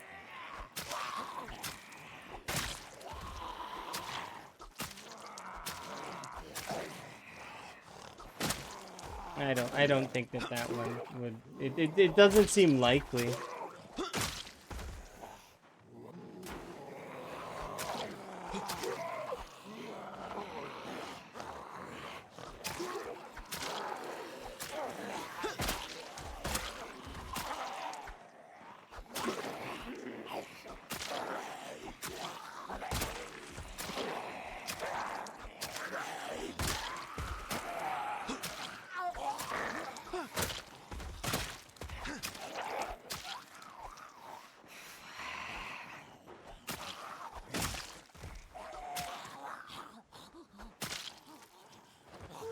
See that push there? That means there's another zombie directly aggroed to me. Right? So I went for the knife stab there, but pushed because there's another zombie that was aggroed. Knives have that built in as well, as sort of like an extra layer of defense. That said, though, I have managed to, like, it's based on perception, I think. But I'm not exactly sure how that aspect of it works.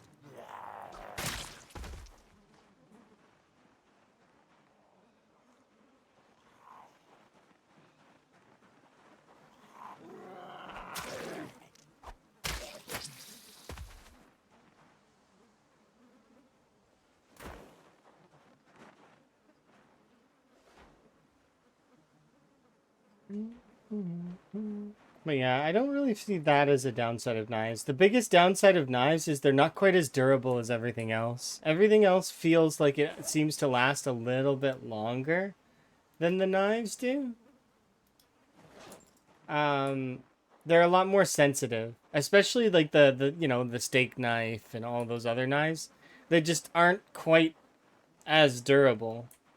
The only thing that you could maybe argue is worse durability than the knives is the spears. And that's not really a good thing when you're comparing durability, is to compare yourself to the worst. It's like, you know?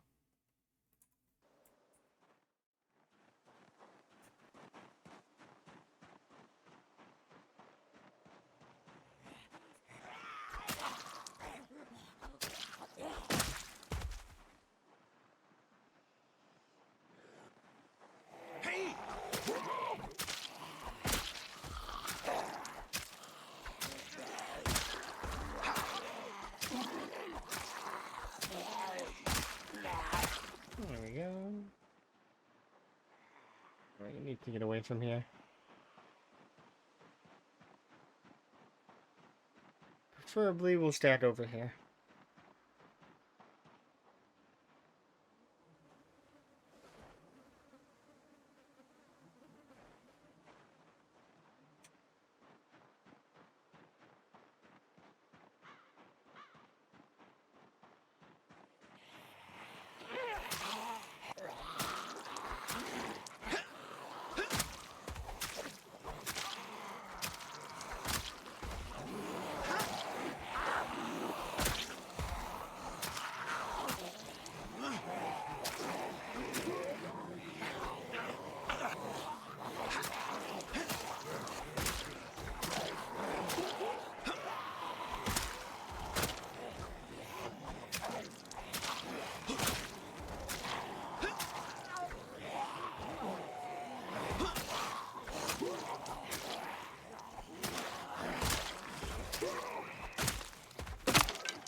Hello.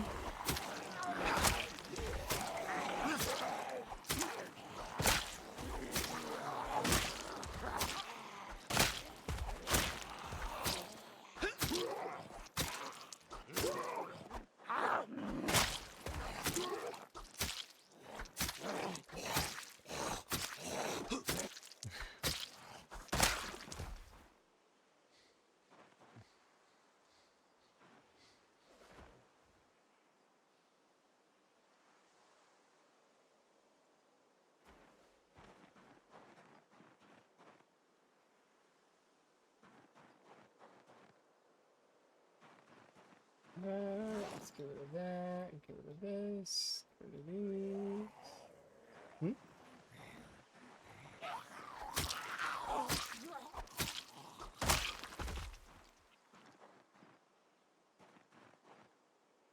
Cool. Yes.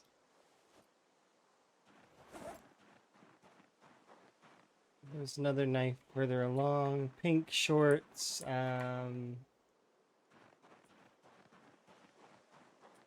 Cream colored top. Large knife, I think. No, it wasn't you. Where's the other large knife?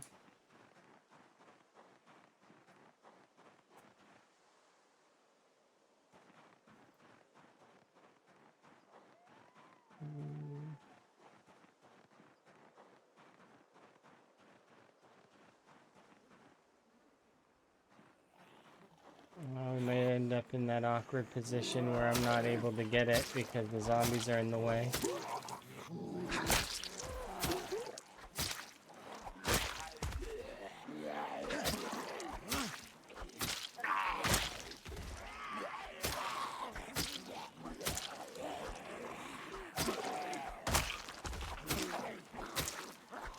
Yeah.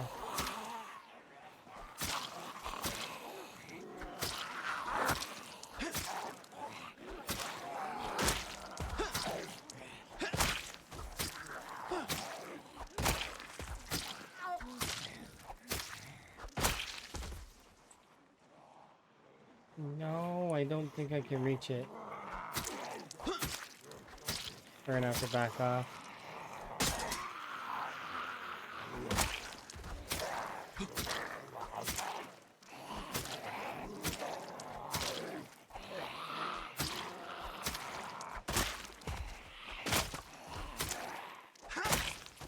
Yeah, I gotta back off. As much as I want to keep going, like, and push this way, it's not wise. I should back up. Because we're tier 3 hunger and tired and cranky.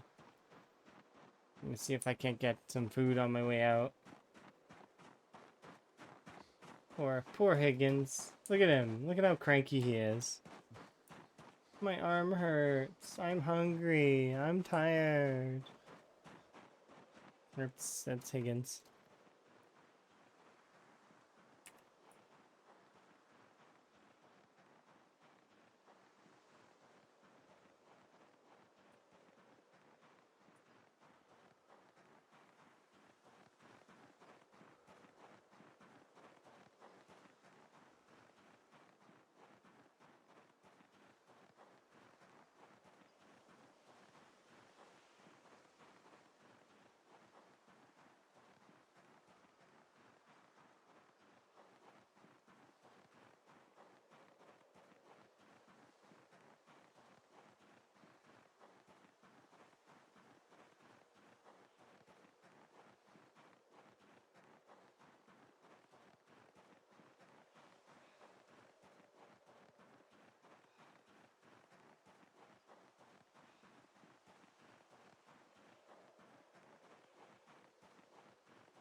We're almost out of the winter, though. Another month or so, and we'll be free from the grip of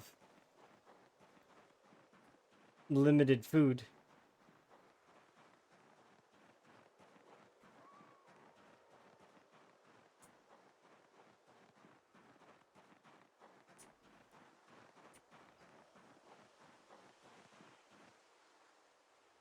Of course, there is some temptation to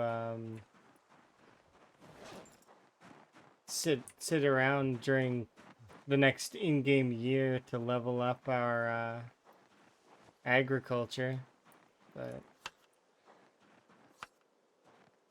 I don't know if I want to do that this in-game year that's coming up. It'll be year 2. Maybe we'll do it next year. Maybe we'll plant some things though. Get a little bit of training in it.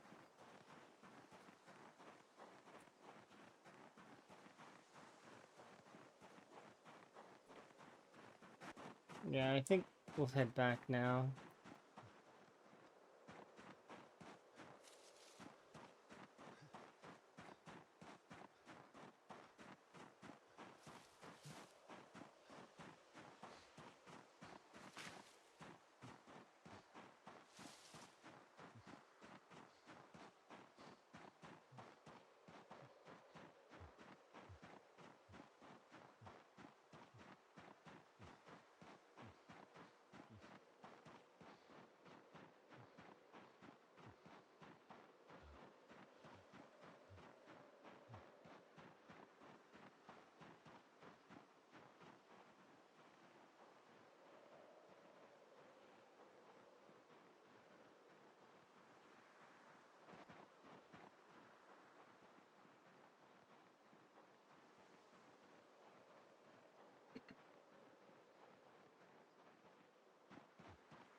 We're very close to that because that's the crossroad to McCoy logging, which means that we can probably go to McCoy logging.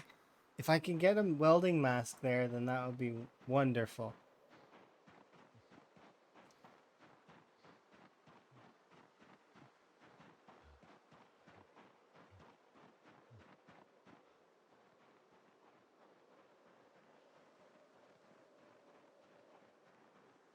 I don't expect we have to worry too much about tier 3 hunger at the moment.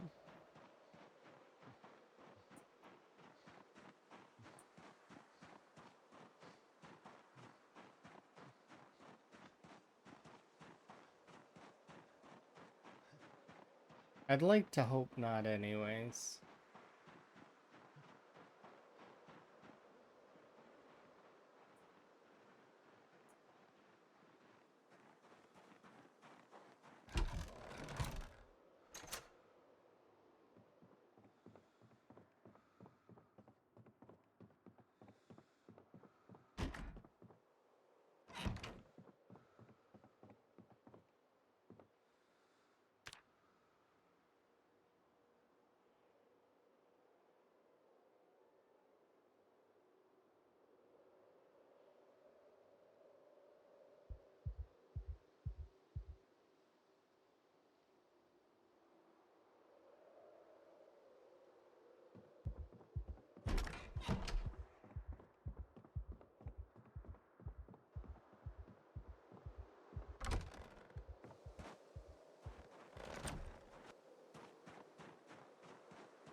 Finally a day that's not foggy. I've been waiting for a day like this. It's so beautiful. We definitely need to go to McCoy.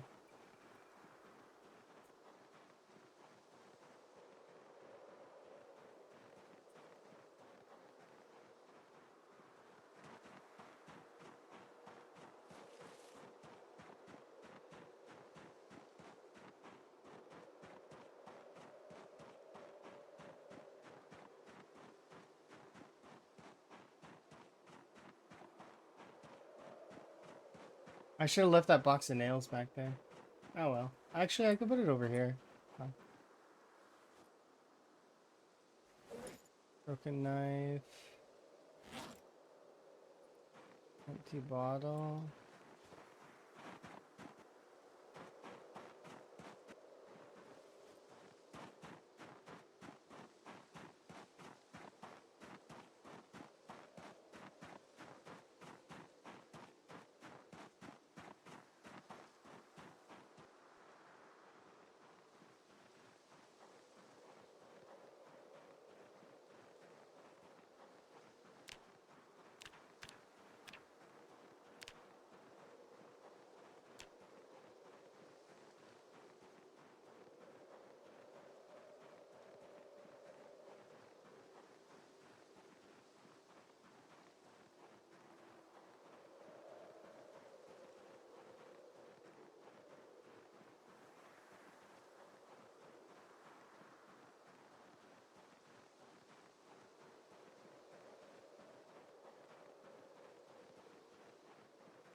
If you had a peek at the gen, you're talking about like the I haven't actually gone in there yet. I was like I mean we've managed to clear in front of it, so most of the zombies are dead. So we probably could go in there, and there's probably a welding mask in there, but I don't know. It's just one of those things where I want to go to McCoy as well, right? It's was it looted? I have no idea. I'd have to go look.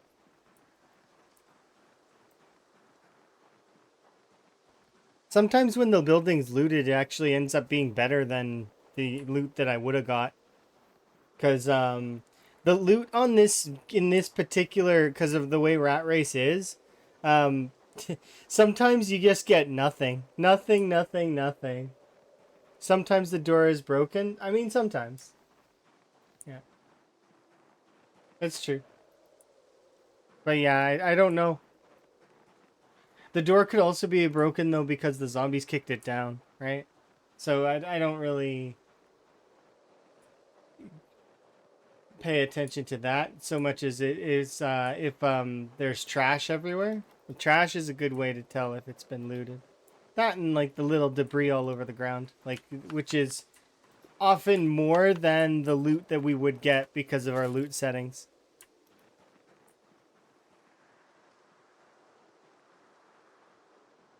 So kind of I hope that it's been looted. It's weird to say that though, right? It's like I hope it's been looted so I get more loot. It's like what?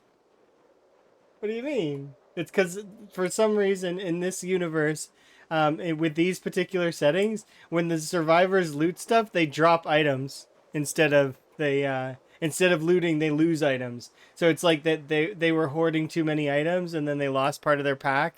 That's kind of like what it's like. I kind of want there to be loot. Yeah.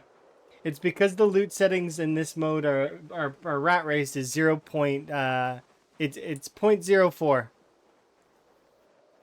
So it's even worse loot than insanely rare loot by a full decimal. Because insanely rare is 0. Or it's 0.05.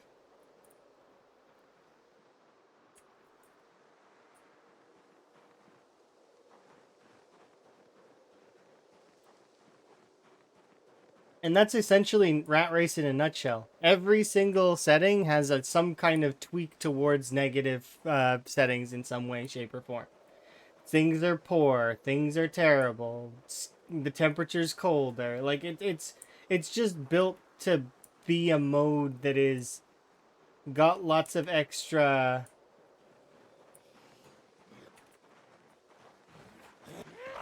little little pieces to it.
Oh my god.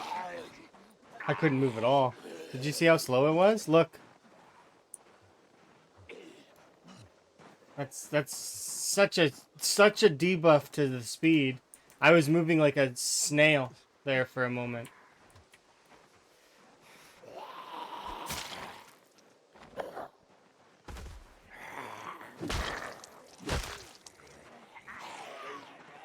Like, look at this. Look at this. That's not the natural speed you should be moving. That's wrong.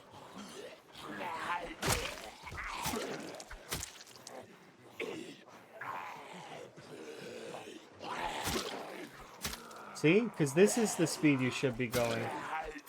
But if you don't pay attention to that, you would get caught off guard by it. Suddenly, my speed was reduced by a ridiculous amount. Like, it was sizable amount of speed reduction.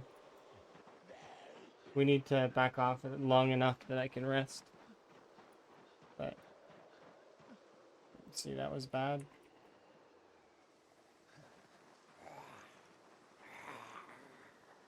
See, but they're spaced out just enough to be annoying.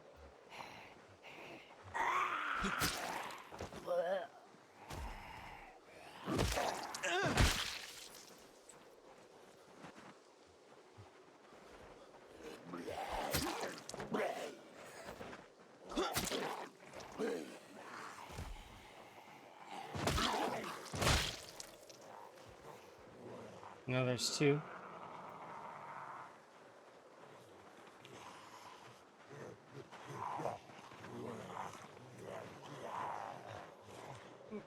Run down this way.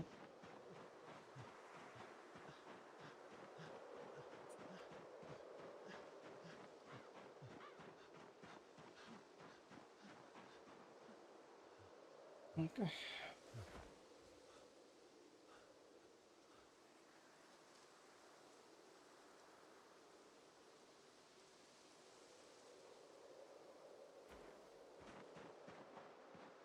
Did they stop in the trees? They did stop in the trees. Okay.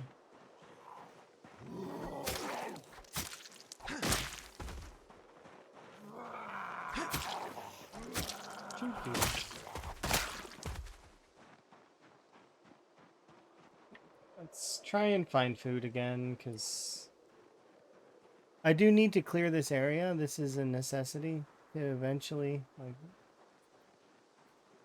like this area is not quite in a good place at the moment.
These cherries are like the worst and tiniest cherries ever. But they're food, so I can't say no.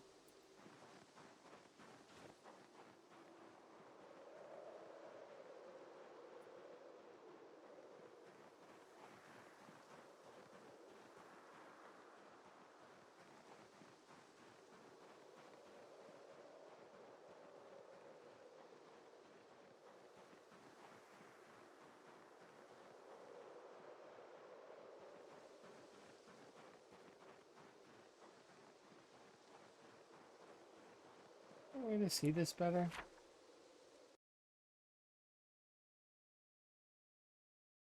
Oh, this is attached to this.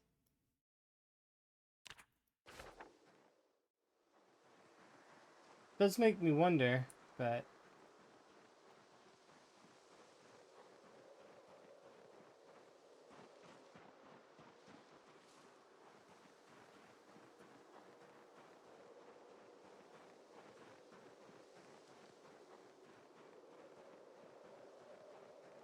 I don't know if I've ever been over here. Like, aside from when I went over here before, but like if I've been to this particular part of the map.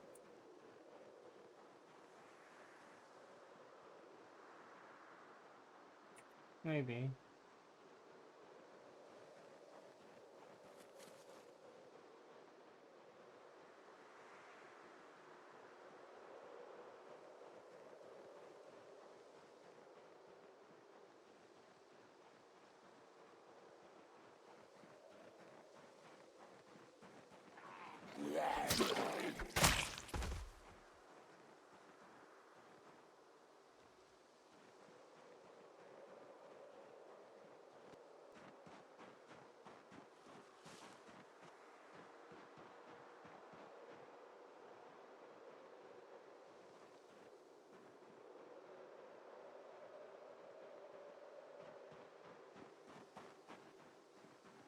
Come on out.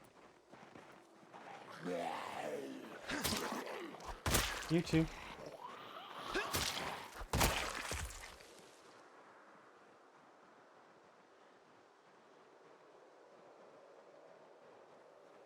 Loot down here.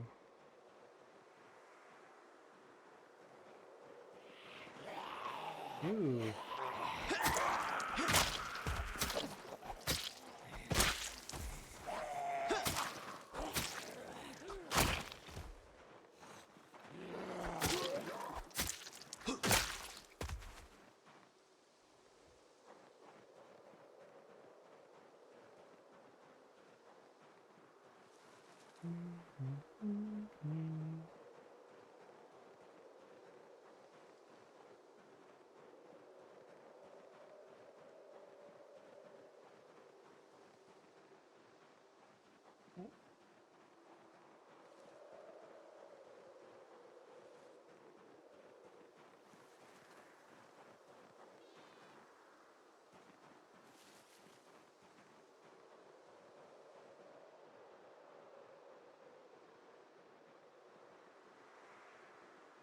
Here I am going to trick this deer to running into the fence.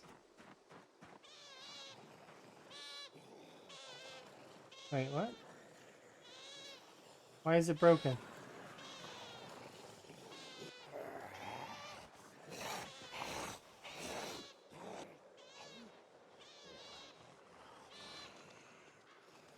Well, this is what I was gonna do. I was gonna trick it to running into the fence, and then we were... I was gonna eat you, but then now I can't, because you're gonna run off into the woods. Awkward.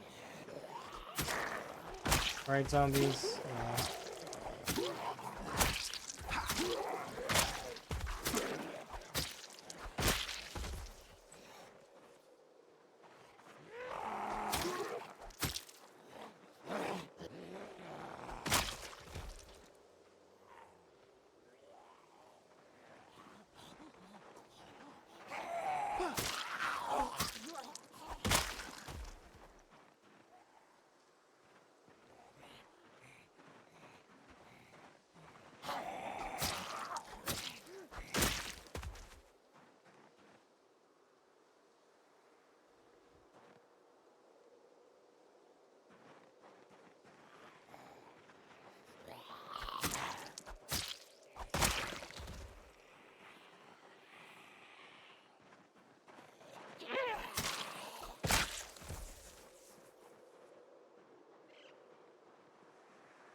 Okay, there's not much left in here. Like, not really.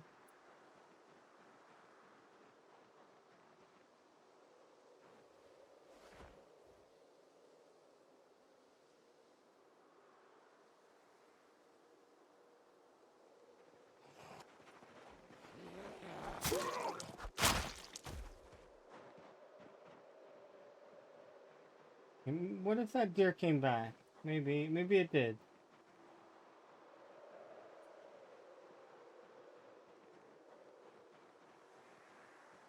Maybe it didn't run very far. I should have just attacked it. I was standing behind it and I was confused. I was like, why is this deer not moving? And I should have just killed it, but I didn't. Because I was like, it's weird. It's being weird. I don't understand. Because I thought it was going to run smack dab into the fence. And when they do that, they derp out a little bit. Like, so they're not...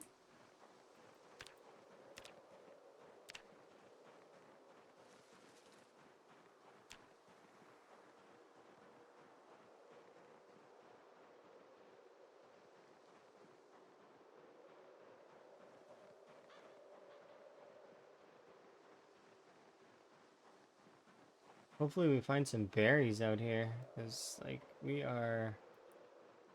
This should be yeah, a forest zone, right? Yeah.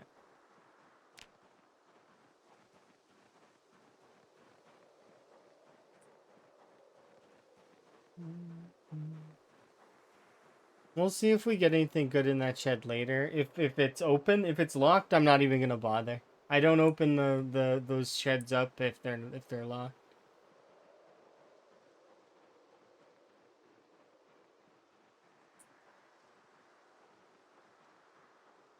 It's clear that it's got some kind of pest event going on it though. Usually those sheds do have that.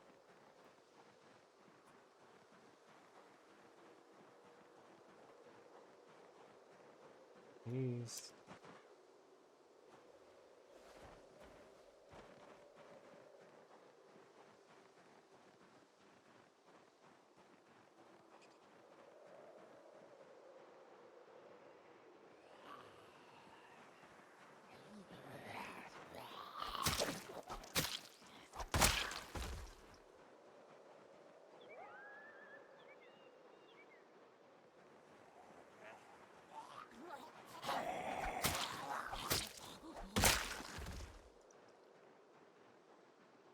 I expect there's probably gonna be water here.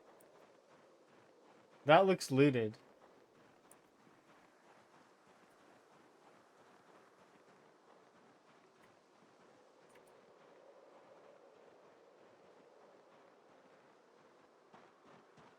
I'll head back, and can we go through this? Oh, we can. It's open. Nice.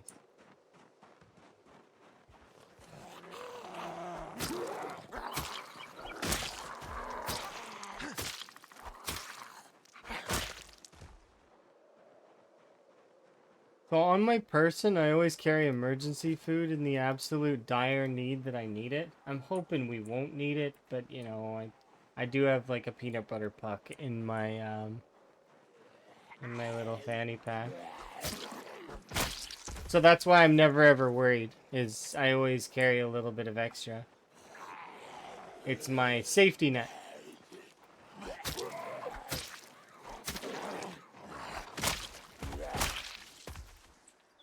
It's good to have something like that to make sure that you'll be okay, right?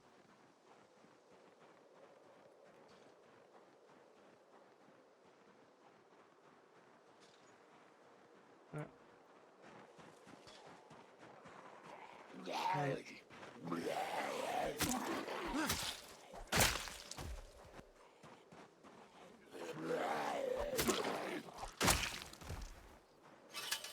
Yeah, it's locked. So I'm not going to open that. I'll just leave it locked.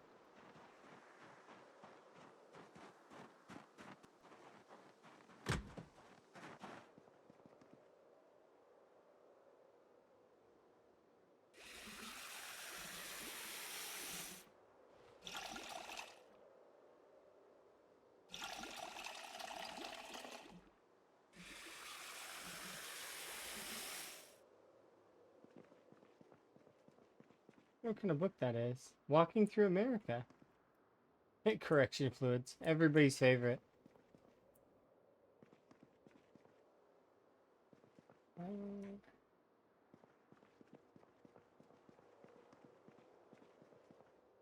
Playing cards.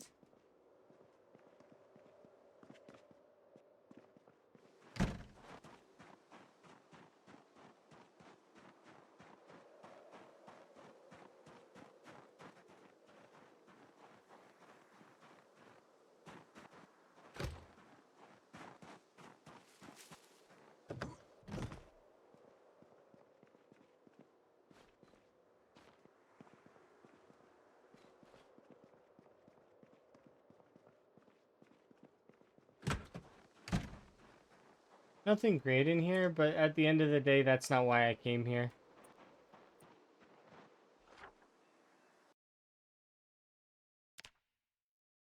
I came here to clear that off my map. Also, we need to go down to this bottom section here as well and tidy that off, because I'm sure that there's some zombies over there. But, that said, we cleared this off. So there's no more this. I don't need to worry about this flanking me. There, like, I mean, with numbers that are significant. Like, it'll still could send a trickle of numbers, but, like, it's unlikely, given my, like, how much I've spent in this little area, and, you know. We spent some time here. We put in a little effort. It's clear. Same for when we clear this next little section over here. I don't know if we, like, if it's gonna be this open the whole time. I can hope. But I need to go back. We need to sleep. Also, we need food. So I'm hoping that along our trek back, we find a decent swath of food. So then we'll clear this. We'll clear McCoy, hopefully.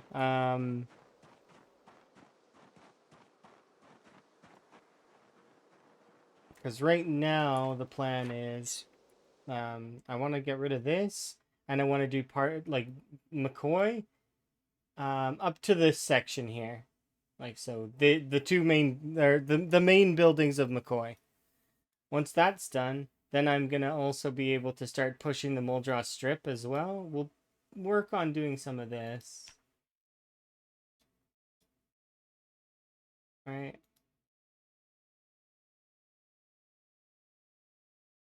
Alright.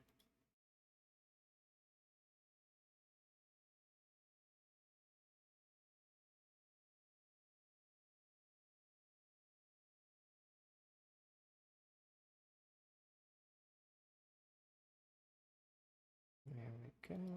Just a little bit more doodling, just so that it, you know, because that's how that is. For now.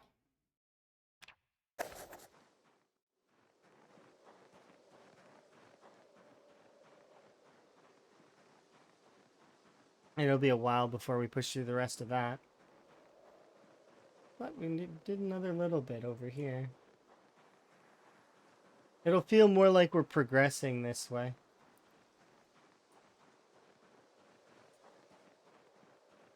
Are we on fruit? I hope we are.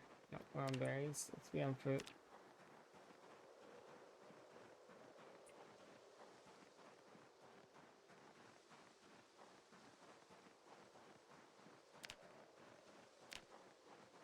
It says fruit's extremely rare, yet we've been finding... Oh, that's for this, though. What's with the random truck?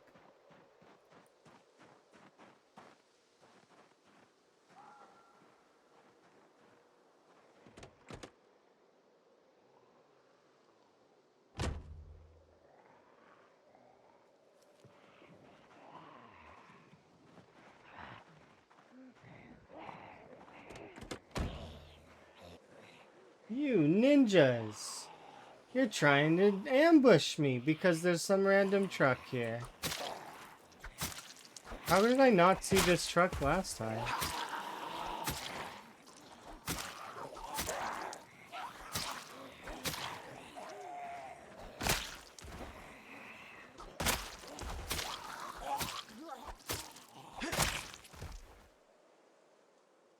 I've not once have I seen this truck. I guess it's because there's snow on the ground though, and that makes it a lot harder to kind of really see the paths. But it's not even on the road. It's like off the road.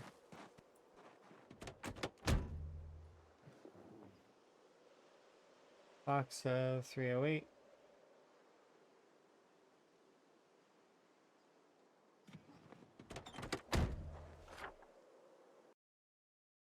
I don't even know if this truck is good, but you know, we'll mark it anyways, because why not?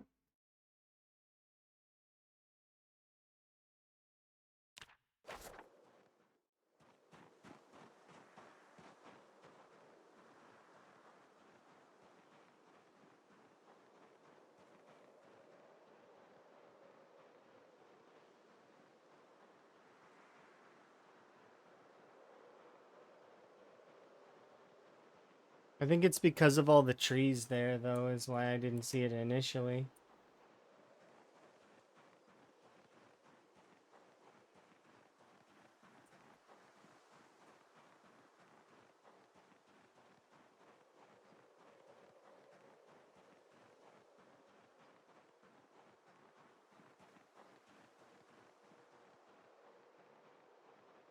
Upper section over here.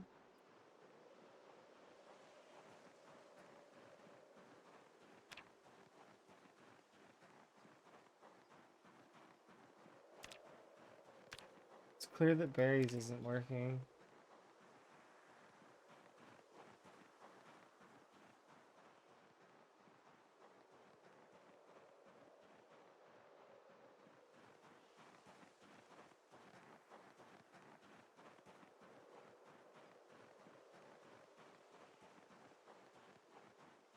This is why you don't like to leave things to foraging. As much as it is a good, sometimes it's cases like this can happen where you don't get anything at all. It's always good to have backup plans. That's more sustainable. Most of the time though you'll be fine, but it's like this rare instance where I'm not getting anything at all.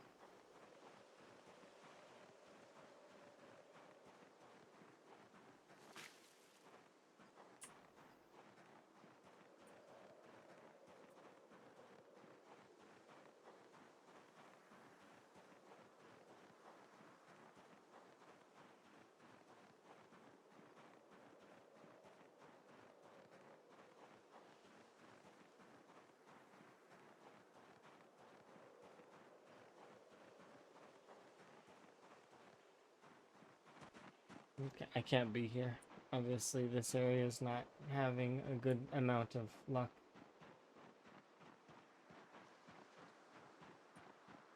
So I need to go somewhere else.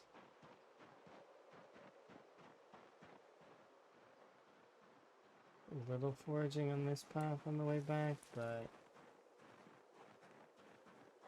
the lack of sunlight is also sort of not good.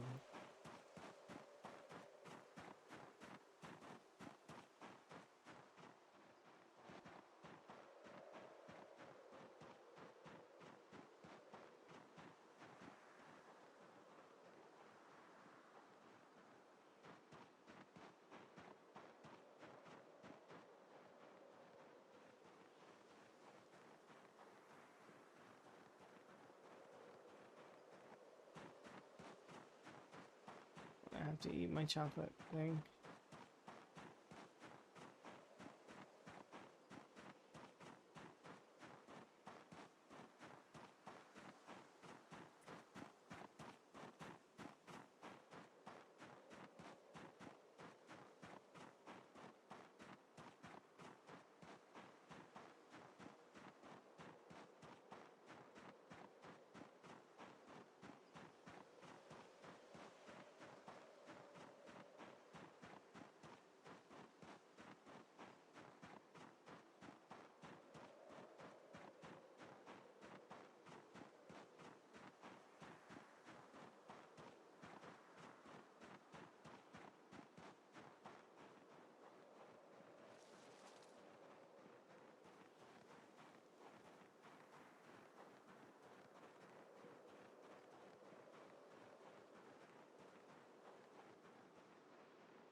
Oh, fingers crossed we managed to find some berries here in a bit.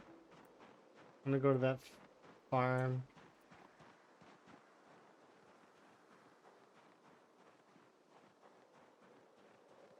If not, I've got to eat my peanut butter puck, and then I gotta go all the way back to Spiffos. Which, I mean, we kind of do. We could theoretically fish here, though. I hope. So maybe I'll look into the pond, and we'll have a peek, see if it's possible.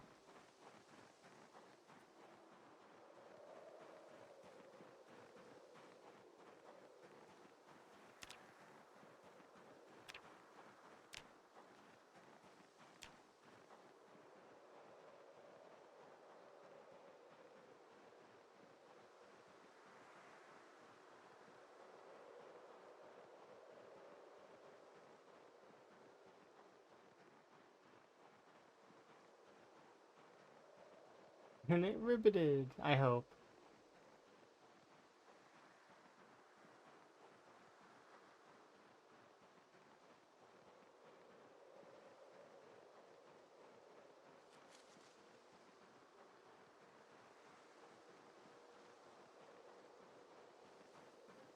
Get some frog friends.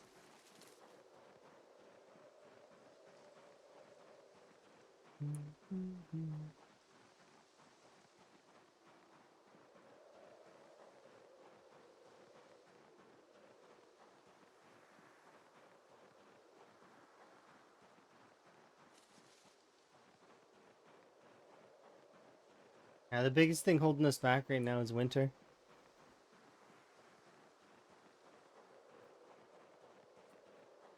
As soon as winter's over, we'll have a bit more freedom.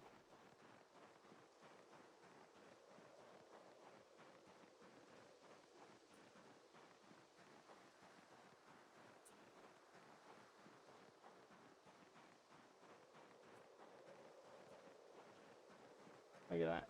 Yes.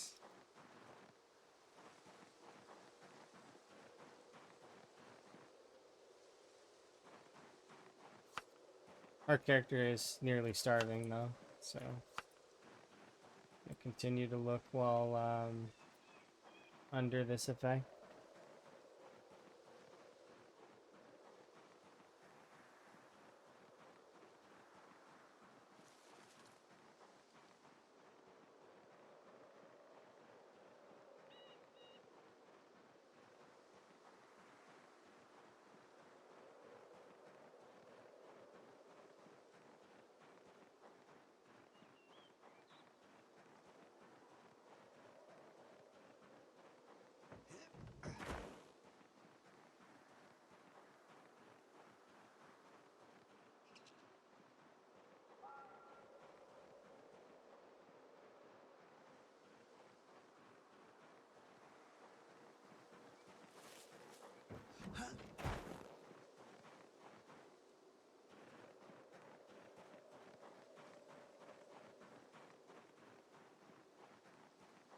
Come on.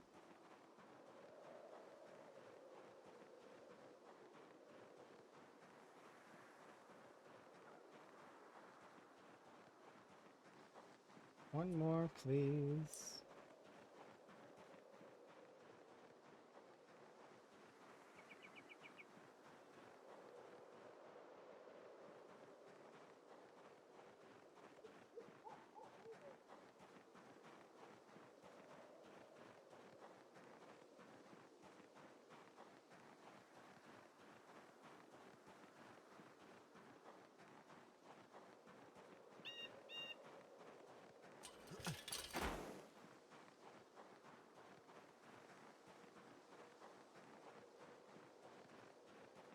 Yep, there we go. That's it.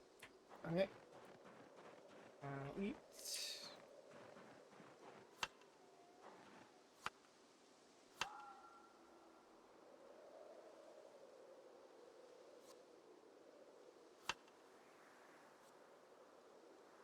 Should be all of the hunger needs that I have.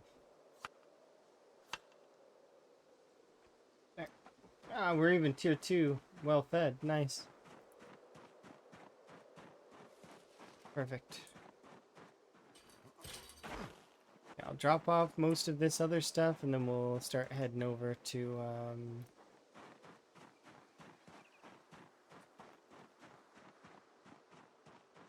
McCoy. Because we got McCoy and we got that other place to finish. So should we go to the north side place first? I mean, we can also do the Mass Gen Factory, just have a peek inside. I'm pretty sure it'll be looted and or empty, one of the two. But there may be a welding mask in there.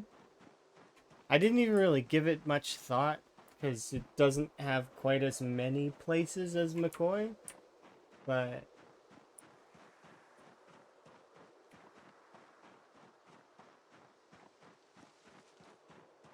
it is in essence its own thing, right? So we should give it its due.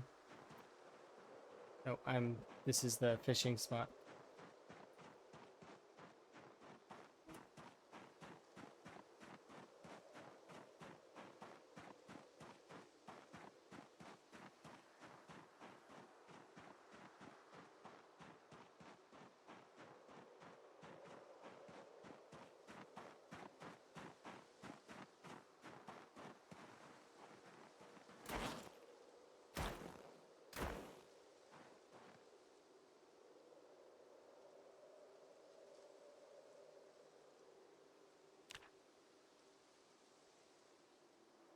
Oh, we just need whetstone? Don't I have one though?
A little bit of lag. Probably should consider restarting soon.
I don't.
Rest, recoup.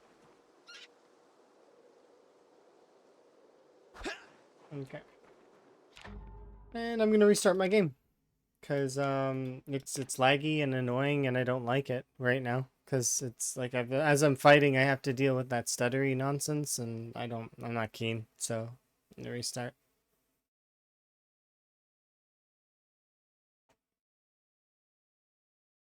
It's like a jittery, stuttery thing.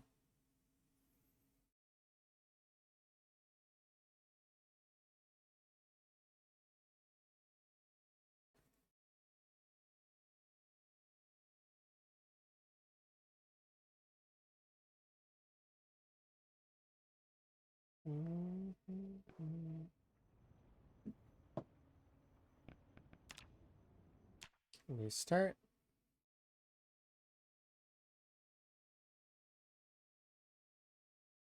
Come on, Zomboid.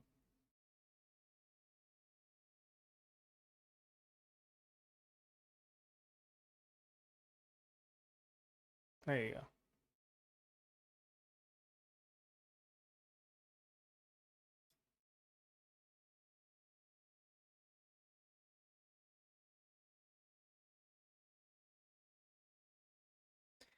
Was it the large knife that I was using or the shiv before? A little bit of both. Like, I mean, the shiv does a lot less damage total than the large knife, but the shiv's not terrible. The shiv is basically like a less durable chipstone knife. The chipstone knife's not too bad. The large knife is comparable to the long stone knife. The long stone knife's better though. Like the long stone knife is a less durable hunting knife. The hunting knife is good. The hunting knife is not quite as good as the fighting knife, at least as far as I've seen. Now, I could be mistaken, and I haven't tried the hand-guarded dagger yet, but at least that's based on feel, right? So that's not based on their actual overall statistics or averages or anything like that. Based on how it feels in my hands while I'm playing. So far, that's my interpretation of the long or the short blades. Is that the stone knife and the shiv are relative.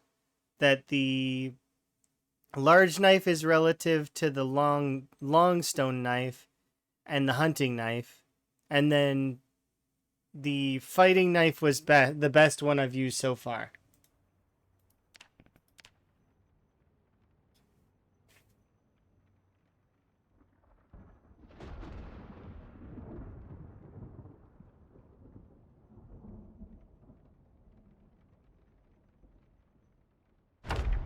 Once again, I haven't used the hand guarded dagger, so I don't know how good that one is.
All right. Sorry, just answering something really quick.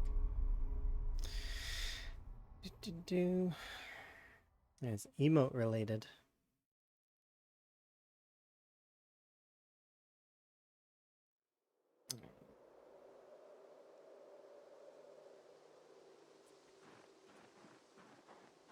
Okay, let's go.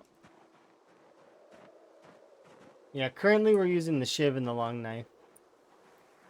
You'll notice the difference immediately. It's not even a subtle difference. Like here, watch.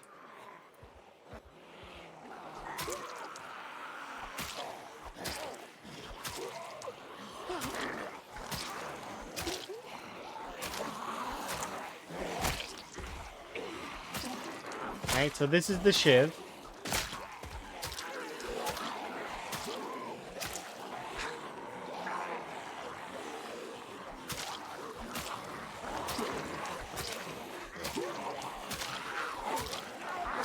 And just to give a really quick comparison, this is the long knife.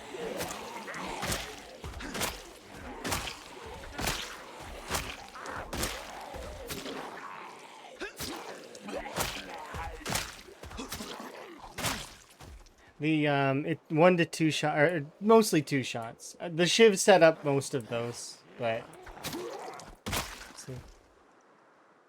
The durability is kind of not super great on it, but it is it's not terrible.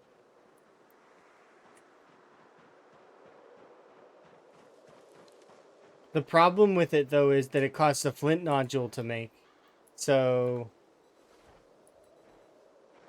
you can turn it into a one of the smaller knives afterwards, though. They added that recipe in. So, under napping here, it's right here, right? No, there. No, this was it. See, so you remake the stone blade that's broken into a smaller one.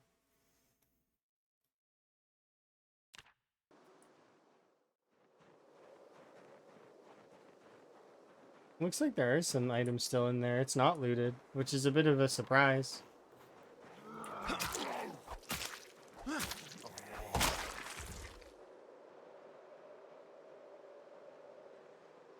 Ooh, a Duffel zombie.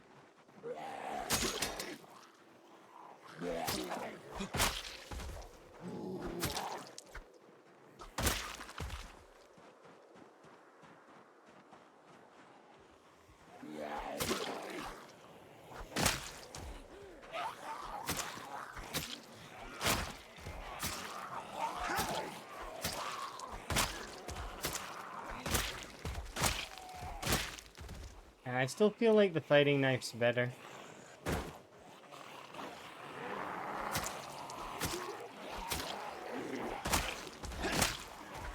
Unfortunately, though, the fighting knife isn't something that you just kind of get. They're, it's sort of random chance, right? As loot.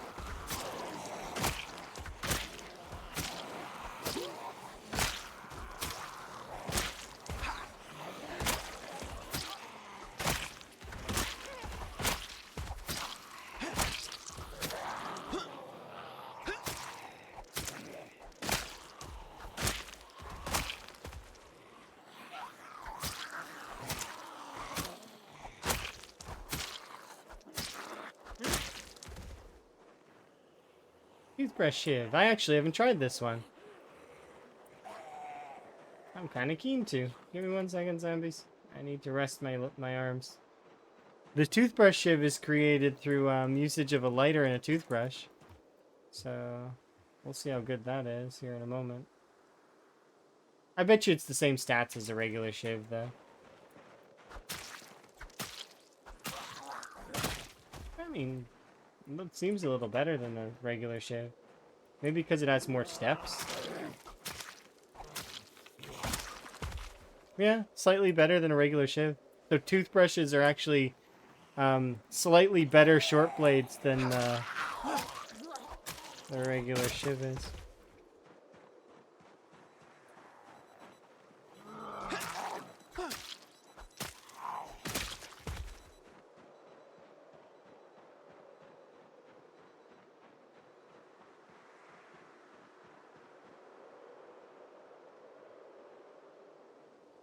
There we go.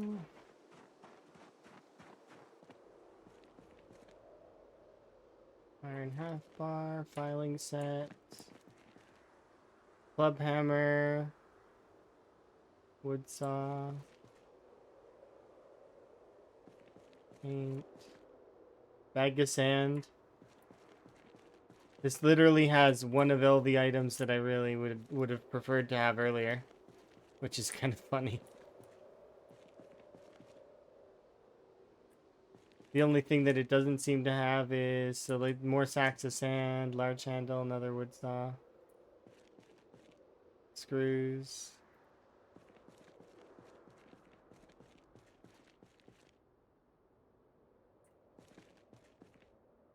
So we need a welding mask. That's one of the big things. Padlock.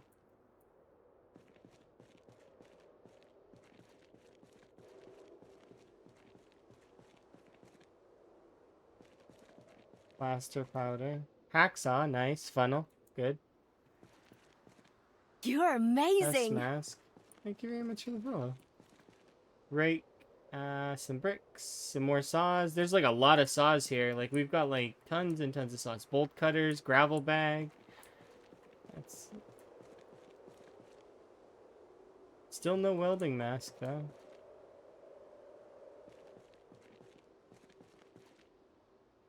Of course, I haven't checked the back ends of this. There's wire there.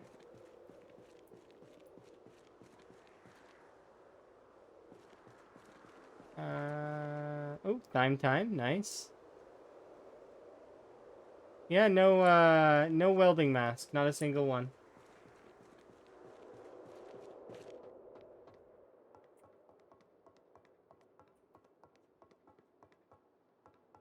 Hey, look, jubes in the trash.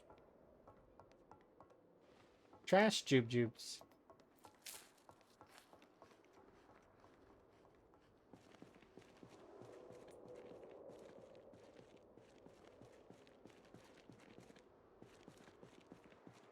That's a bathroom.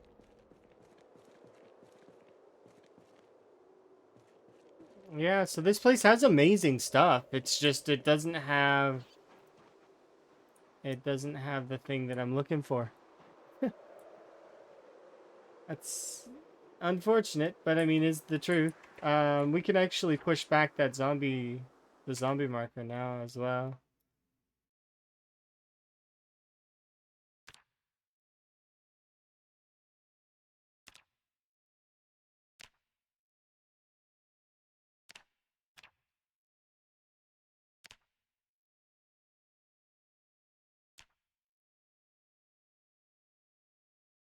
I'm gonna leave the watch bag there for now, and we're gonna start making our way over to McCoy. Not this in-game day, but that's gonna be our next goal, is to siege down McCoy.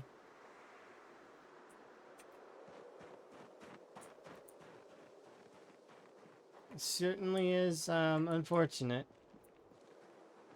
But there is quite a lot of what's it called? It's there at least.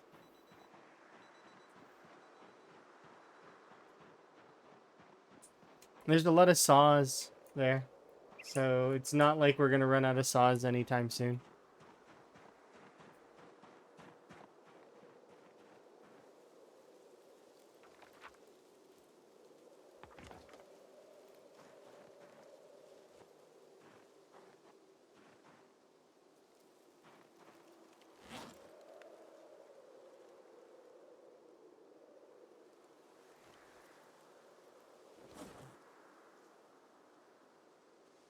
There we go.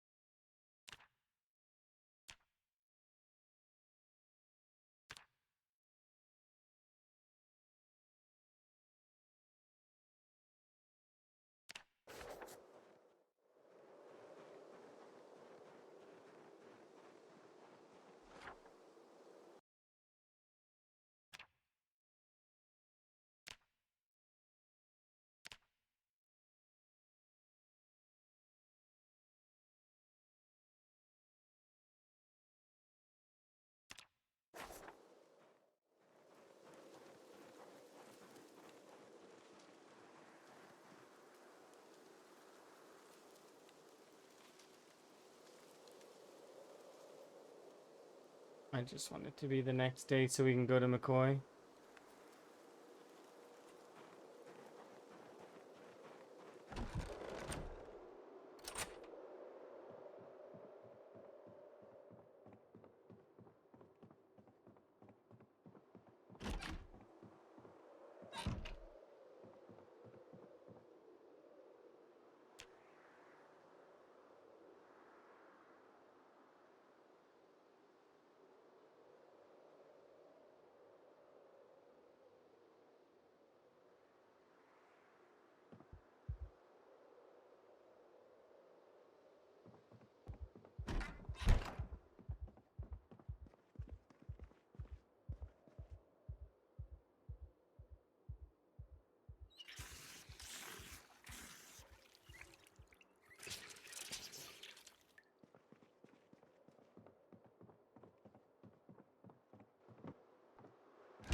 Okay, so we'll eat along the way.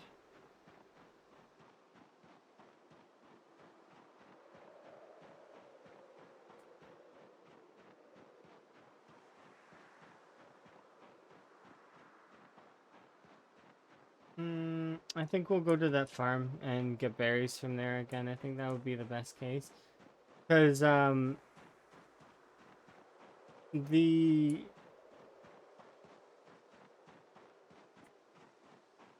Yeah, it would be best case scenario is to go get berries from the farm.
Just want one more if I can get one more, and then we'll start heading over to McCoy.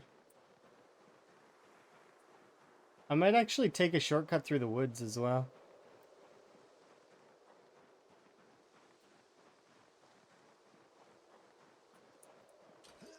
Because it shouldn't be too far, right?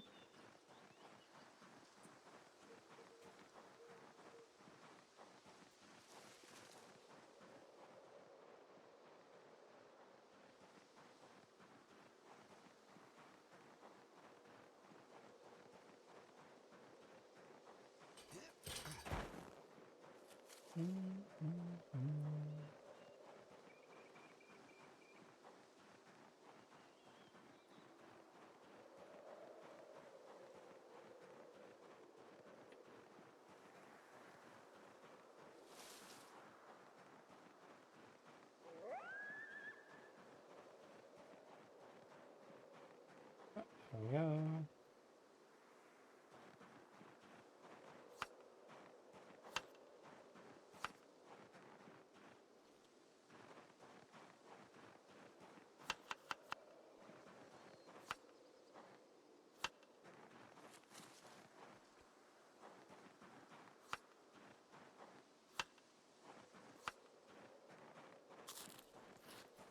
Okay. Should be good. No more peckish.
Let's see if maybe we can just cut through the woods.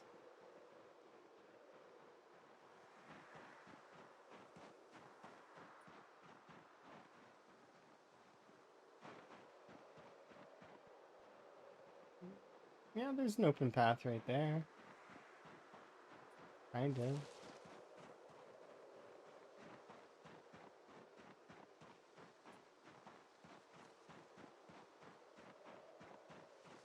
It's like a hiking path.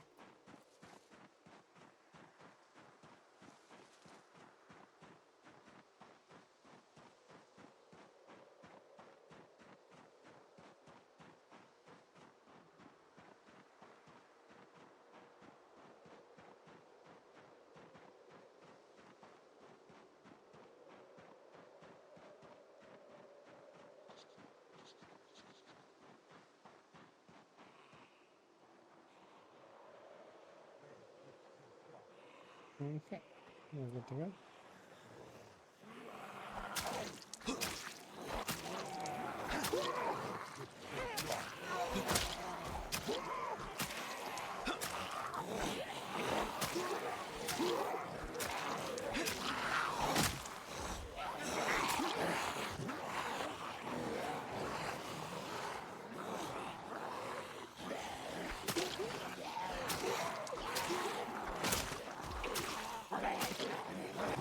Nobody can prove that it was Higgins that did this. He's saving the world. One evil zombie at a time. At least that's his perspective on it.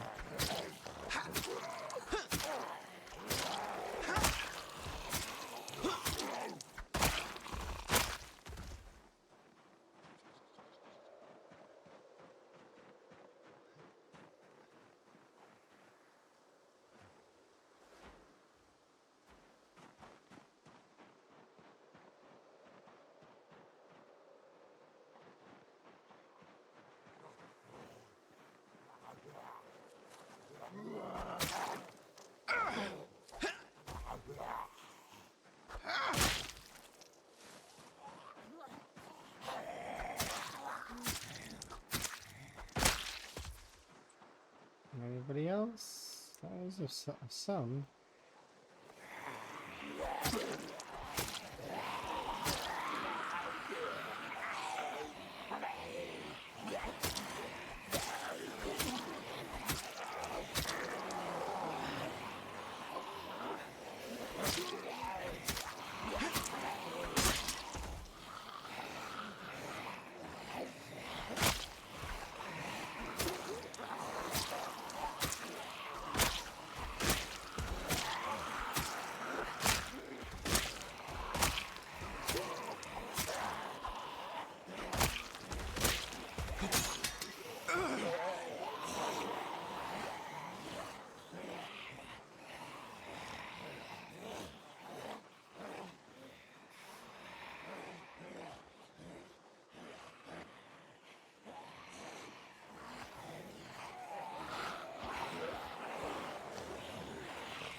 I just want to make absolutely certain that there's no side flank that's coming in.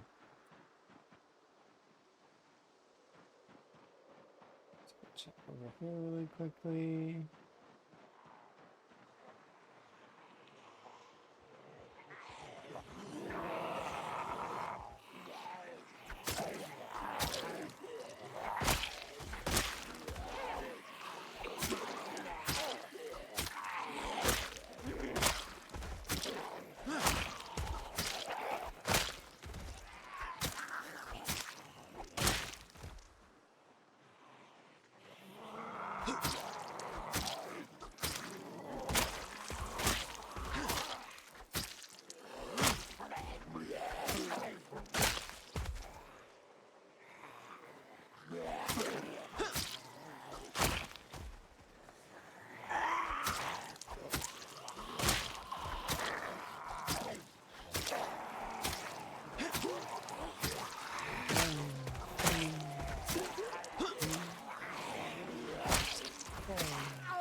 Hey!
Gotta go home now? Alrighty, have a good one. See you next time, kind of thing. Bye. Be safe.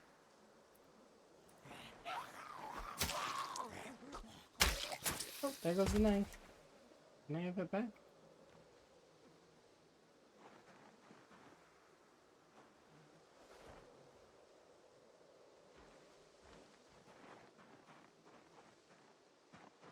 Okay, we've nearly got the flank under control.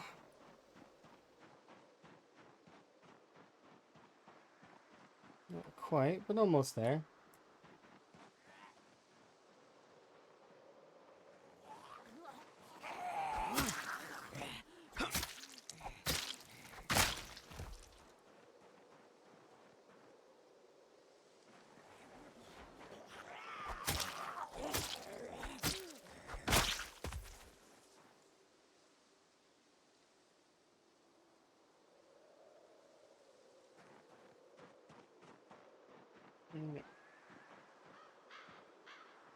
Are there zombies? Not many.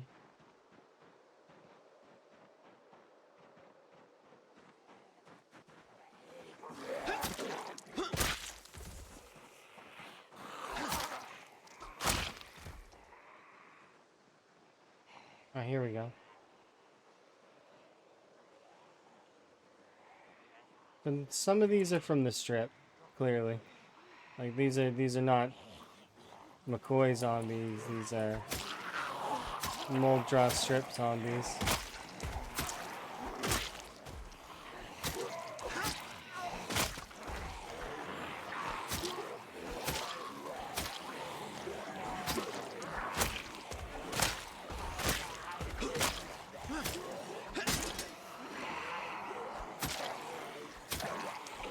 Nothing bad about that though.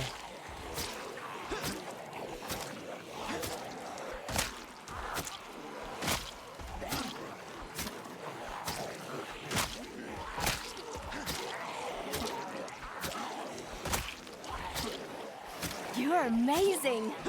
Very much for the follow. We appreciate it.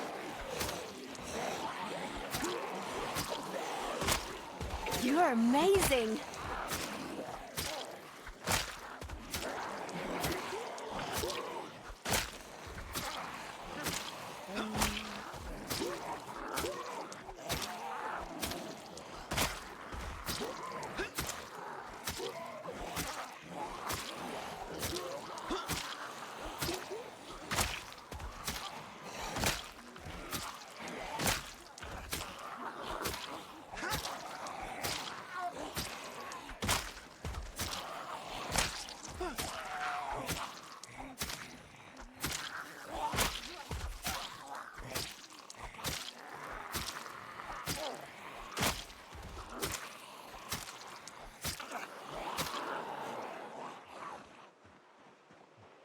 How many? Some.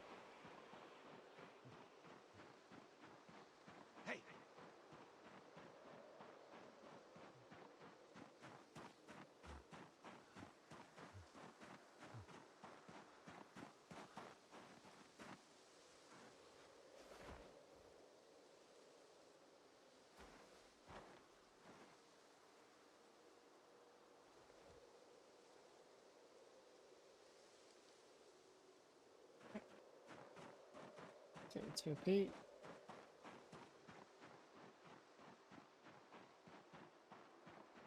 Come on.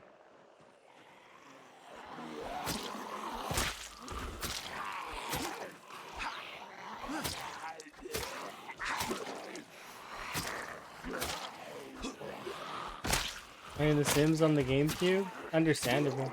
Sims is great, wasn't it?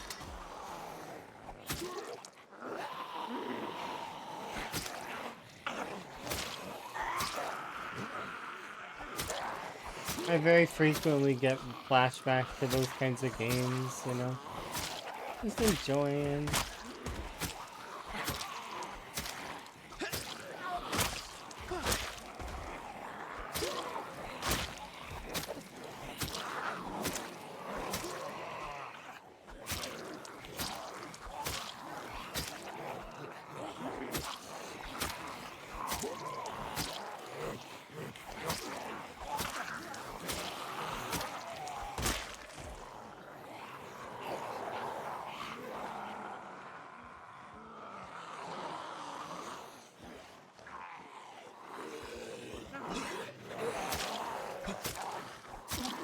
I mean, Zomboid is basically The Sims, right? I mean, kind of.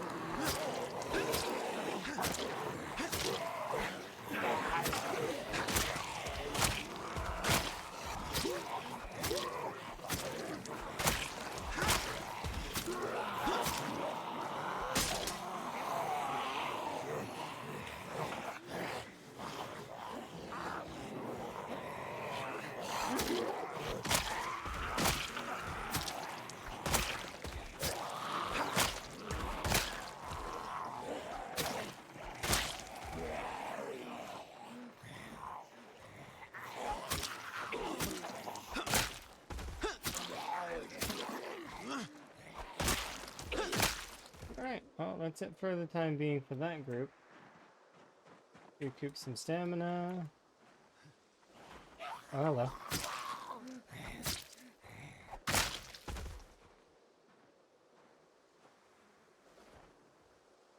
Okay, we're good.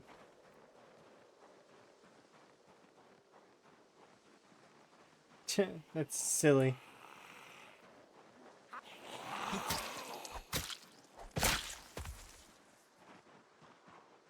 Kids are funny.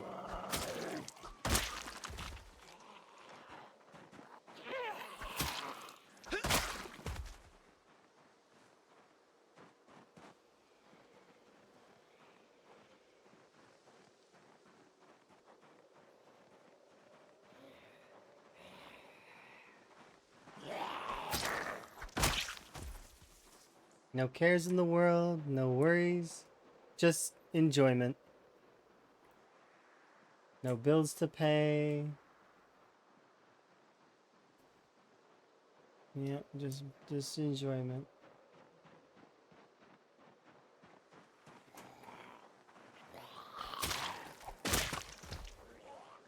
Good memories back then.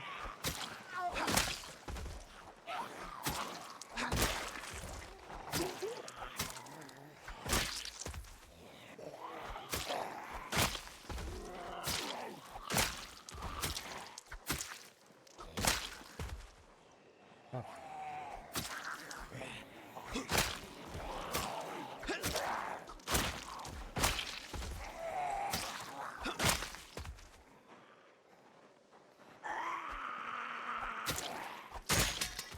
Where was that? These three can stay. These two can go.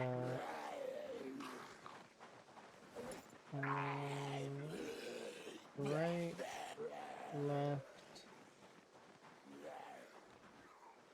and.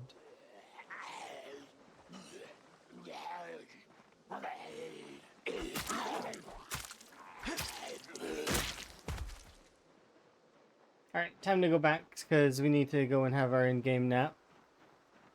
It's nap time for Higgins. He is tired. Not yet, but he will be soon. So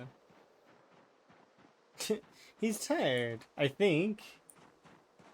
He made quite a few zombies that were vertical, horizontal. And he did just break the 11,000 mark, which is not too bad. He's doing fairly good. Making solid progress. Yeah, we did it. 11K. Yeah, tiny frog nap.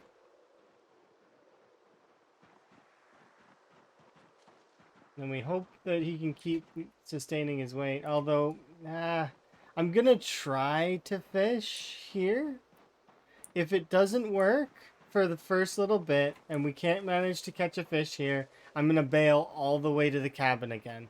Which is not preferred, because I'd like to stay here. I really would. Because it's convenient. It's close to where we need to be. It'd be nice if that little lake is able to sustain us. But, you know, it is not good temperatures for fishing. It's bad. It's bad overall. Plus, I don't really have bait. Like, that's a problem. Is to not have bait to bait the fishing rod.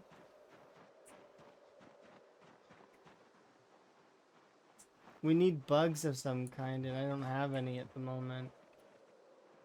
We'd have to go get some. And or get some meat. What? Because meat's the alternative.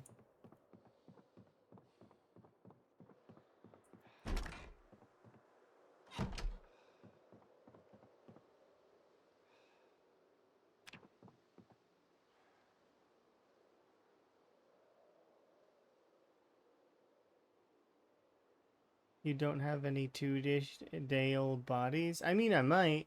There might be some maggots. We can go and have a look.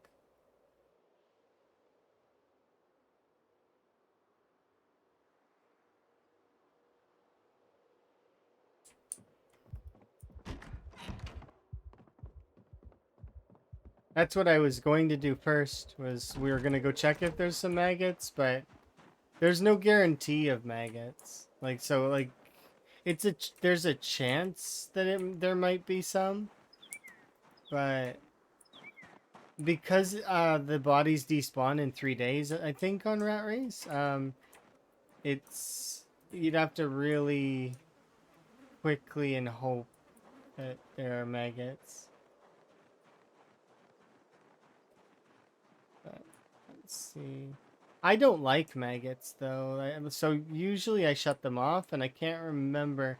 I think I left them on because Rat Race has them on, but usually I shut them off because I don't like them.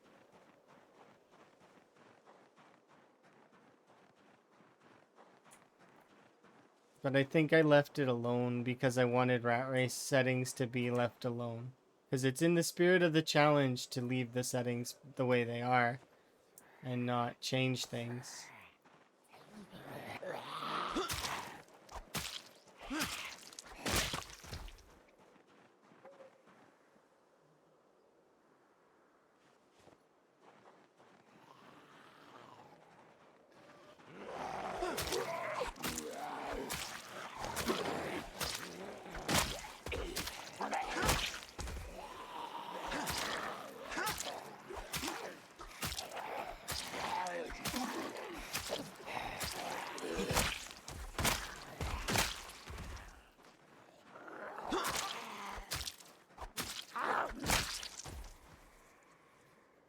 Yeah, see, there's not really very many maggots around, if any at all. There might still be some, though.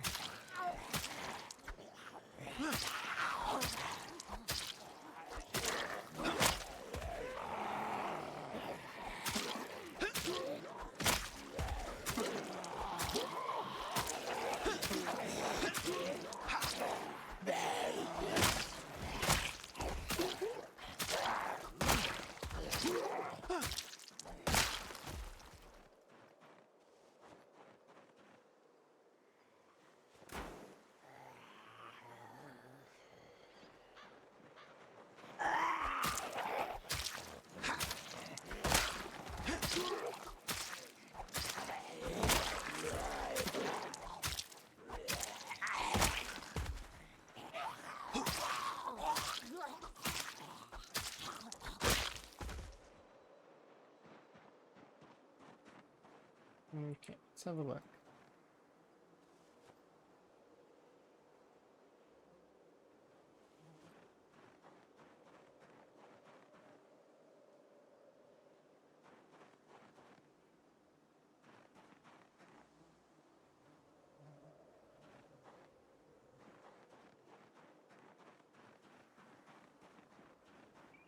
No, fillet knife.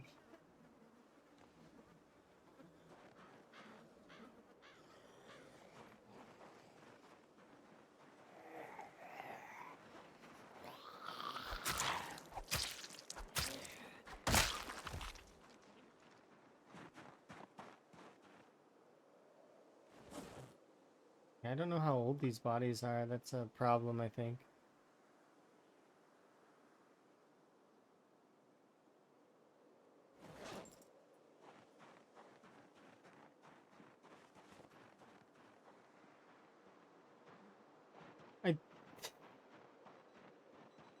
Yeah, I don't know. Maybe we'll try these bodies up here. Like I said, that I don't expect to find maggots, but maybe if we'd be lucky if we did.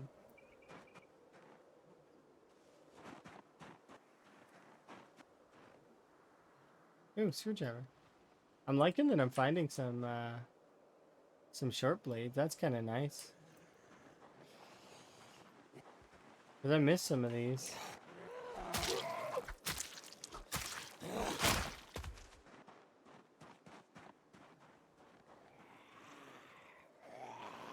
This isn't super helpful though, because we're not fishing right now.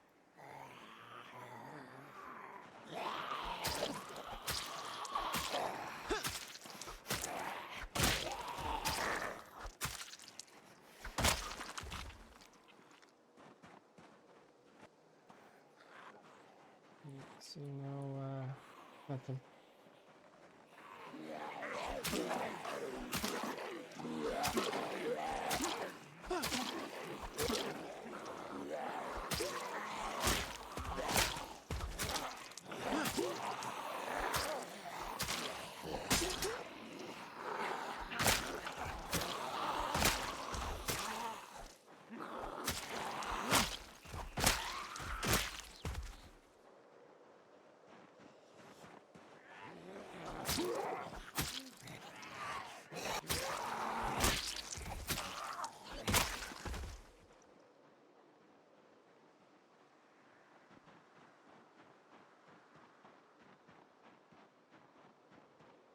I'm gonna try up ahead. Maybe there'll be some over there. Because these ones should start despawning soon, these other ones. Right? So if there would be any, they'd be over here.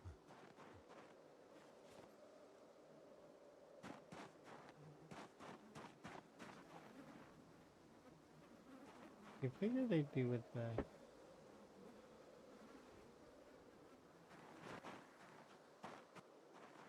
Yeah, no, we don't have maggots at all, it would seem.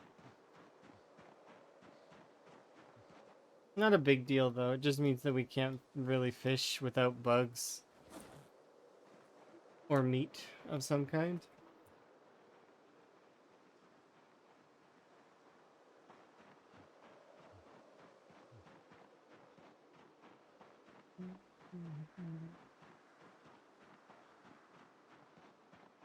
Which means we dig for worms. That's the easiest way to get a bug that you can guarantee almost.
See, look at how many dead bodies turned into skeletons.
Almost like they reduce the chances of getting worms. They used to be much more common.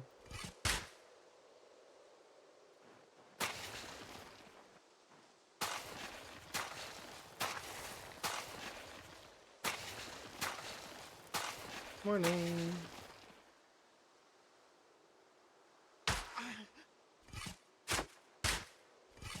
This is bad.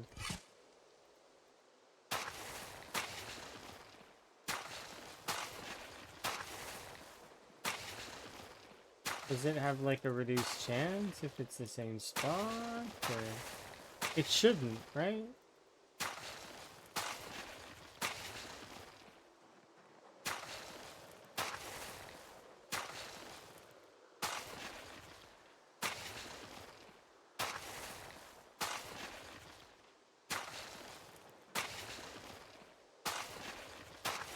I don't remember it taking this long to find a worm before.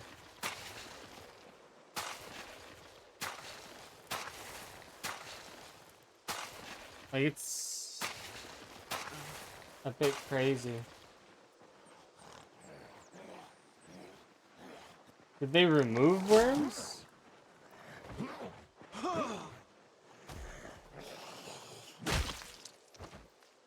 From burrows?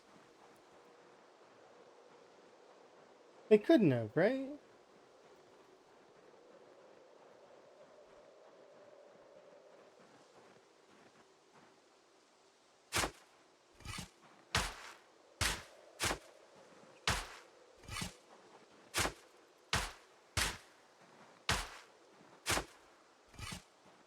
Look how many furrows that I dug though, and we didn't get a single worm, not one.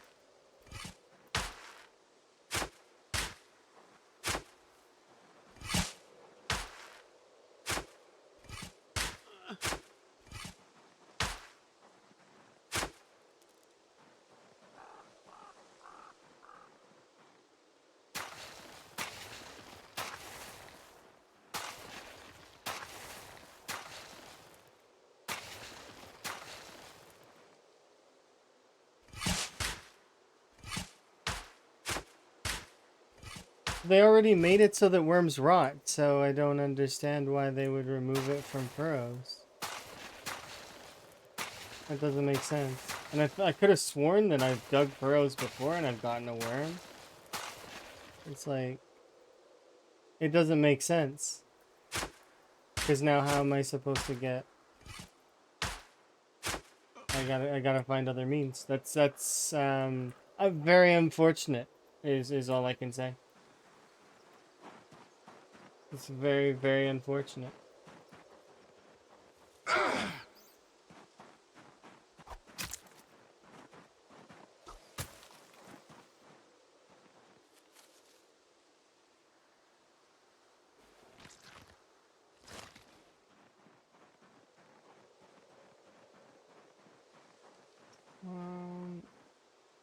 Wait a second, it has 0 hunger? Zero hunger. Like, it doesn't give you anything. It literally is not worth anything at all. So weird.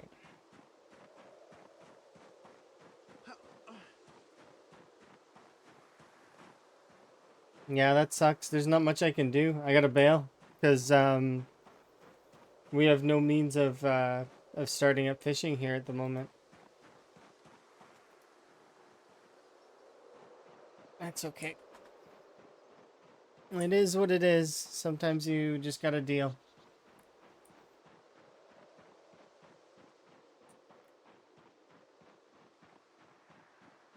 I could check a couple of the trash cans around though and see if there's bugs in there. Because trash cans have a chance to spawn insects as well.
Yep, not much I can do. We just gotta have to back off for now.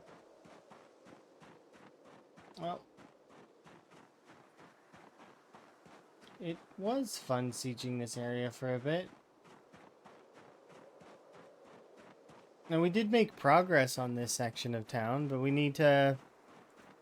So we got to meet Muldra.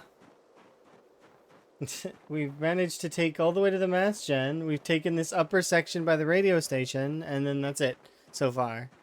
Oh, and we can confidently sleep in Smokies now.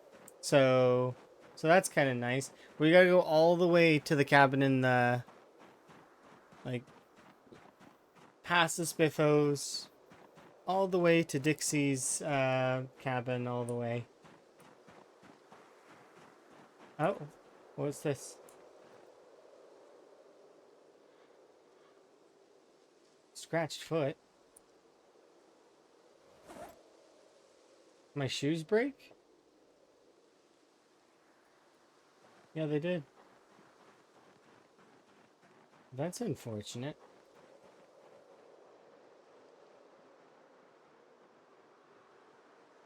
Why are they still equipped then? Usually they come off when the condition wears to 0.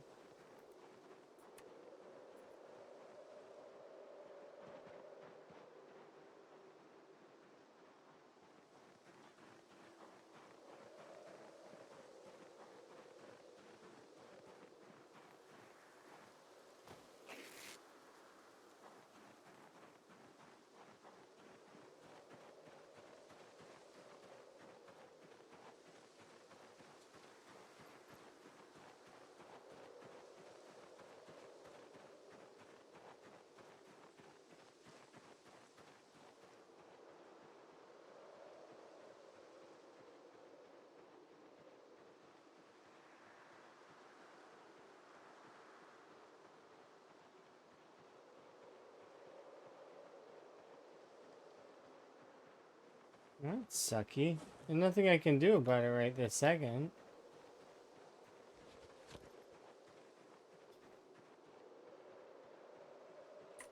Well, we scratched both feet, which sucks.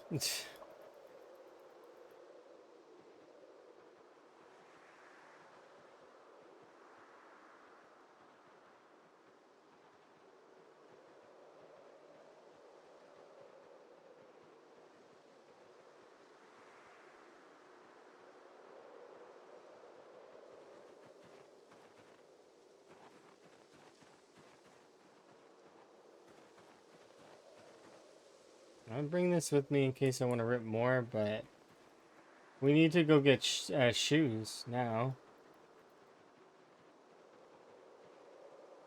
It's a good thing I keep extra shoes back at other bases, but I need to go and get a pair of temporary just shoes that I can wear. That are like... Yeah, there we go. Are these damaged? Yeah. I need shoes that are like... holes in them. They don't even need to be good shoes. Just undamaged, like, and don't have holes in them, please.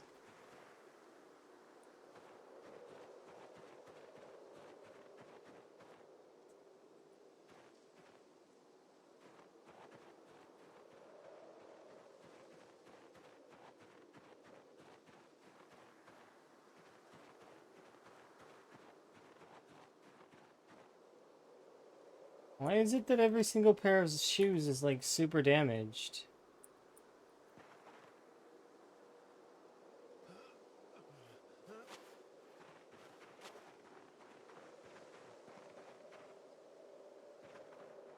I need to find a pair of shoes that just doesn't have holes in them, which is not seeming likely.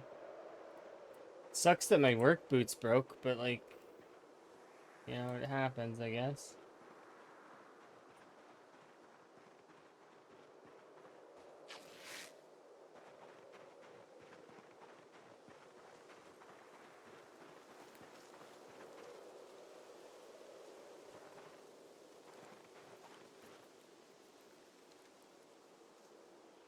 These ones are superior because they don't have a break.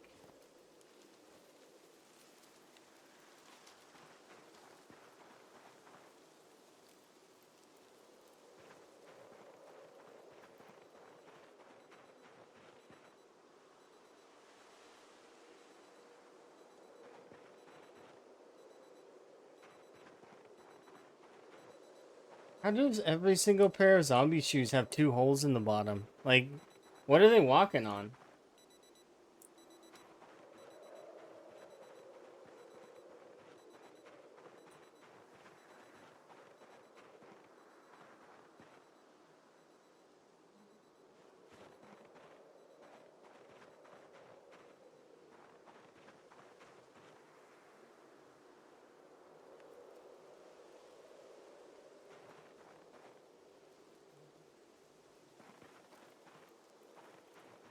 That's why I'm glad that I keep extra shoes around.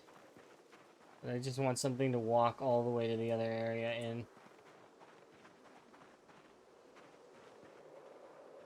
You know what? We'll just walk like this. It's fine. These shoes suck, but they at least are not completely destroyed.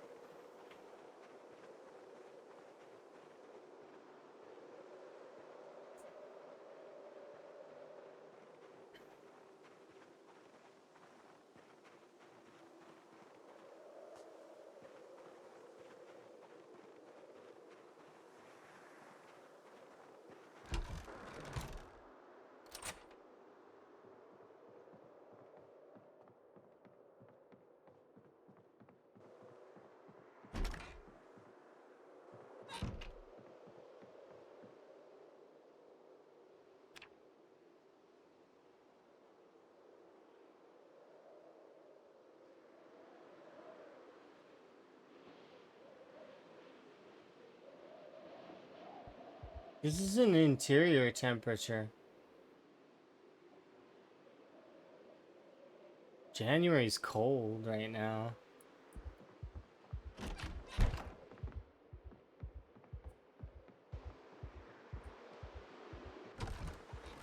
Look at that. It's minus 25 with wind chill. Like times 3 wind chill.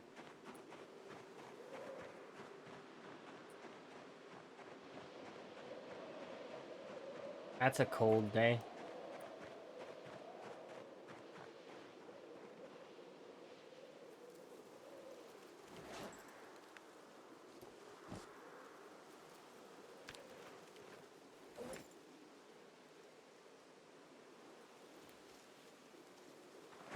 Okay.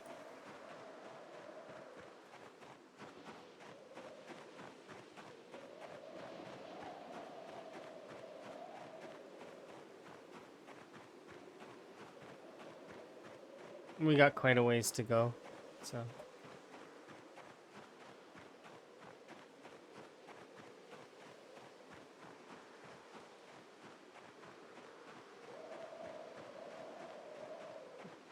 That was really unfortunate that my shoes gave out.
Wonder if I can take those other lakes that are south of McCoy.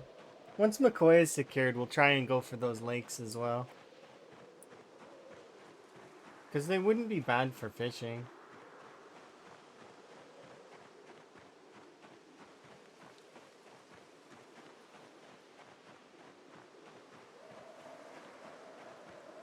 And then we just need to finish off the Muldra strip best we can, clean that up. We'll have another gas station, and then we can start, once Muldra's clear, we'll start setting up that outpost. And then we'll have one outpost done.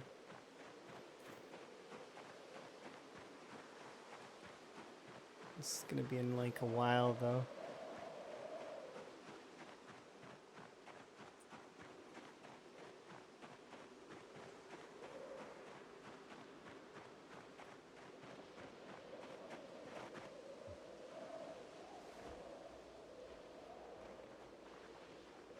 What if I got selected? Berries? Oh, we can hope.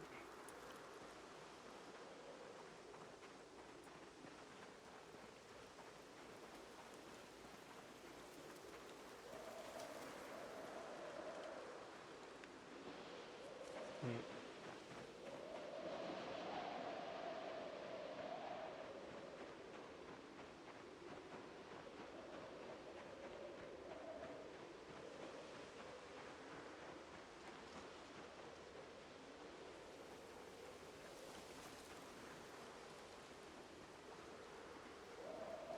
It's too foggy. And finding things is tough.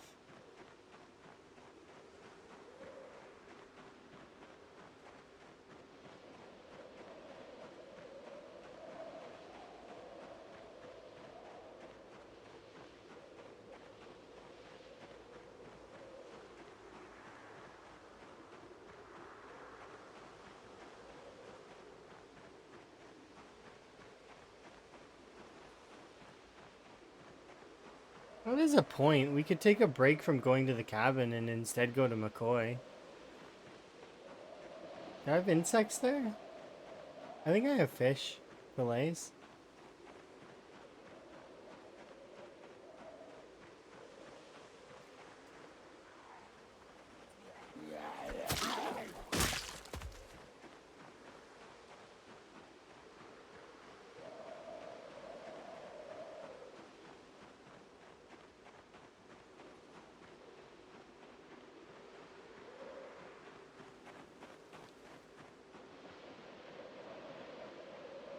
If I can find a welding mask in McCoy logging, we'll be able to smelt down quite a lot of that metal and then use that for blacksmithing.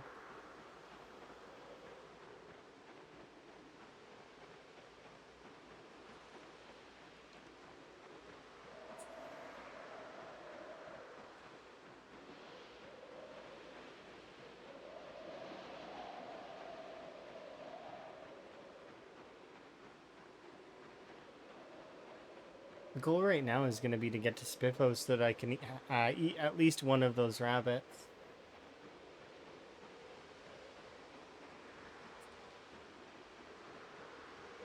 And then we'll head over to probably McCoy Estates, actually.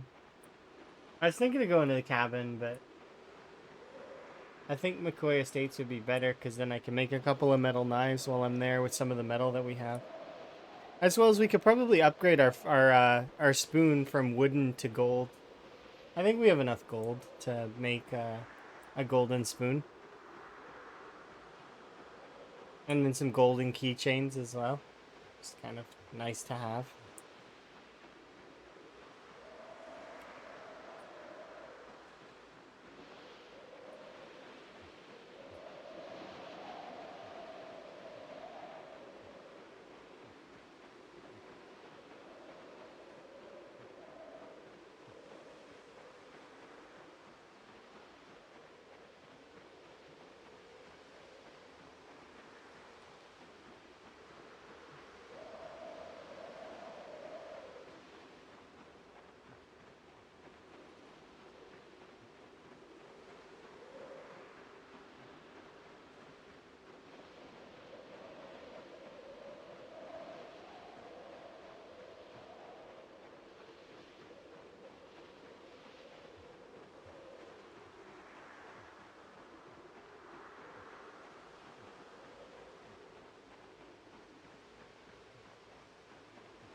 Hopefully this is the coldest day in January and it's just gonna warm up from here.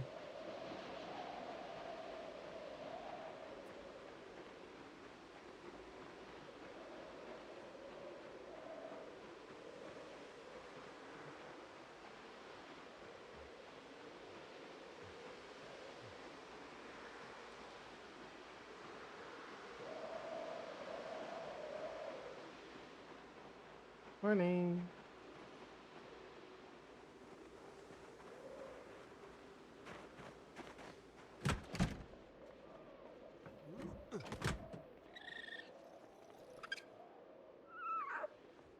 What's the water doing? Oh, it's doing fine.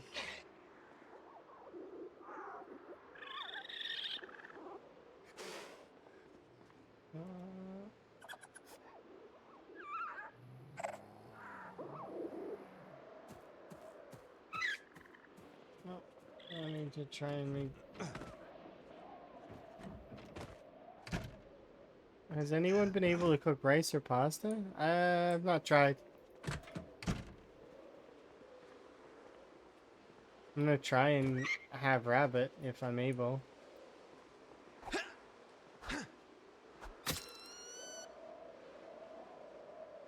Nope, baby swamp bunnies are still broken, which means I can't eat this, which means that once, like, that sucks. Once again, wasted, and... frustrating.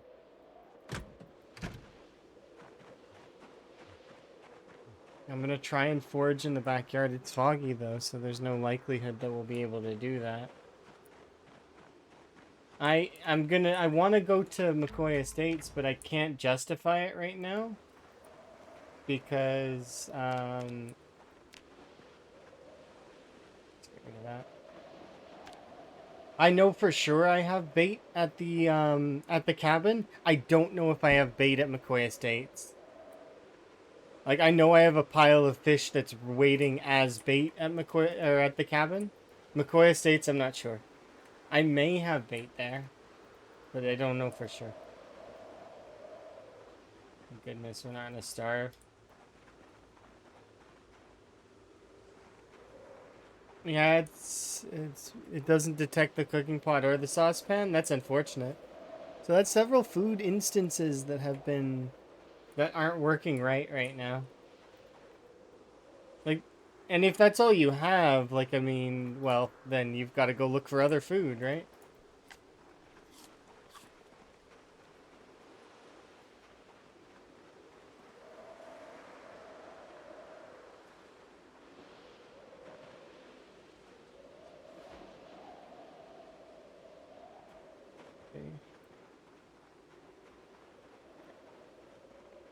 We're just gonna have to deal. I gotta run all the way to the cabin. It's the only option.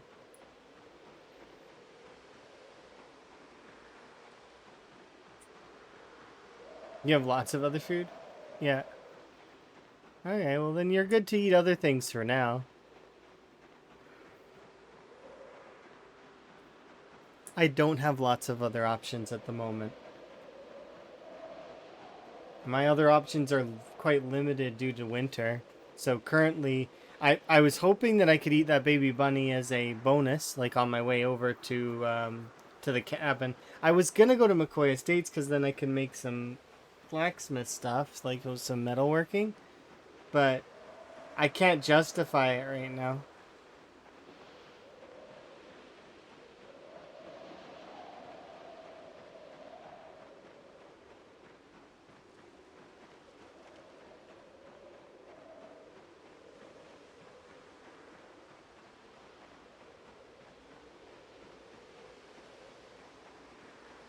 I'm hoping we can make it all the way there and successfully fish, and that I don't have to dip into my emergency food.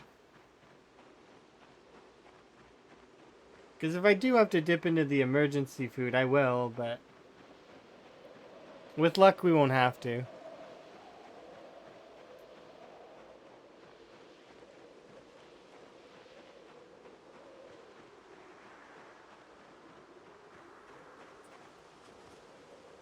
See, because we have a -15 hunger peanut butter puck that we can eat.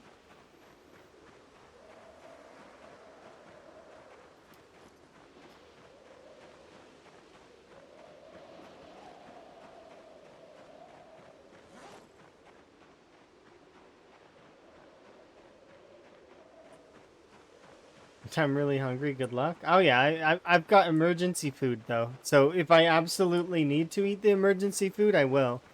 But I'm gonna try to avoid it. And We managed to pick up some cherries and eat those, so that's good. The hunger portion is not the difficult part right now. It's the fact that I can't maintain calories outside of, like, I have to come back and fish. I've got no other alternative at the moment. We have 100 or so seeds that I could turn into vegetable oil for a little while, which would help maintain our weight. But the problem with that is that I needed clay cement at the time, and in order to do it, and all of those the seeds are at McCoy Estates currently. So we would have to go back to McCoy Estates in order to do that.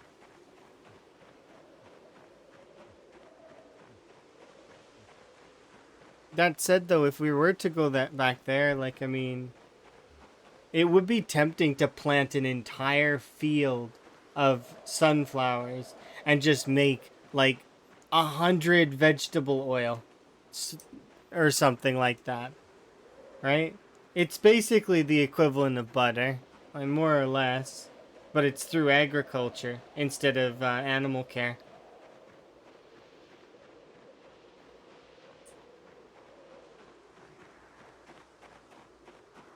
But even with that much vegetable oil, it's not really enough.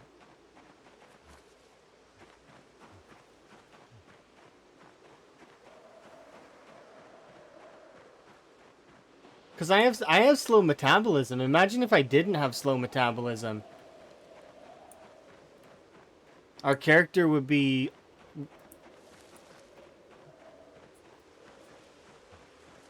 You heard sunflowers and... Oh yeah, it's a good... What, Plant versus Zombies? Which one? You mean this one?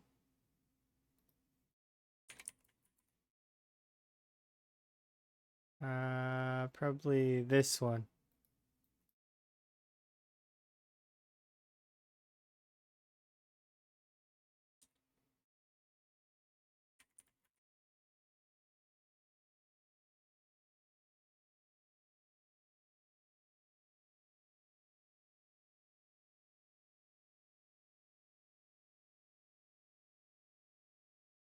Yeah.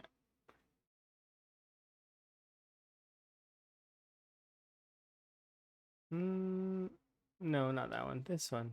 Right? This one, probably.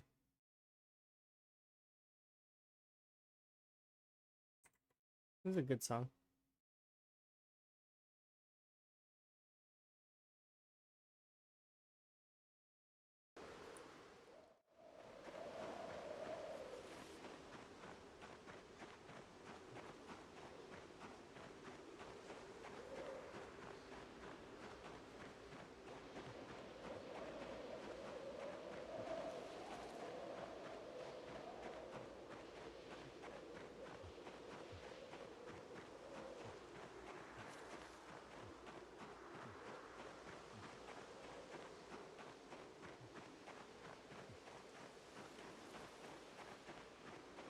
There's no animals nearby? I'm a year and 6 months in. If there are animals there, then they lucked out. Because, like, I mean...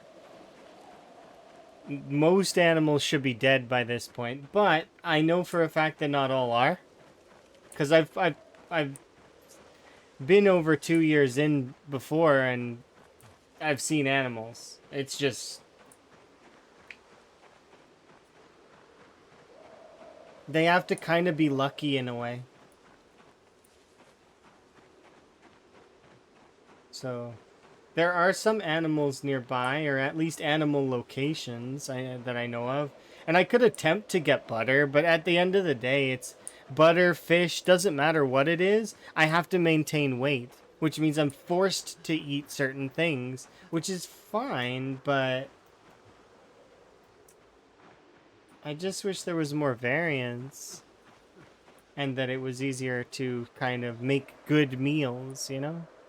Like, in the right ways.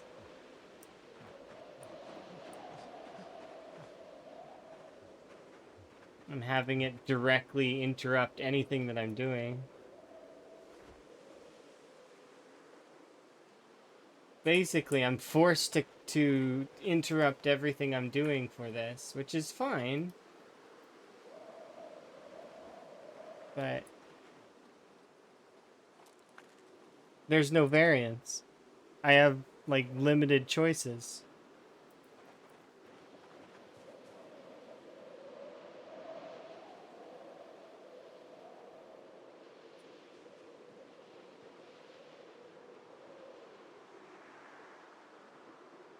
Something's going on with the water. It's not supposed to look like that, I don't think.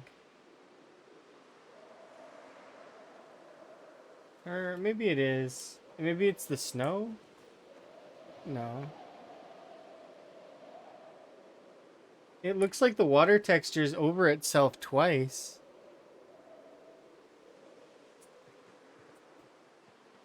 Hello.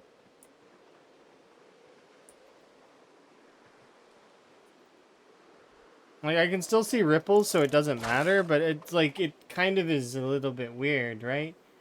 Am I seeing that wrong, or... It looks like two sets of the water texture are put side by side and then run alongside each other. Like, it's not the standard water texture. It's being weird. Is it because of the wind? Is the wind causing that? Yeah, it looks weird, right? And it's not just me? Maybe it is the wind that's causing that because it's a tier 2 wind.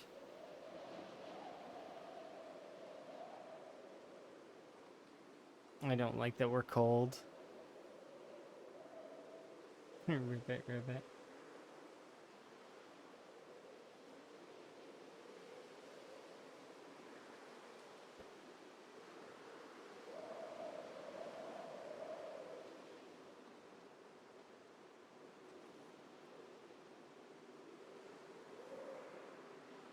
It must be the wind? I mean, maybe.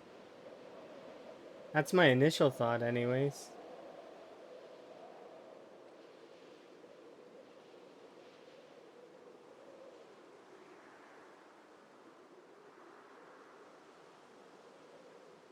I'm in some of the best clothing in the game right now, by the way, in terms of insulation. And yet we're still cold. In cryo winter, I was wearing, like, not the best insulated clothes. But I was less cold than this.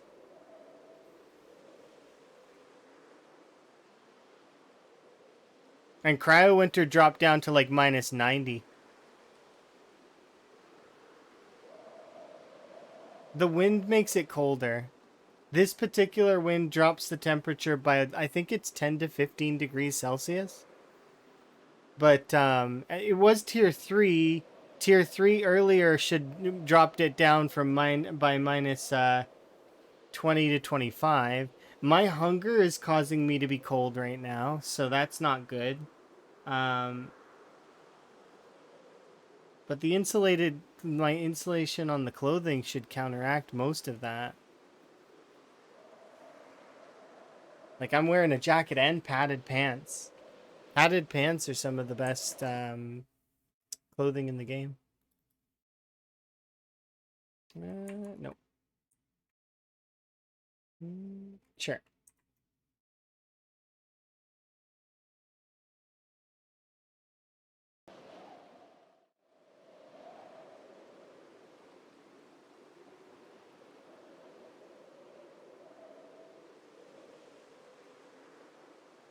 The fishing shouldn't be linked to the internal temperature, though. Like, it should be linked to the calendar, like season.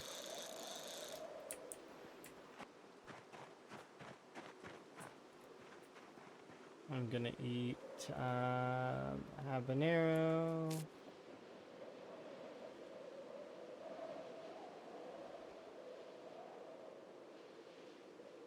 I can't eat these other things.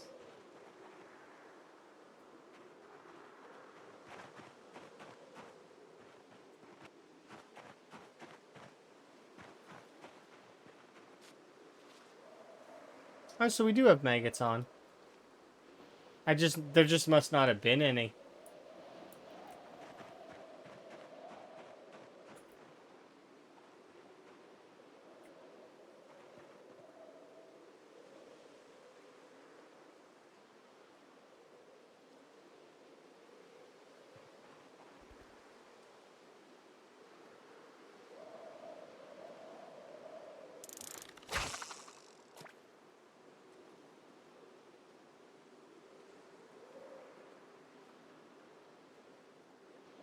Yeah, Rat Race does have colder winters as well. Sorry. I'm not complaining as much about the temperature as I'm shocked that it's comparable to Cryo Winter. It's not a complaint about the game itself. It's just a shock, that's all. It's like Cryo Winter was way colder, yet my character's worse off here than I remember Cryo Winter being. Now I could be misremembering, right? In the moment, it's worse than back then, maybe. I needed fires at all times back then, though, so yeah, it's clearly not the case, right? Because I don't need a fire to warm up right now. We can just go inside, or enough.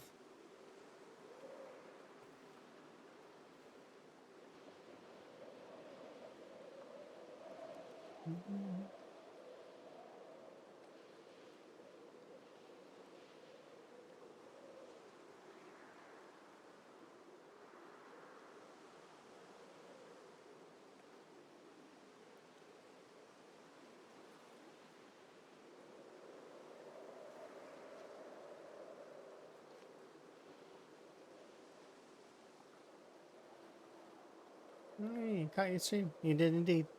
Hello. I'm fishing right now. We gotta get weight back up.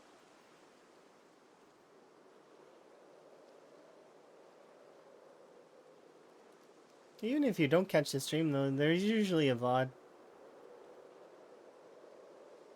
And then eventually the VODs do get loaded for certain playthroughs. Like, for example, this playthrough will get uploaded, but it'll probably be uploaded in a few months.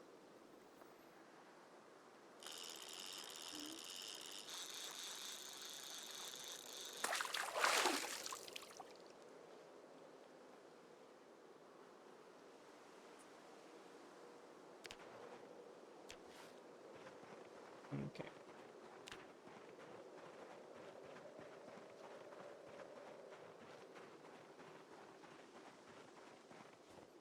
It's because I don't want to...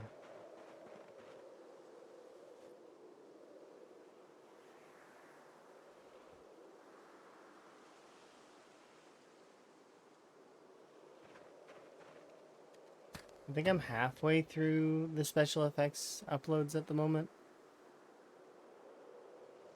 Eventually what I plan to do is at some point I'll be caught up and we'll do live streams to both here and to YouTube as well. But currently I'm not doing that because it's it'd be weird a little bit to do that now. I want to get more have more focus to be able to do stuff like that.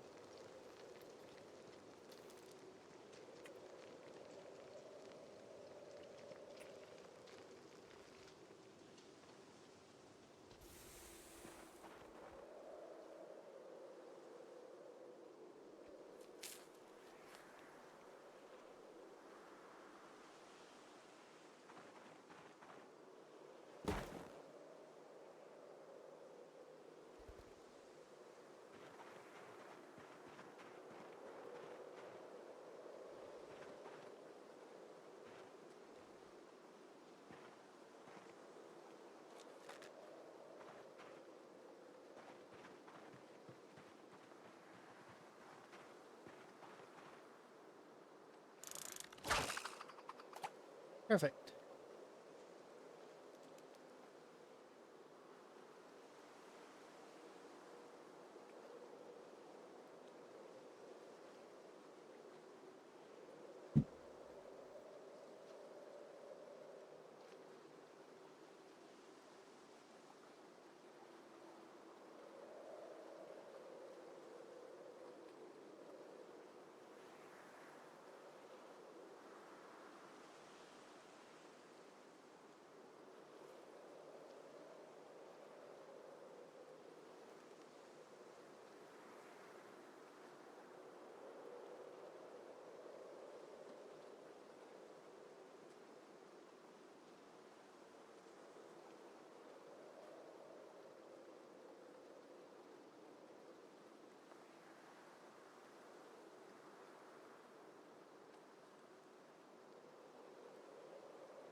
Gar.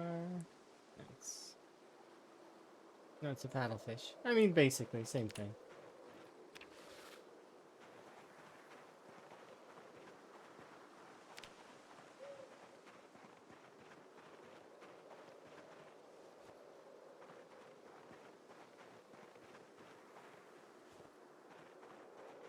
Enjoy your lurk.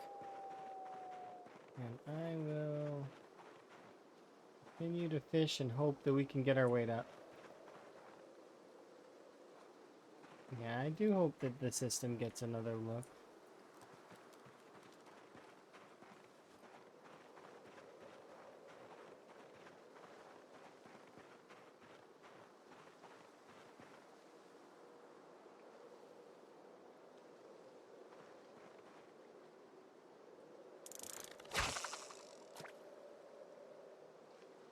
It doesn't need to be perfect, but, you know.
Alright, well, let's go to bed.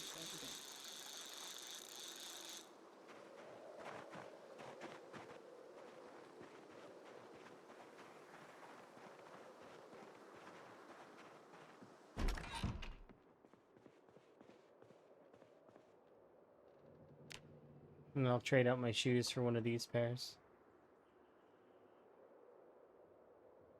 You okay, Zomboid?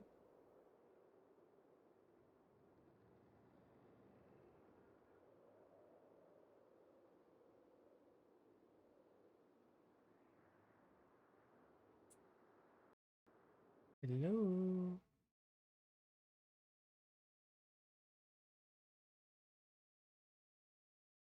Higgins slept too hard on that couch. Slammed into the pillow. Crashed my game.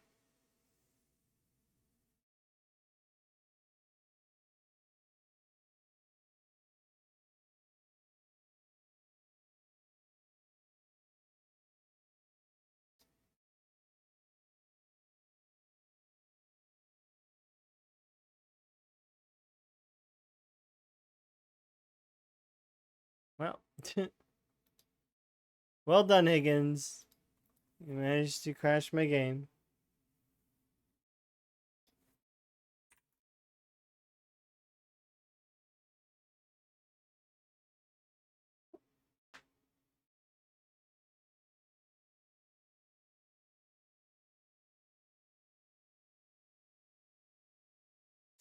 What a funny thing to have happen. I want to get the weight back in order, though.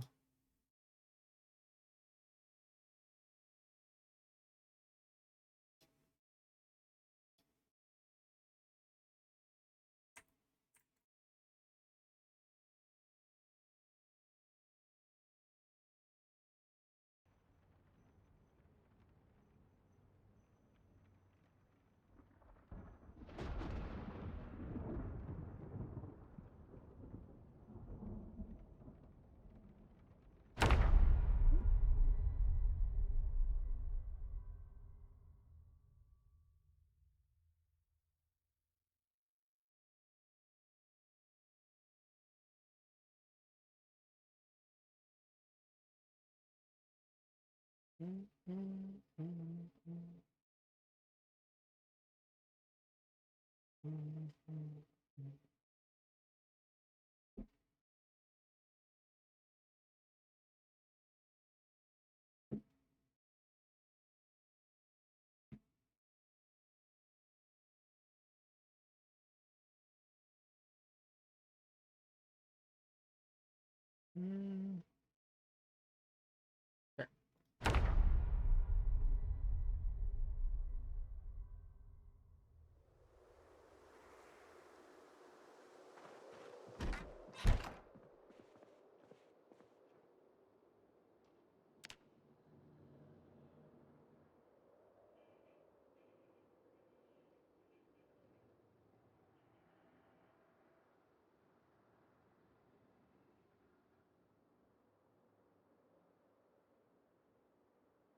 All right, Higgin.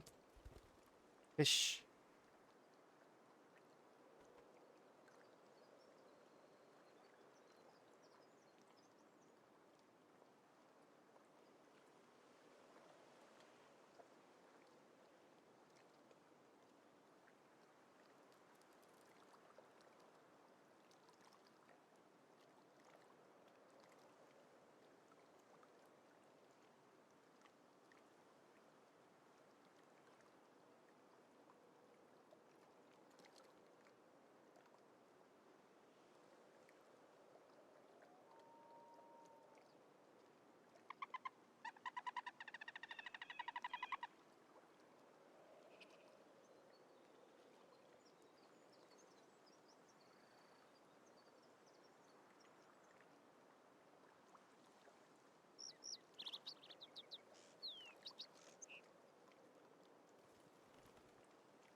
Nice.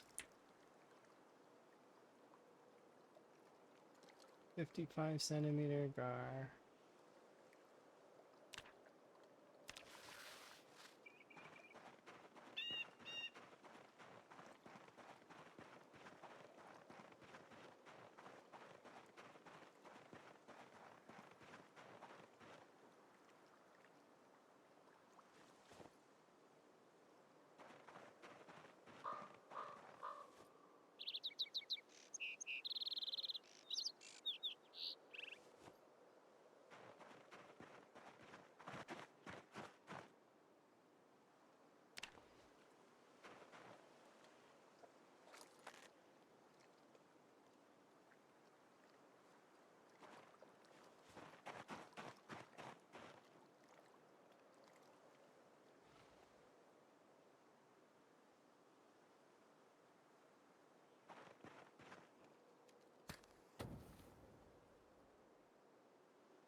That's that done. Now we just need to do these two.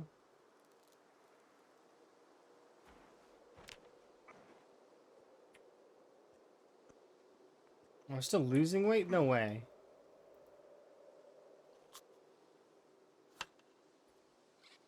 Yeah, I thought so.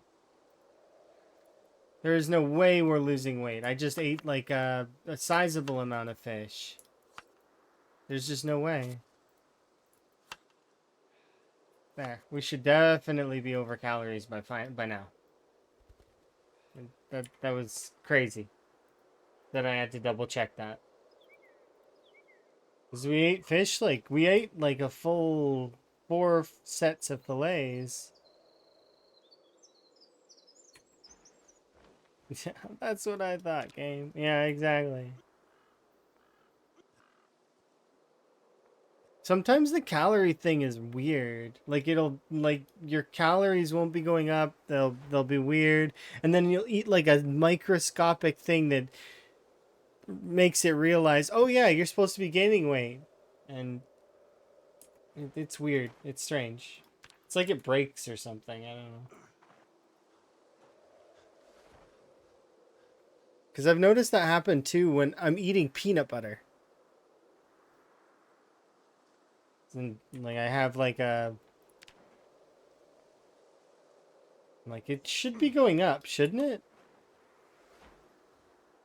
And then I ate like what was it, a cracker or something, and it like which has no caloric values, like those basically zero, and it fixed it. Okay, let's go inside, sleep.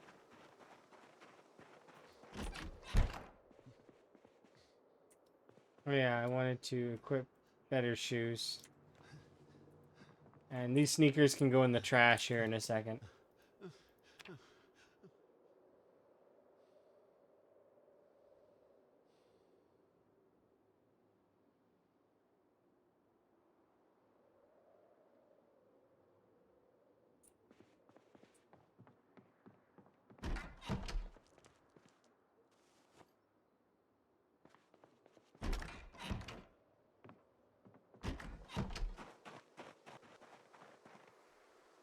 Okay. Sweet.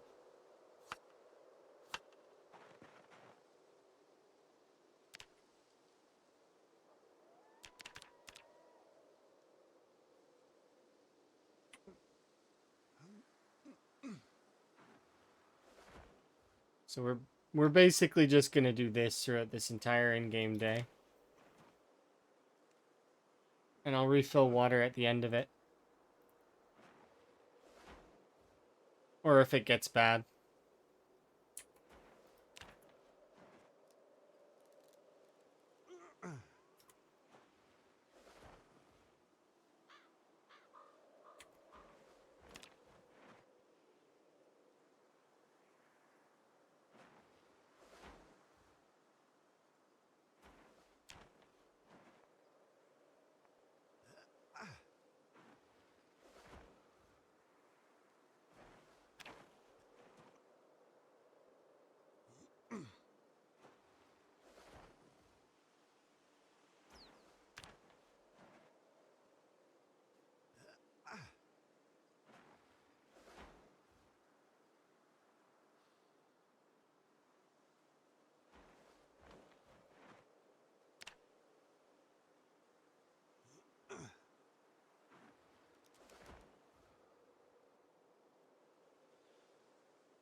There's nothing in the Amphora.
Okay.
Some over there.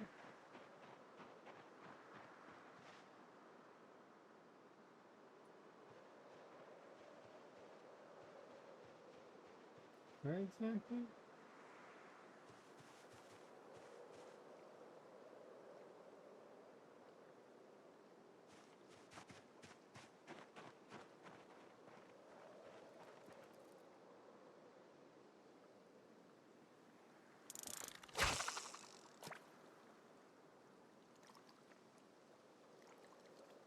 Okay.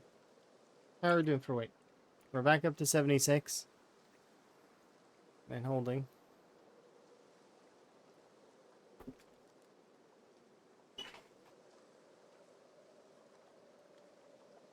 Quite a ways to go.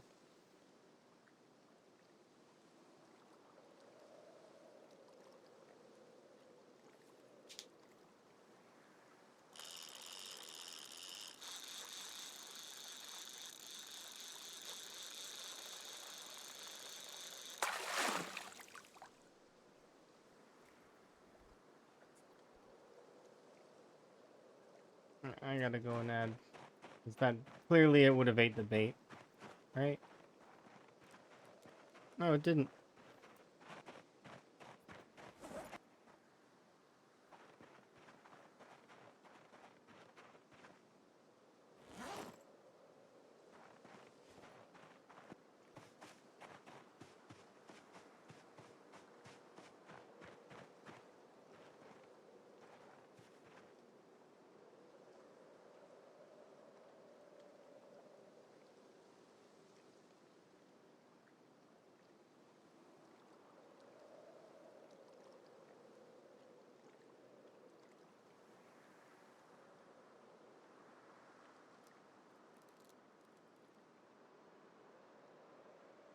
I can't reach that.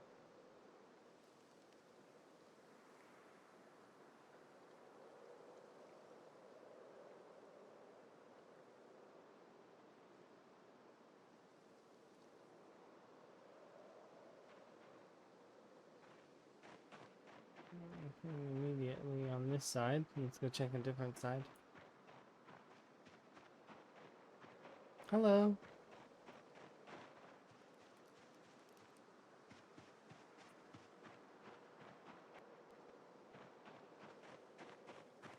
Yep, there's this side here. Hopefully you're having a good day, Otto. I'm having a good day so far. We're making some good progress. We managed to push a little ways into Moldra. We cleared the radio station area and the road on the way to McCoy. But unfortunately, so McCoy logging. Unfortunately, though, we're 76, and we were down to 75 very briefly. Trying to pull back the weight. So we're back here at this cabin. Because I don't know if I have bait at the other cabin. So that's the hope. Hey, Emma. Are you having a good day? Is your day decent? How goes? Who's Emma? Emma, let's see.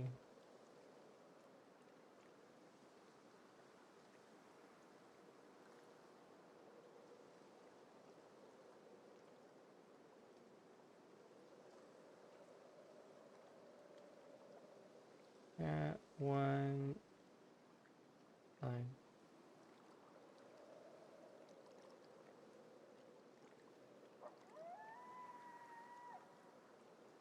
As best you could. All right, sounds good.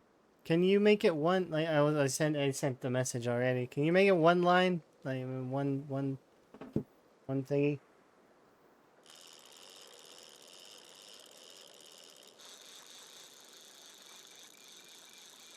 There's purpose behind this.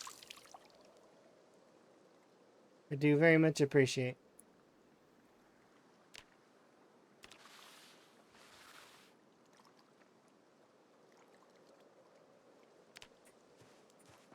How much was that? It's 29. That wasn't bad.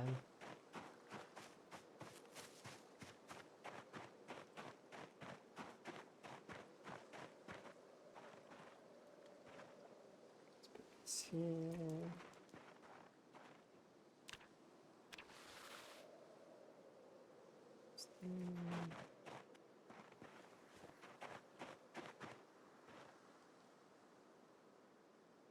Okay.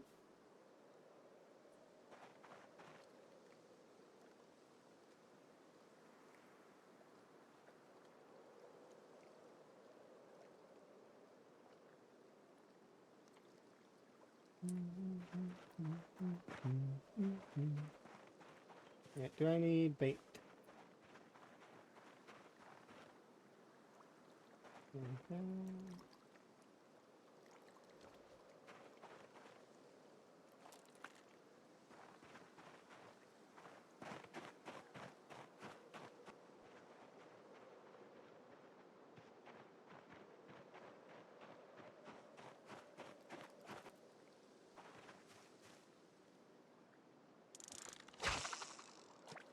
Yeah, perfect.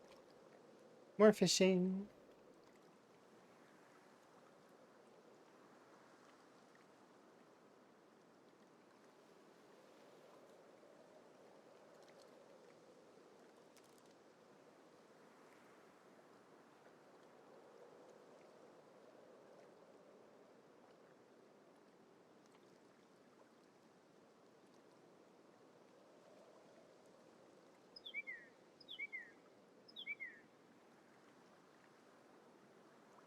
Yeah, that's I know.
No, not time for sneezing. Bad time. Bad time to sneeze. Trying to catch a fish. See, that would have been a pretty big one to lose. 65 centimeter gar. I don't want to be losing a fish like that. This is a big one. Big-ish for right now.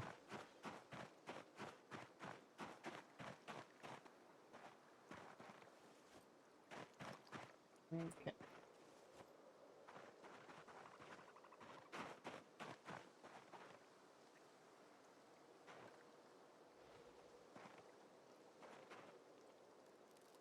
Oh, there's still bait on there. Nice.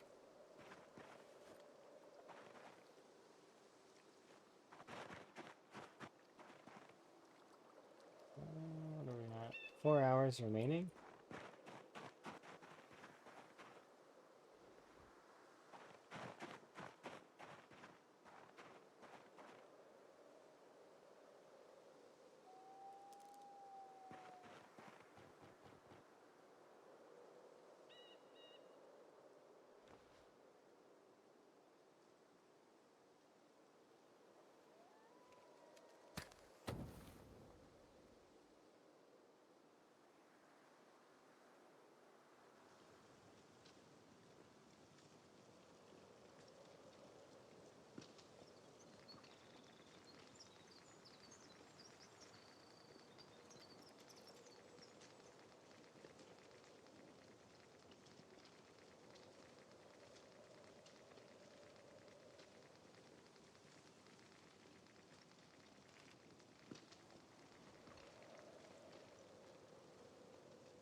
Oh, I'm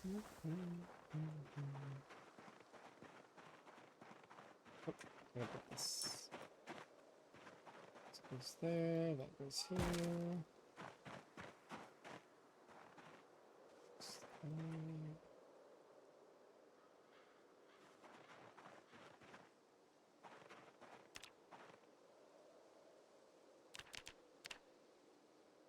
Gotcha, push-ups, and then we'll get some food.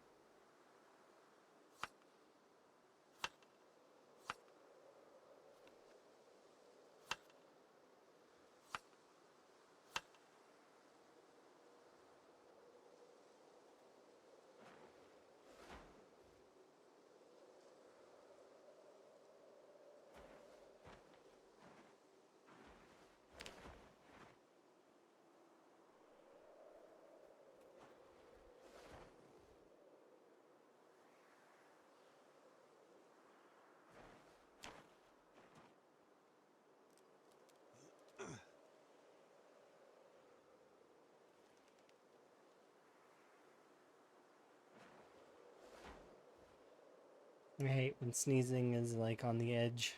It's like, I'm gonna sneeze. Oh, wait, never mind. Not gonna happen.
His favorite weapon's still the stake? How is that possible? I haven't used stakes for ages.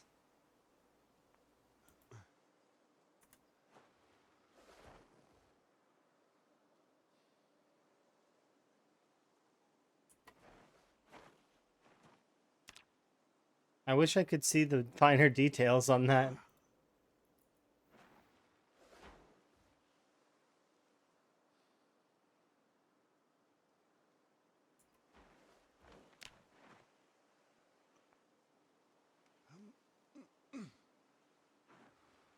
It would be interesting. It would be interesting indeed to see exactly how many kills he's got with each. Because he's got to be approaching stone knife at the very least. Like, because we've been using stone knives a lot.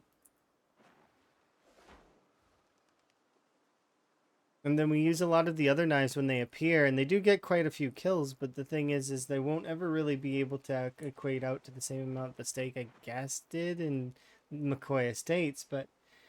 And the push towards the crossroads, but it should be equaling out soon. Hello, Barry. How goes? Are you having a good day? How was Stardew? And did you manage to finally secure yourself a rat race start? You seem to be finally like getting into the West Point starts and then figuring it out. The big thing about West Point is to learn where the beach is, and I didn't want to like spoil that for you. You figured it out eventually, which is great. You learn where the beach is, and then you can get out from there.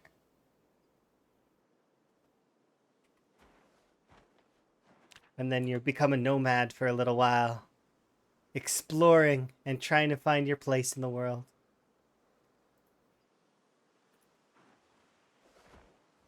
Yeah, hopefully your Stardew is going good too.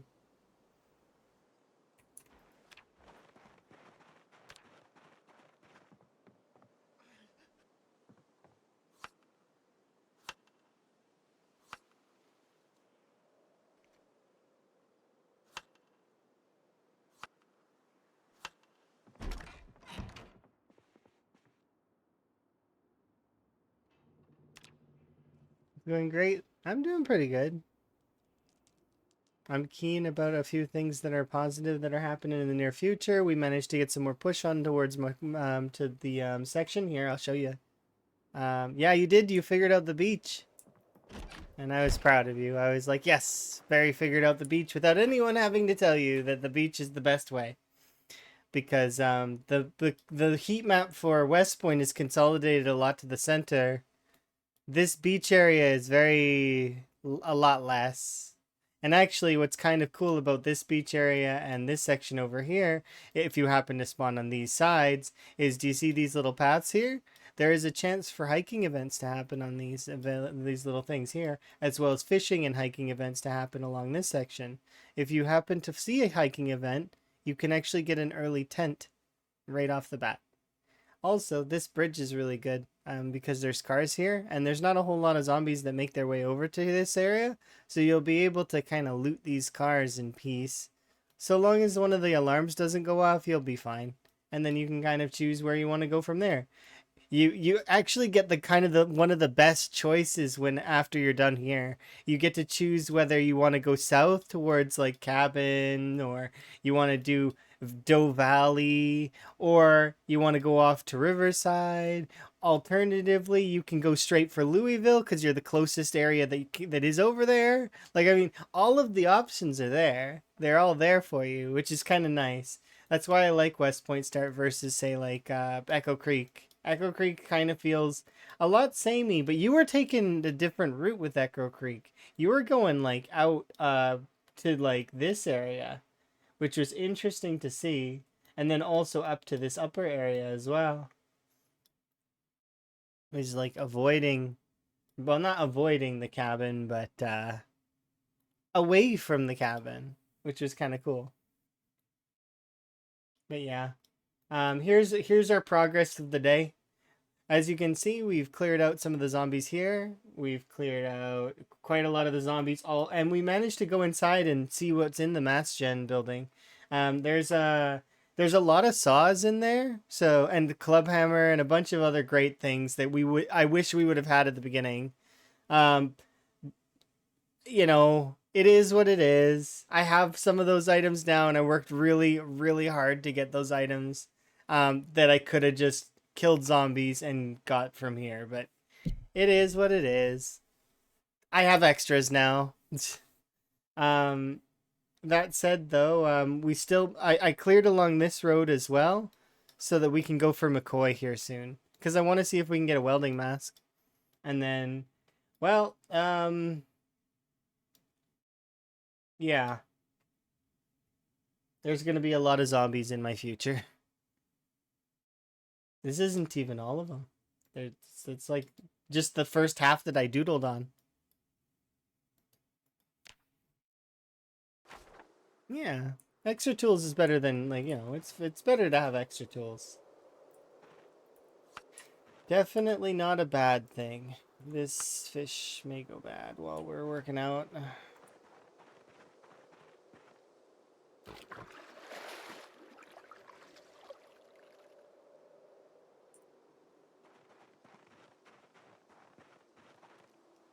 But yeah, we're actually approaching the last month of winter here soon, so I'm really keen to get out of winter. Because I'm tired of it. I'm tired of the debuffs. I'm tired of all the nonsense, the ridiculous amounts of fog that we have to deal with every single other day. Yeah, I could do without all of that. Because fog is great when it's ambient, but it's not fun when you have to deal with it every day.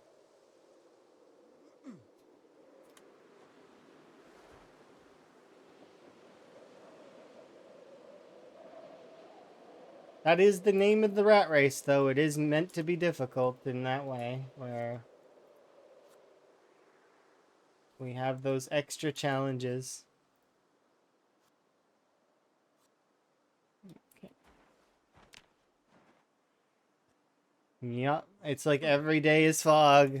Because the reason being is because the weather is set to dry and cold. So because it's dry and it's cold, the game goes, what weather can you have? Oh, well, you can't really have rain because it's dry, so we'll give you fog.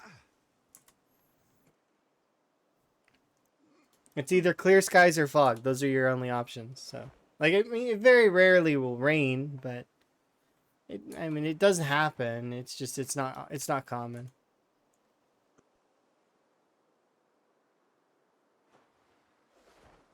Outside of the early few early times.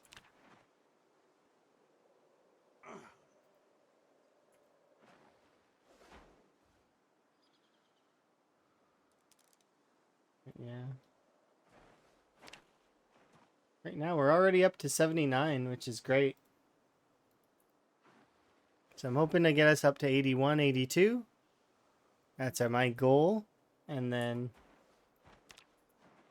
we've done a decent amount of push today. In terms of our leveling and stuff, it's we're at 80,000 for our strength. We're actually rapidly approaching level 9 strength. So as soon as we hit level 9 strength, we'll start level 10 strength is what I want to hit. We'll start doing fitness after that instead. And then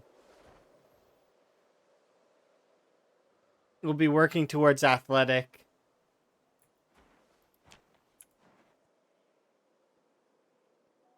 With our workout days. And then eventually we're going to reach the point where fitness and strength is not needed anymore. Which I'm not going to need to work out because we'll be 10-10, right? So the plan after that is to embrace the pain during workout sessions and double it up. I'm going to take out as many magazines as I can of all of the guns that we have, and I'm going to start reloading. And that will be our new workout after fitness and strength are done. And then once we're level 10 reloading, which is going to be literally one of the worst grinds that I think I've ever had the displeasure of thinking about, Once that's done,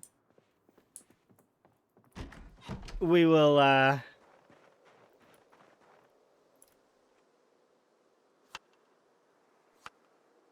well, I don't know what we would do during our off days when we got a weight gain. I think we would just fast forward through the days. I don't know. Like, is there anything else we could be doing during those days? I guess we could start leveling up other skills to try and get them to 10. So, like, we could do, like, mechanics, I guess, if I don't have that leveled. Or we could, we could start trying to level the other skills. But it has to be something that we can do just while we're sitting here. That's the trick, is that we can't move around. Not too much. Like, mechanics even is a little bit too much moving around. But mechanics also, once you have the books, doesn't take very long. So, like, it's roughly 20 hours real time in order to level mechanics to 10. If you have the books and a safe area and a few cars. A little bit less than that. Like, it takes about 2 streams to level mechanics to 10. And if I have the books, we could do first aid in under an hour, maybe. But not with build 42. With build 42, it'll take us, well, roughly a stream to do it. And then we're going to be in pain for, like, 2 streams. Because that's what happens. Or, unless they fix that. I think they might have fixed it.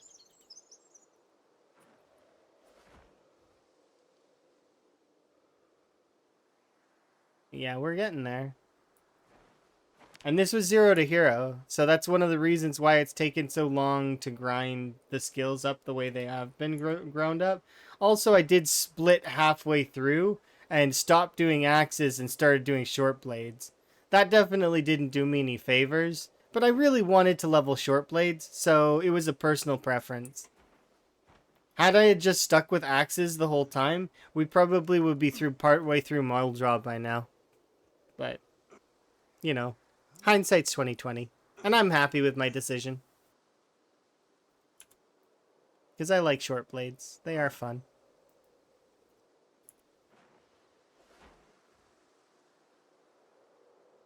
We're also partway through, like, so a third through to level 8 on that. And we've got 2 skills right now that are level 10.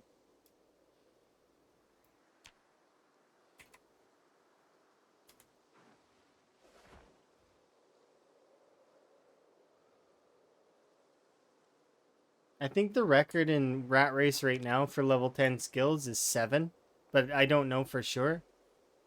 At least that's turned in skills.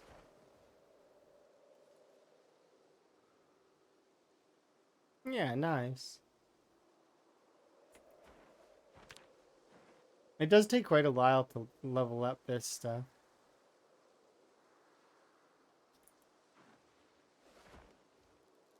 I might level up tracking as well, just to kind of see what that's like. Because I've never really done not very much of tracking. I heard it's broken, though.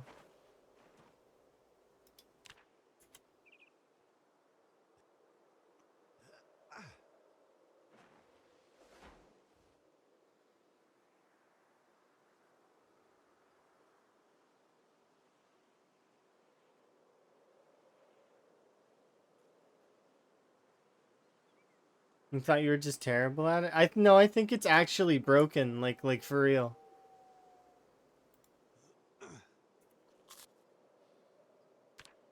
So you may not be terrible at it. You may just literally be broken. Because the way that it works is you have to crouch and so you have to be crouched, right? And then you have to follow behind animals and look at their tracks on the ground. And then track them, right? Until you find the animals. And then that's how you level tracking.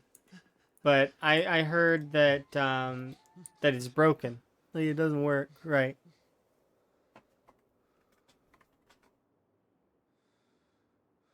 I also heard that it might level your nimble. which would be awkward because I don't want to exploit. So I may train Nimble up more first because we're already almost level 5 Nimble. So I might wait until Nimble's like maxed before we do tracking. I just kind of want to I want to try it, right? I might do it on a debug character though, just to see instead, like to try it on debug, so that way it doesn't affect our rat race at all.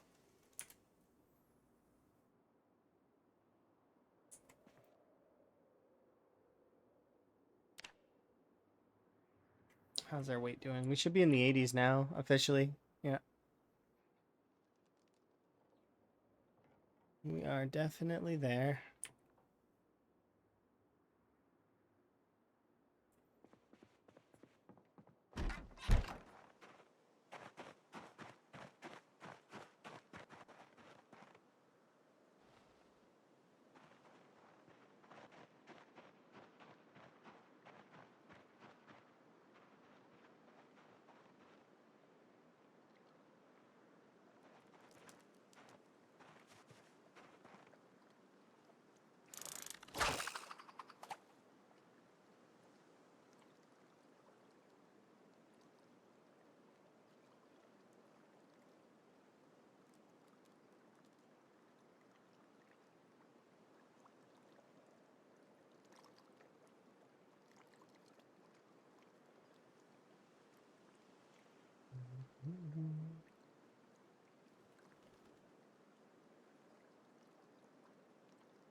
Those shopkeepers are powerful in that game.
Hmm.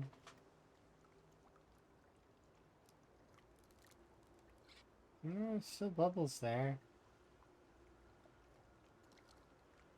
I don't like that there's bubbles there because it's like way too close to the shore, but I don't control that.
Can you imagine?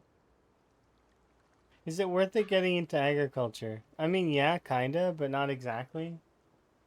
It's only worth doing it during like the months that are required, and you want to do the crops that have really short grow times, the shortest grow time crops. Because if you try to do the longer grow time crops, then they'll break. Like they'll what happens is for crops like flax and those ones don't work properly right now, because what happens is their grow time is so long that they go from, you plant them, you, let's say you plant them in their best month and you compost them and everything, they take so long to grow that they enter their bad month, they kind of take, and then they enter winter, right? So like winter kills them and they just die. So it's just, there's some of the crops just are not worth planting right now. But there some of them are like, and they'll get you a little bit bonus food. In terms of jarring hasn't been good ever in PZ. It's still not good now, so don't bother with that. At least in my opinion, um, it's a system that takes it takes non-perishables and lengthens your perishables lifetime. So like it just, it's a system that doesn't really make sense outside of roleplay. Animals are the only truly way. I mean, kind of. It's animals, looted food, foraging, and fishing. That's, and then trapping, right? Those are the best ways. Um, Once you have rabbits, just have rabbits. Like you'd use trapping, you use the crops that you get from foraging to get rabbits, and then you have rabbits. Keep care of them. and they'll treat you good. Just don't have more than 30 at the moment. Is what I would recommend, because they can quickly get out of control. But yeah, rabbits, raccoons, cows for their butter, sheep for their wool and their butter. Like, yeah, that's the way right now. Unfortunately, agriculture is just a sort of a side thing that you can do that doesn't really have very much benefits at the moment. When they do implement some other stuff, like for example, when they implement because they added sugar beets, if they add the ability to make sugar out of that, that would be kind of a step in the direction of trying to make the preserving process worth something. But in all honesty, to make the preserving process worth something, the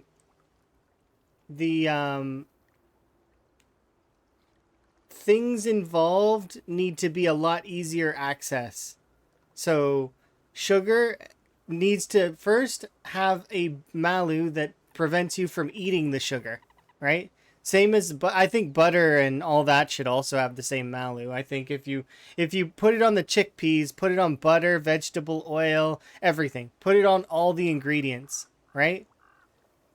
Like so that way people have to put that stuff into meals. So that makes more sense, right?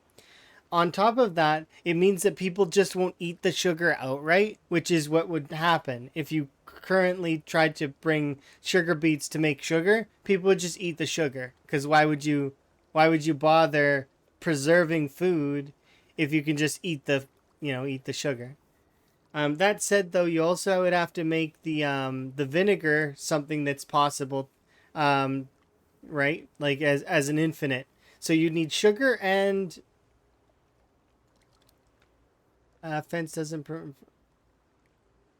Yeah, that doesn't. Yeah, it doesn't. But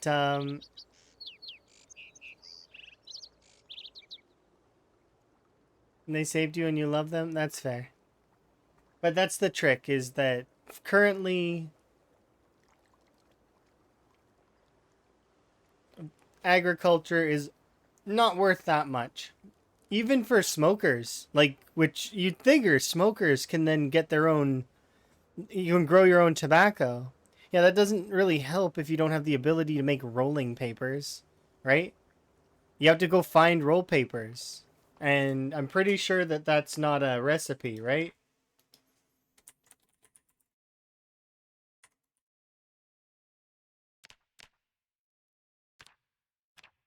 Nope. So you can maybe make a pouch of tobacco. That might be possible with the tobacco leaves, but and you can use a pipe. That's true. Yeah. And now with the new added implemented improved lighter, you'll be able to light it. I still think you can't light off of a stove or a fire, but you should be able to do that. But like my point still is that, like, even as a smoker, it's better to go looking for cigarettes than to grow your own. It ends up like it's just not, because how long does it take for the tobacco to grow?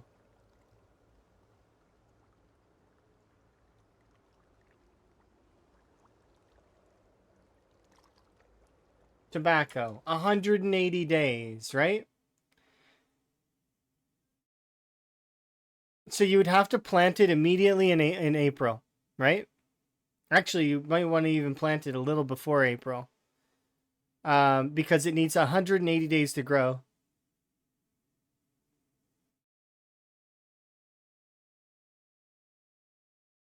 Which is the exact, or no, it's just short of this. You would be getting your growth in August/September. That's when you would be receiving your tobacco, right? So it takes pretty much all year to grow yourself some tobacco, right? Now, I'm not saying that that's a bad thing, but like that it takes a year to grow crops. Most PZ players, like, and yes, this is going towards being able to last for longer, like maybe multiplayer servers and stuff, but most PZ players don't get to see a couple of months. So to ask them to survive for like zucchinis 90 days, even some of the shorter crops for like parsley, it's 60 days. That's like the you know, it's not saying it's not possible, but it's just it's like it's too much, right? Greenhouse would make it work better though. Yeah, I agree with that 100%. If you had the ability to negate the seasons by you making greenhouse, and then if you implemented a watering system like a sprinkler or irrigation, well, suddenly then farming isn't so bad. I think that that's the best way, because then all of the farm stuff will be a lot more accessible, and then people will actually, you know, start farming some things, right? As opposed to right now where you have some people are farming, but it's like you can see that they're not that happy with it. It takes too long, and they seem frustrated. That's why I haven't really done very much myself. And despite like I've you know, surviving is not something that I'm worried about. It's just it doesn't fit.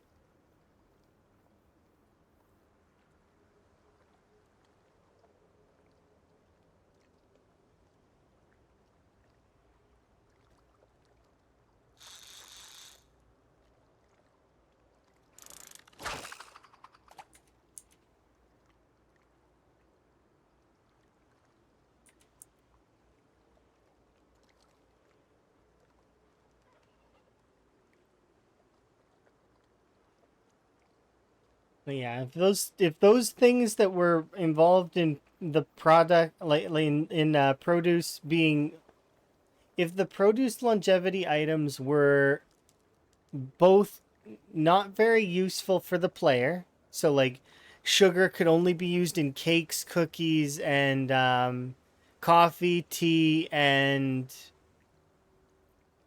like pickling process. Like you can't just eat it by itself anymore. That would help. Then you'd make vinegar accessible, like make it something that the player can do, and then, you know, there you go. People would be making glass jars, and then, you know, you make lids with forging, and there you are. You've got yourself some pickling products, right? Or, you know, preserving jars.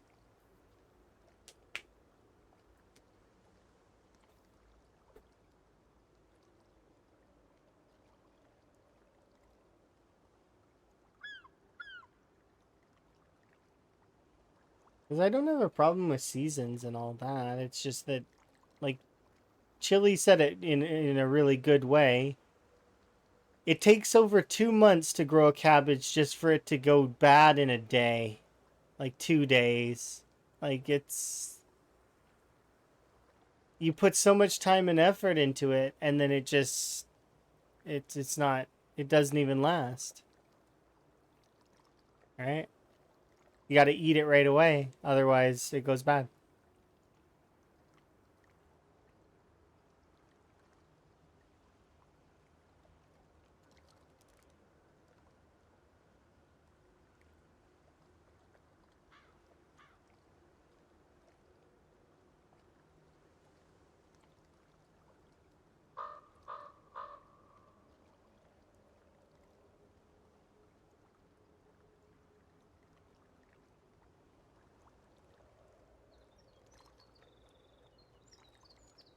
It's not, it's fish are not biting at all.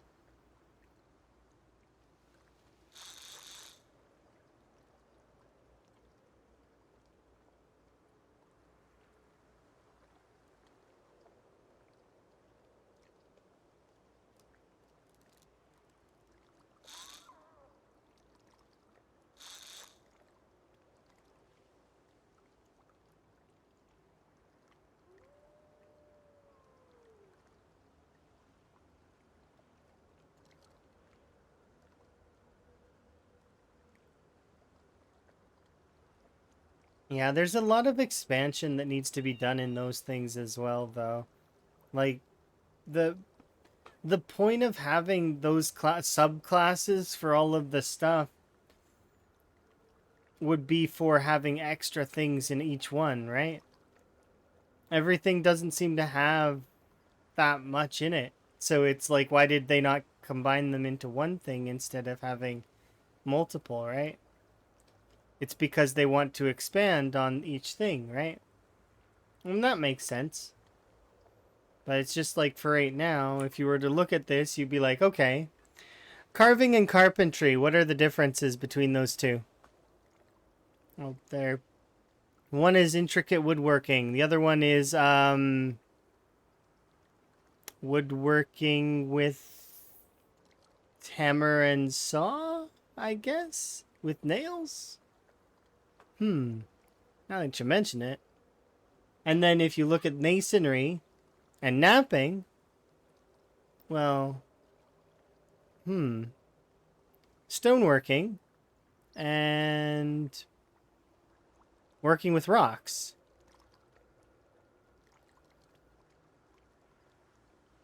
Same as metalworking and welding being separate too, right? One is with propane torch and mask, working with metal. The other one is forming metal into objects and tools and armors. It's good to have these things separated, but they definitely need more in each category in order to really give purpose to each one, right? And that's my point. It's my point is they need expansions on each one to like, and they're working on it. The devs are working on it. But that's the trick, right? Is that lots of expansion and more recipes are necessary to apply value to each. Because right now, why would I want to do some of these things, right? Your kingdom for cheese. Indeed. Can't do pizza right now. It's not possible. But there is cheesecloth. I was saying, there's cheesecloth, which means what exactly? Wow. Maybe cheese is around the corner. I know they're expanding it as well, which is one of the reasons why I'm like, I look at these things right now and I'm like, I know it's coming. I know things are gonna expand, and things are adjust and stuff. But it's tough, right? Because right now, wanting to level these things, there's not much that of incentive to do so for some of them, right? Why would I level, say, masonry to 10 right now? What's the purpose behind it? Later in the future, maybe we can build a castle, but for right now, it's like same as but that's just one example, right? Same for a lot of them. She's just not getting any luck here at all on that one. And it's foggy again.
Seriously?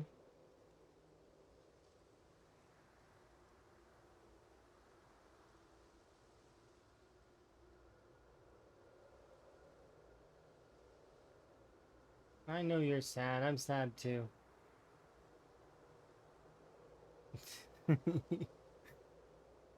Electrical beyond 3? Well, right now level 5 gets you an improvised lighter berry.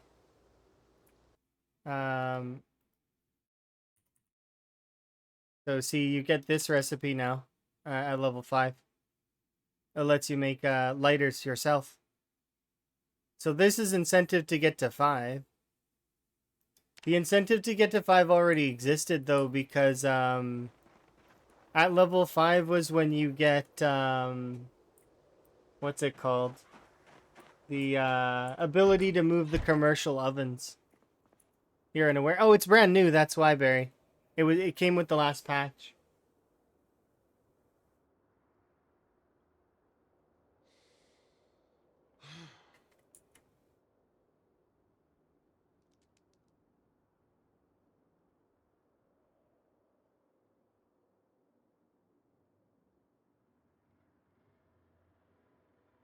Oh, great. Now we're starving to death. That's annoying.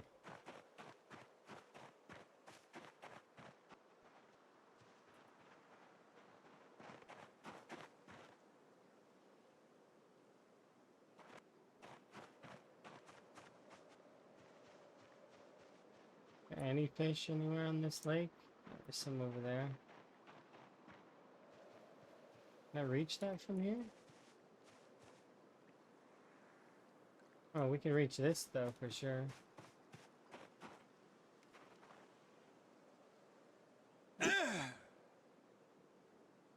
What?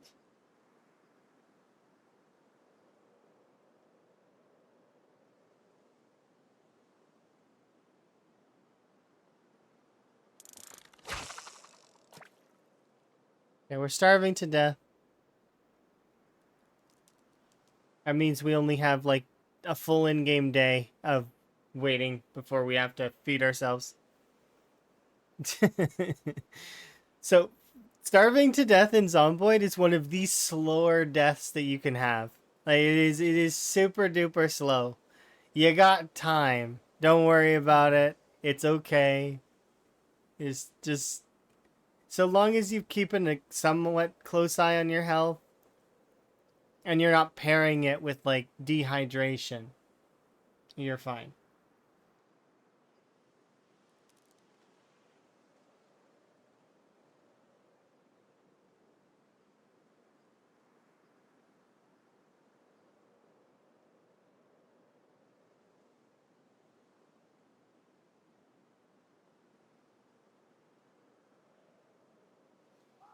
Yeah, it's super duper slow. Oh, you can see my health on the side there.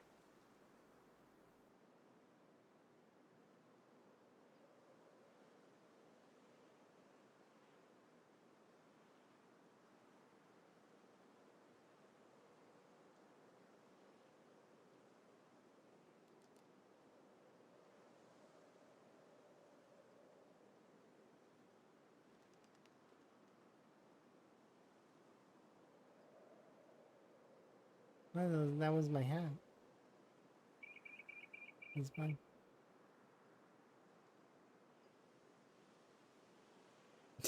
Comes in, takes all my accessories away. Wellness check. Okay. Appreciated.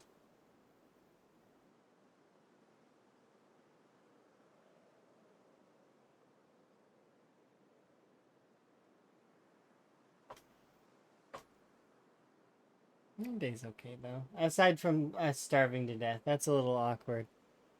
I hope that it doesn't like actually cause us to die. That would be even more awkward.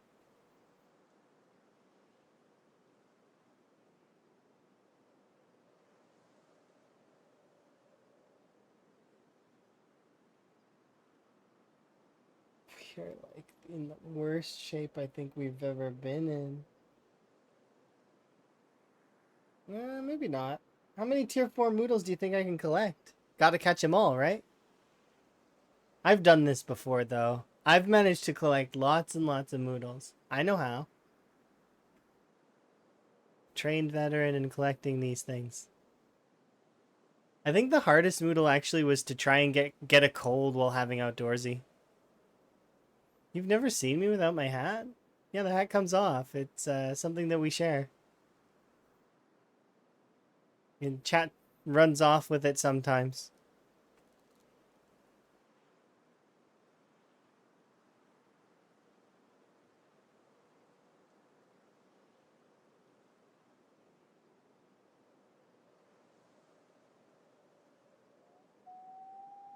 But you know, it's okay. Chat can wear a hat too.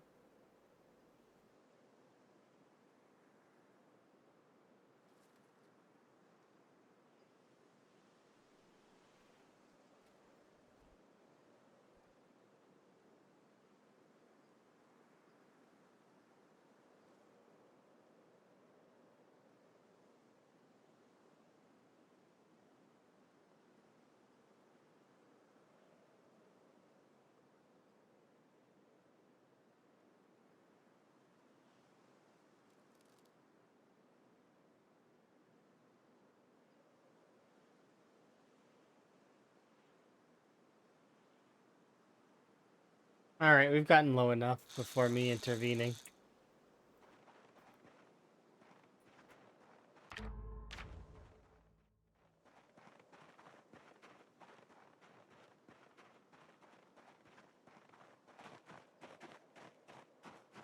We're too cold as well, and I don't like that.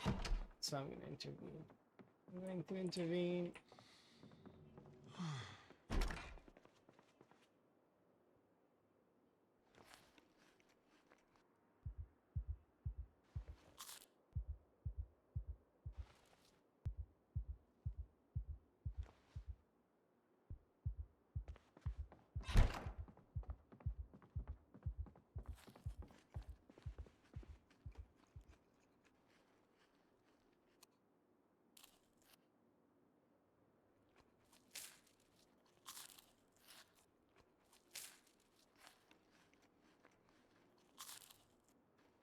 Okay.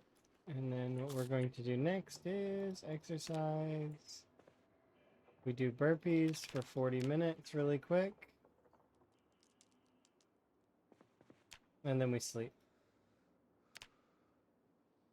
That'll get rid of the sleepy moodle, and that'll get rid of the cold moodle, mostly. It's still going to be chilly, but it's going to be less cold now. Because we don't have tired anymore. What else did I want to do? We could read this book here. Oh, we actually might be able to read the Bible again. I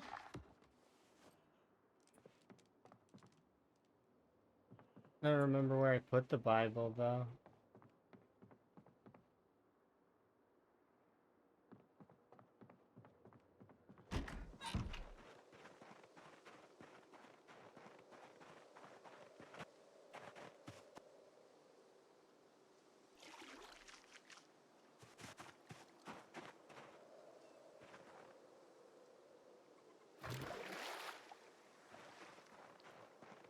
There we go. As you've seen, I had emergency food there as well. It's good to have more than one pile of emergency food.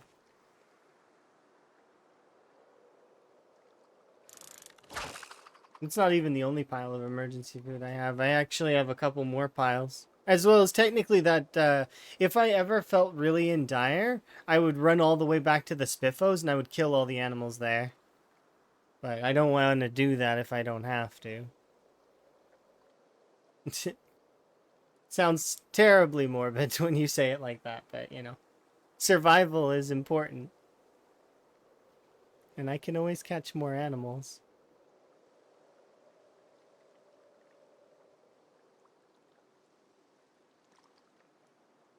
I would never eat a frog, though. Not even close. I will starve to death in the game before I do that.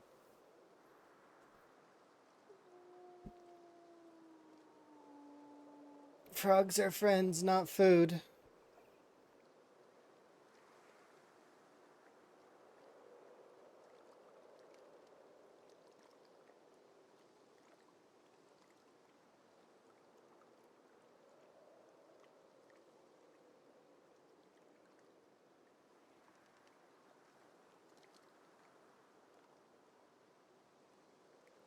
You have 2 pet turtles and you wish you... Okay.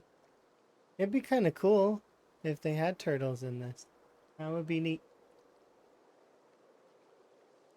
You know what I also should think? And this is something that I'm sure a lot of folks would agree with.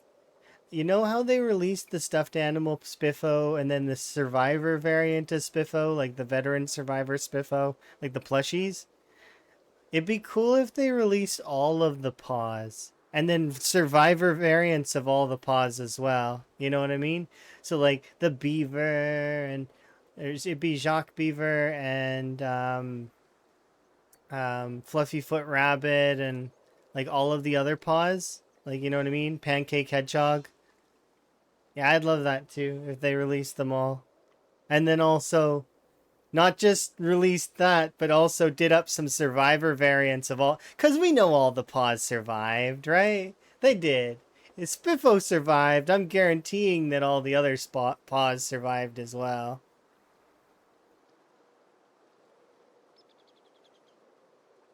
See? Yeah, I'm not the only one who thinks this is a good idea, right?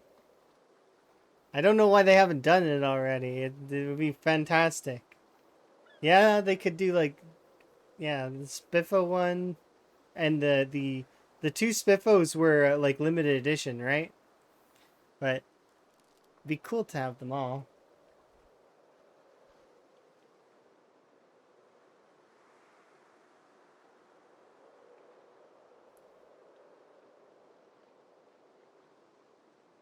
Because how many do they have total? They have, I know there's Pancake Hedgehog, there's Jacques Beaver, there's Fluffy Foot Rabbit, Spiffo himself, Spiffo the Raccoon. What other, there 6, isn't there total? Total is 6 paws? Or is there only 5?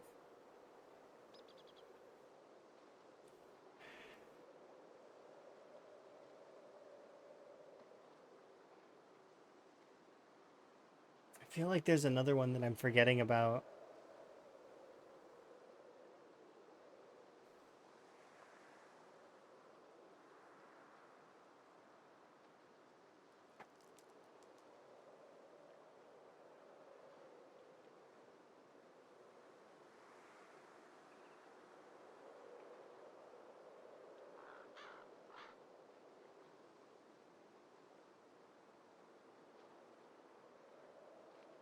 Is Pancake Hedgehog? Oh, it's Freddy Fox. That's right. I forgot about Freddy Fox. Freddy Fox, Fluffy Foot Rabbit, Pancake Hedgehog, Jack Beaver, Spiffo. Right? And that's the pause. Is there another one? There's 9 of them? What are the other ones? Are the other ones like they're not plushies? They're in the show?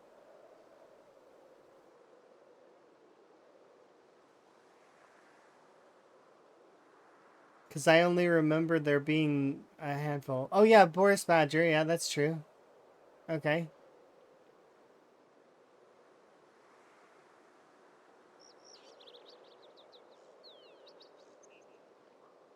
There's 9 paws total.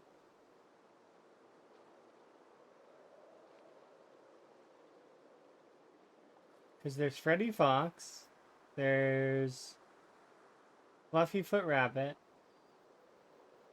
Pancake Hedgehog, Spiffo. Yeah, Moly Mole. Okay, yeah. Moly. Jack Beaver. 1, 2, 3, 4, 5, 6, 7. So we got 7. That means we're missing 3, or 2. Sorry. 2 are missing.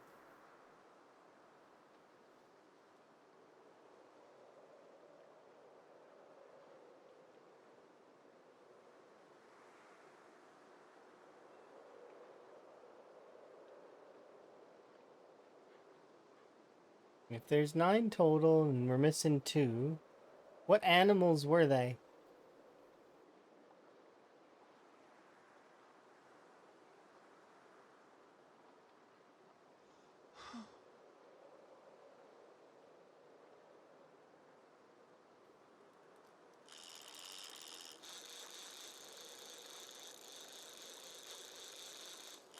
This isn't anything, I don't think.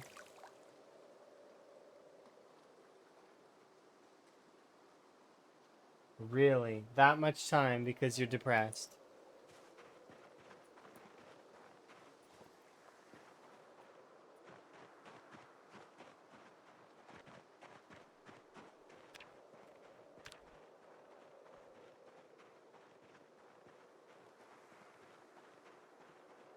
Berries.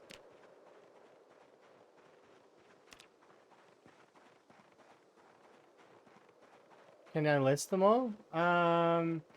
Like you. So the two that you said, and then there's Fluffyfoot Rabbit, Freddy Fox, Pancake Hedgehogs, Spiffo, Jack Beaver. I missed Ferbert the Squirrel. Yeah, I missed that one. Ferbert the Squirrel. So we're missing one. One of them is missing. So I missed Ferbert the Squirrel.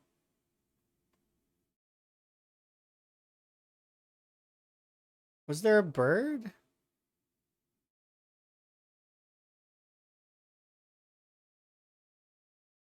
Maybe there wasn't a bird.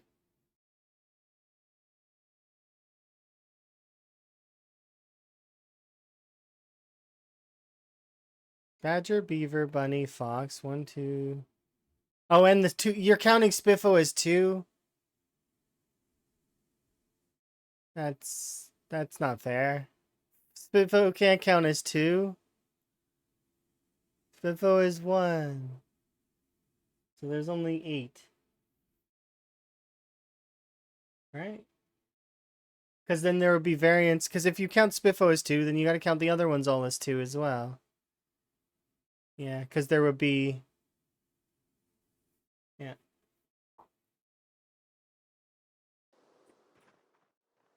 Some of the PZ community was giving that away. Like, giving the Spiffos away for free. Like, as, like, presents to their community. Because a couple of the people in the community purchased more than one. So they gave them away as presents to their community.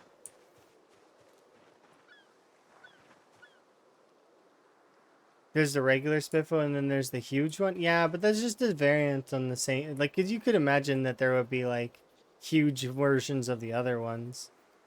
You really wanted it? I mean, it happens. It's okay. There'll be other stuffed animal releases. Like I said, they're sitting on that gold mine of an idea. Yeah, I forgot about Ferbert the Squirrel completely. I've found him a few times. I've had all the paws before.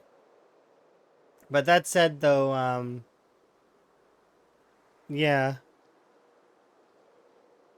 That's 100% like an amazing idea. Would be to do the paws. I'm betting they're just they're waiting to do it. That they totally would.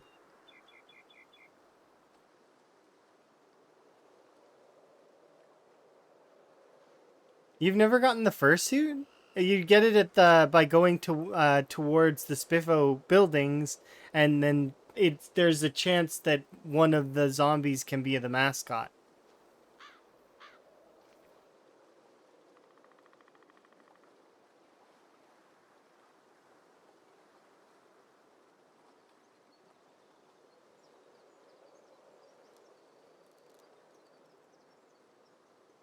I do agree with you that currently it would be a bad idea. But, like, if they wait a couple of years, like, on the release of something, like maybe the release of PZ official release, you know what I mean? When they officially release the game, they release all the paws and survivor variants of all the paws. That's like, yeah, everybody buy them. They would be sold out.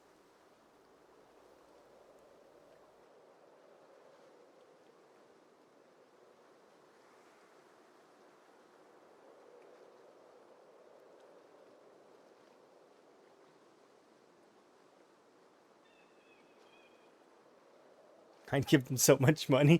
Yeah, I don't think you're the only one. Those like that the stuffed animals that they did like they were popular. The Spiffos were pretty popular. And like I said before, they released this like some folks purchased more than one and gave them to their community as presents. It's like I'm pretty sure Gamer did that, and that he kept one for himself and gave one to his or one or two to his community, stuff like that. There's a few other folks that were like that too.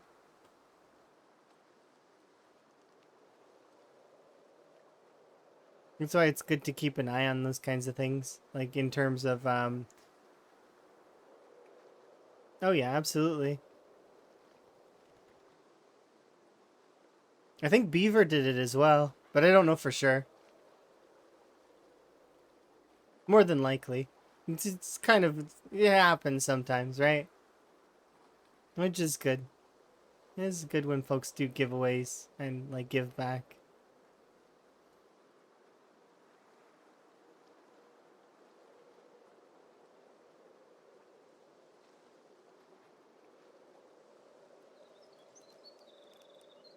Come on, Higgins. Pretty please, can you just catch one more fish? We just need one more. That's all. He's being stubborn.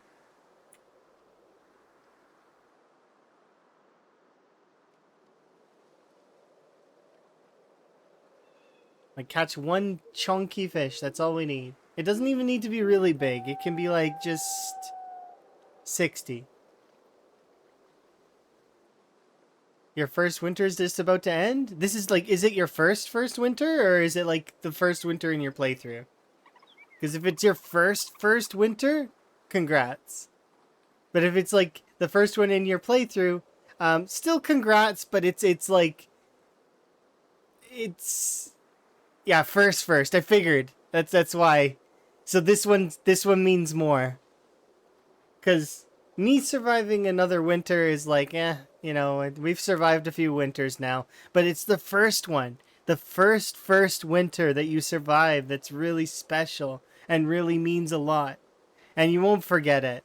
It's one that, when it ends, you'll be like, I did it. I survived. Same for when you get to that first year, right? That first year that you survive, like you make it all the way back around to July 9th, and you're like, I did it. I made it one full year. It's like a long. It's almost like fanfare should go off, but it doesn't. Cause why? Cause it's not special, but it is special. But it's not special, but it is special.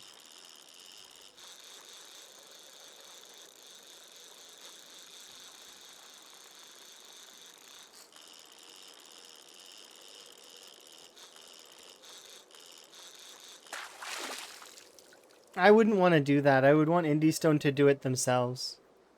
Because they deserve it. They worked really hard on that stuff. So,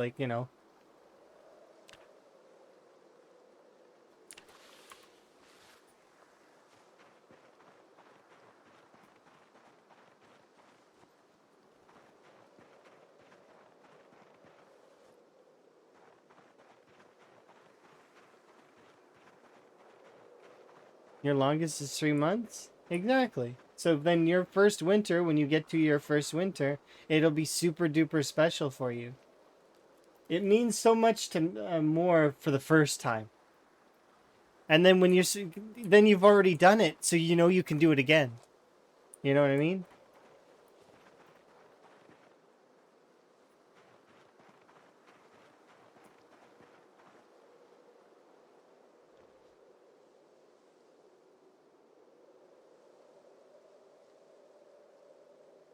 And I believe anyone can survive a year in this game. Easy peasy.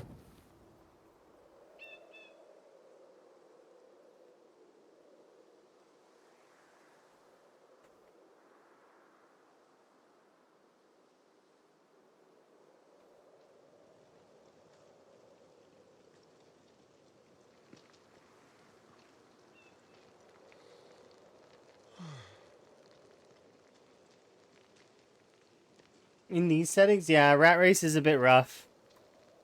It can be made a little rougher, but at the end of the day, I think we can all agree that for the most part, most of the rat racers would want it to be like it's tough enough. There's a handful of the rat racers though that have expressed to me that they would wish it was harder, and you know, I think it's good. It's in a good place at the moment. That doesn't mean that I'm not taking their stuff into account, though. I wrote their stuff down, just like I wrote everybody's stuff down. Yeah.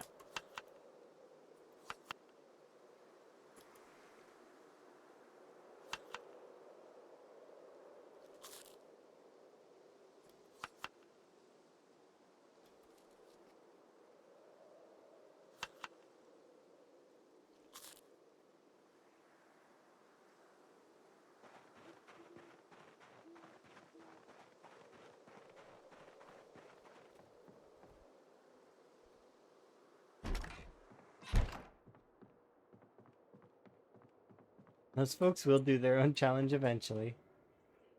But for now, it's okay.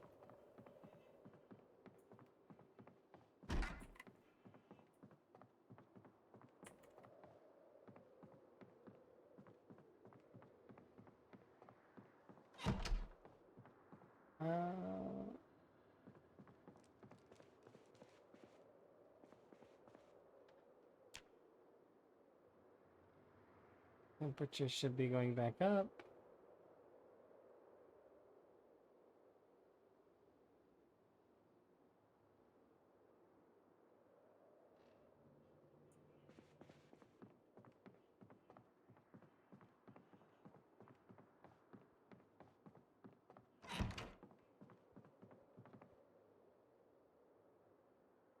Somewhere. There it is.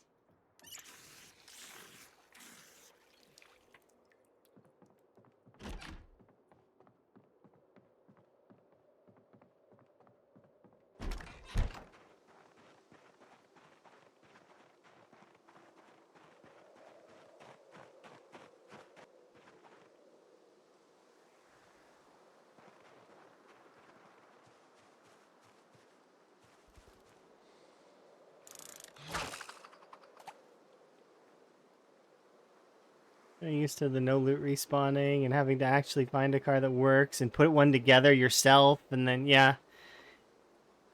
see, there's a ton of stuff that would be that. So right now foraging winter berries isn't a thing at the moment. They nerfed that real hard. At least from what I've seen. I've not seen any winter berries at all. The entire winter.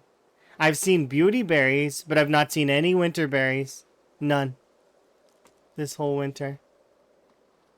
I've seen cherries though. Like a lot of cherries. Like enough cherries to sate my character a couple of times. But no winter berries.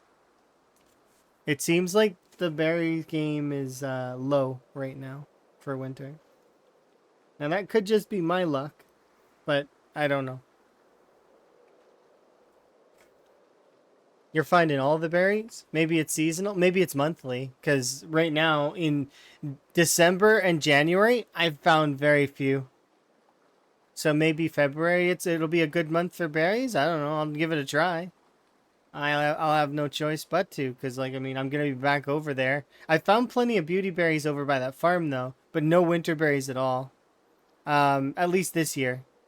Are you playing on 42.8.1? Because they did adjust the foraging, and it is different now. You haven't seen a single grapefruit or strawberry? I've seen tons of grapefruits, but it was closer to the end of November, I think. So you are playing on 42.8.1. So then our playthroughs are very different sounding. Which it could be the biomes that we're looking in as well, right? Because that'll play a different part into it. Primary forest versus birch forest versus a bunch of different other types of biomes. I found the beauty berries were in the farmlands, so that plays a part into it. Also, my character is a police officer with short sighted. So if you happen to be a park ranger with eagle eyes, you're gonna find better stuff than me. I do have wilderness knowledge though, as well as so it does depend. See, you're at the farmhouse across from Echo Creek, so you're probably searching in farmland more than likely, and then it would be based on your type of character, and then that would also the tiles that you're looking on. Like, do you have more rock tiles? Like debris, I mean, because the debris and the trash piles can change the things that you're finding as well. So it's good to bear that in mind too. That's one of the reasons why foraging is not necessarily a reliable source of food. It's RNG. Let's be fair. There is a big pool of food in foraging, but you kind of just are hoping that you get the food right away and that you can move on and do stuff, right? And more than likely you will, especially if it's not winter. But that's the thing. It's very much yeah, exactly. You find tons of limes, tons of lemons. Um, I found tons of lemons and limes when I was over by Riverside during the winter, and grapefruits, tons of grapefruits. But my Muldra has lots of cherries for some reason.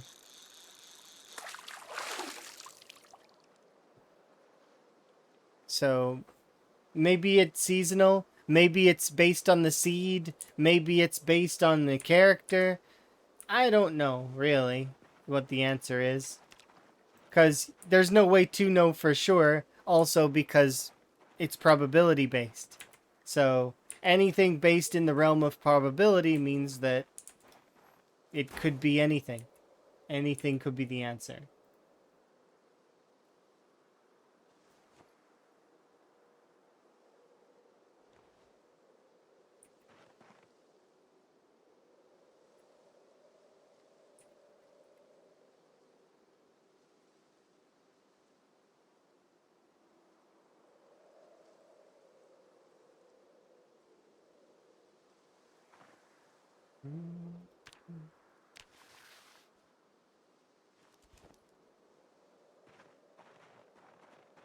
But yeah, it certainly does depend, I guess, as well.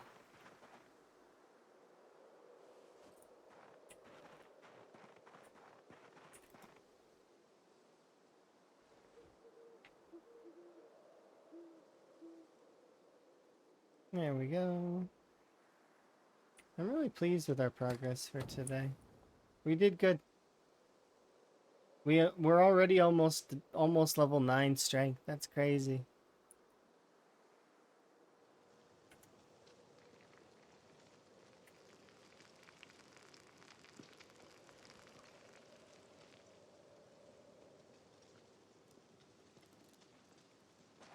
Yeah. Well, they did nerf a lot of the foraging as well, so that its quality is a lot worse overall.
Yeah, I think that limes will probably still be in the realm of like minus like 15-ish, but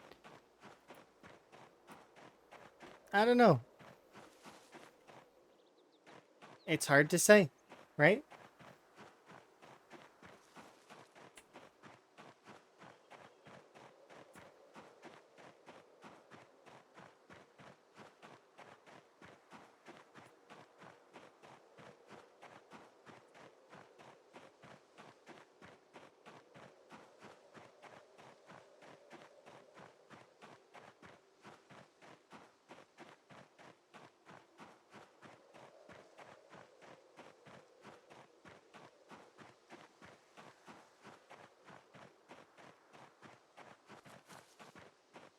What I do know though is that I do like the new foraging. I feel like the new foraging feels like there's a lot more. Whenever I open up the foraging menu, it feels like I'm getting items.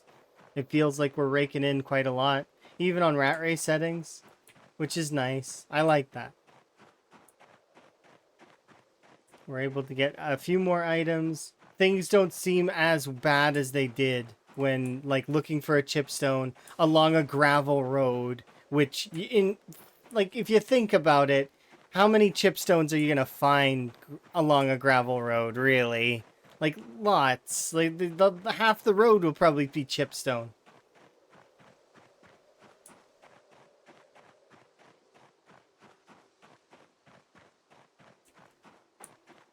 You still don't know how to make tea? Well, you need a teacup, and then you need then you can do it. I think, or a cup in general. It needs to be like a mug. I think you can make one with pottery.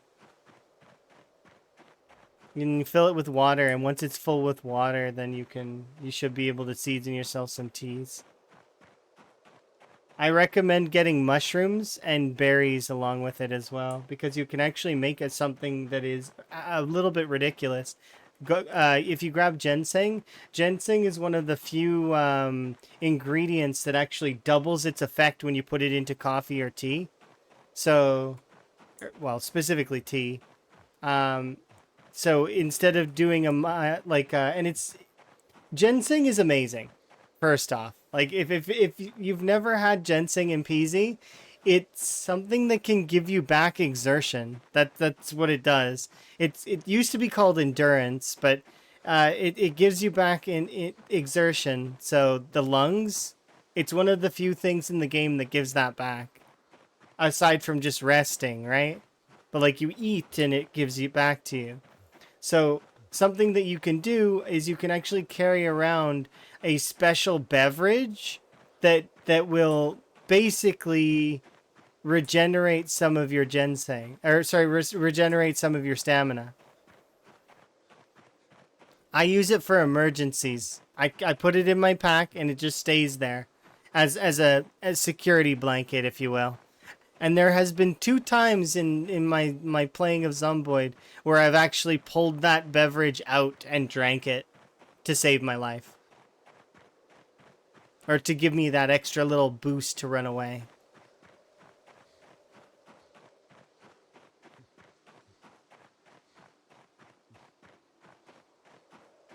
But yeah, so imagine if you could double the effect of ginseng. Because you can. It takes the cooking bonus and doubles the effect. How do you brew that? Oh, it's really easy. You just get any kind of cup, fill it with water, and then put the ginseng in it. You can also then put berries, mushrooms, other things into the beverage, and it will give you a bunch of effects all at once. So you'll be able to quench thirst, a little bit of hunger, gives you a double hit of ginseng, as well as like, so it's like, I don't know, it's pretty good. And for its weight, it's not bad. Like in terms of it doesn't weigh lots. It weighs about as much as the cup does. Yeah, it's a neat little thing. There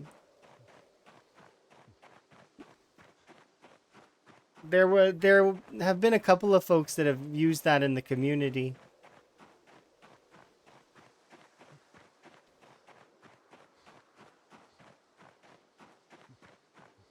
But it's something that doesn't really get looked at very often because the cooking system doesn't get looked at very often.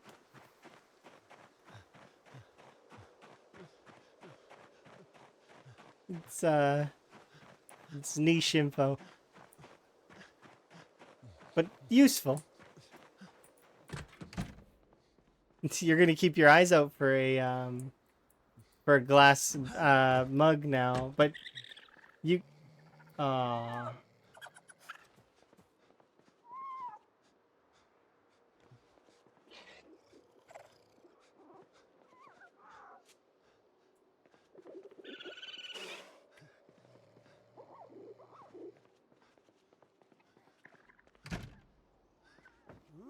I'm pretty sure this rabbit died of old age.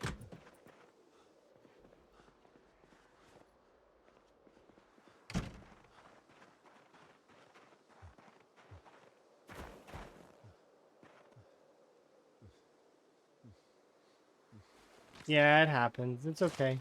You know what we do when we have a dead rabbit?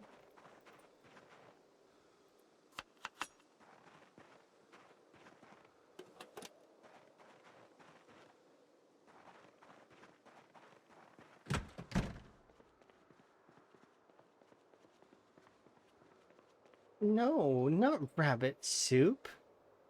Rabbit salad. It's called game salad. I need that bone actually.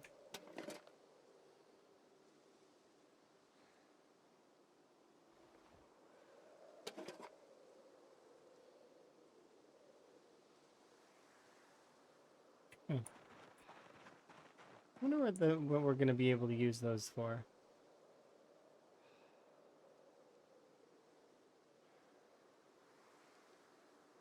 Is it napping? No, it's carving.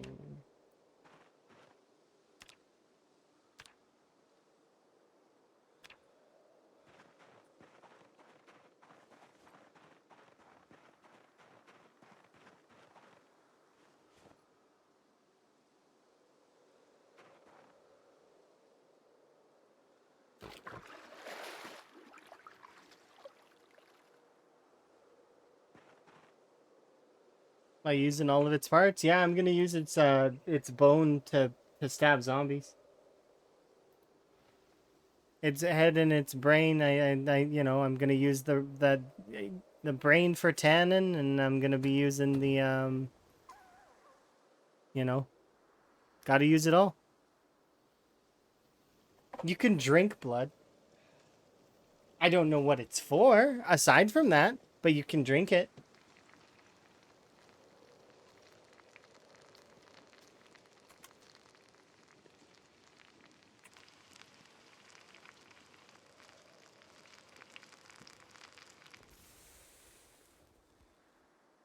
Yeesh.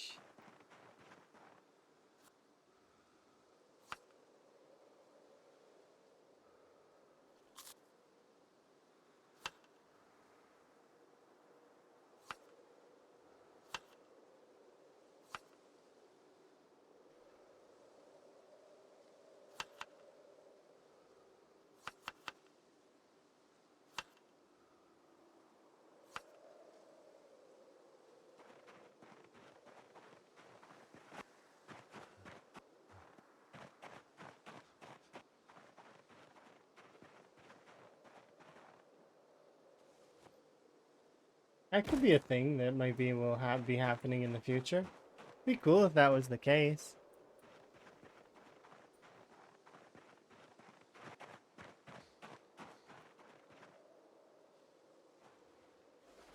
Emma does indeed like blood pudding.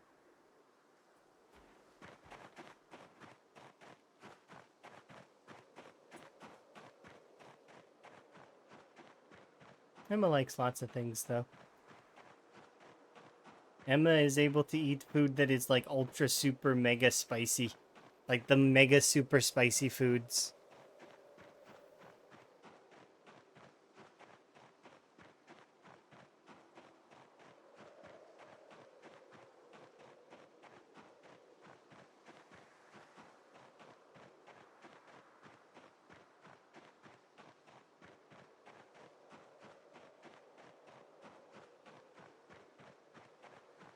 This is gonna be what we look like soon.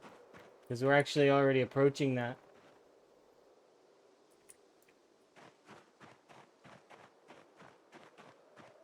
You not some spice fiend? I've seen your spices in the cupboard. You can't lie to people.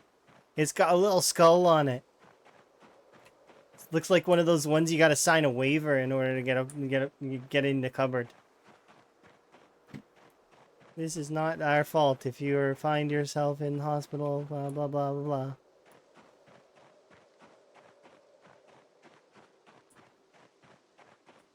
It is the best, I agree. It's really good. But at the same time, it's like Emma's spice tolerance is like ridiculous.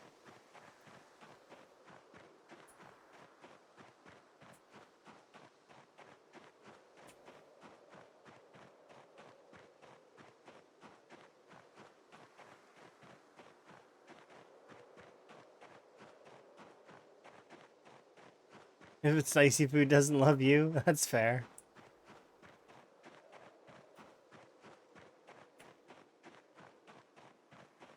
I'm fairly certain that my spice tolerance is quite a lot less than... Because... Let's see...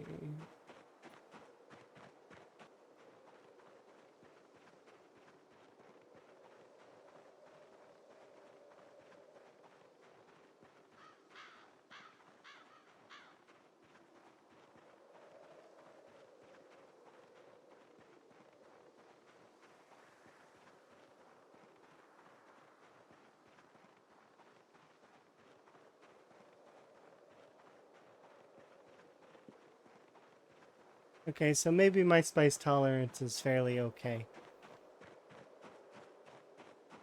It's not great, though. Yes, you love it. It's so delicious. It smells wonderful, too.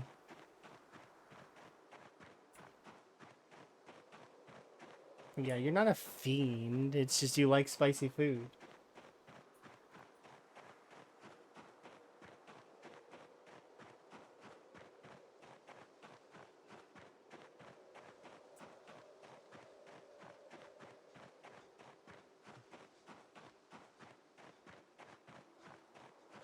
On the road to Muldra.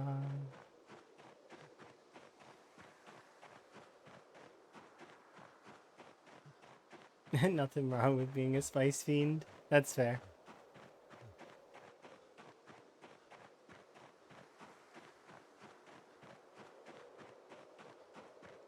Trying to think of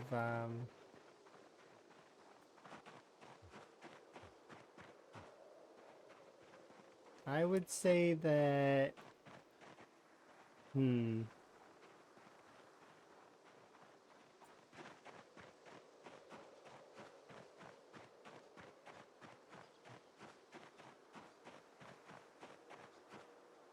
relative to those things, Emma's more of a loot goblin than a spice fiend. I watched Emma play The Long Dark, and I've never seen so much loot piled up in one place. There was a lot of loot. There was no way any one person could use all that loot. Not possible. It's like she was stalking for other people. You never know when you'll need that 8th flare. You really didn't like using the flares, though. Like, you were like, this is useless, and didn't like them. It's because the dogs would always attack, like, before the flare was on the ground.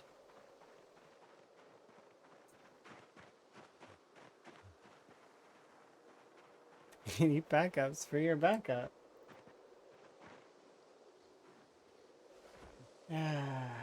We're almost there. We're almost there. Just a little bit longer.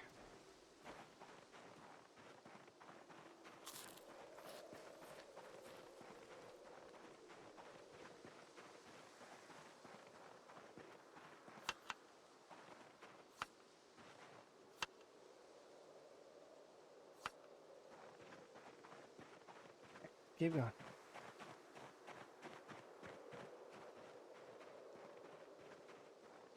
Yeah, they just ignored the flare and attacked them anyways.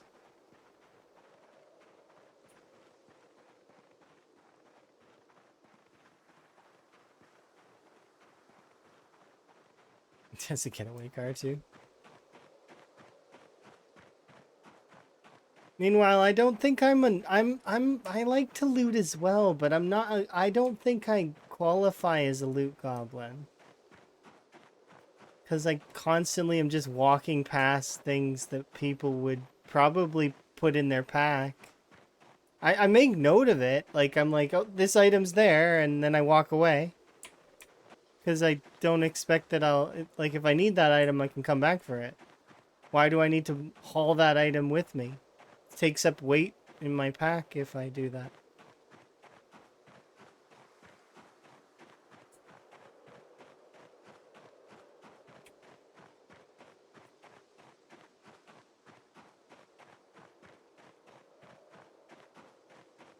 The 6th can of soda. It wasn't 6 cans. There was like 90 cans. It was like 90 cans, 5 MREs. Like packaged survival meals. All of the packaged survival meals from the plane. The entire, the whole thing. It's like Emma stole their cart.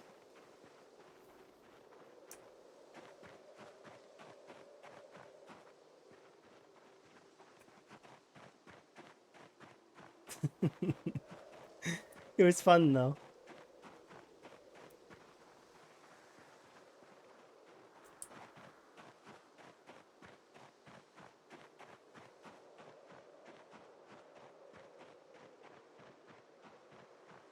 Oh, you're near Muldrow? Yeah, this is where we've been slowly sieging into, actually. We're gonna be living here and sieging downwards very soon. We've actually already started the press. We own Smokies.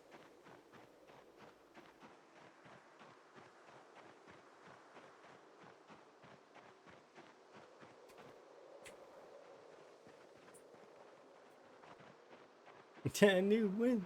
Yeah, this is one of the good places right here. Smokies. So if you've never been to Smokies, it's great.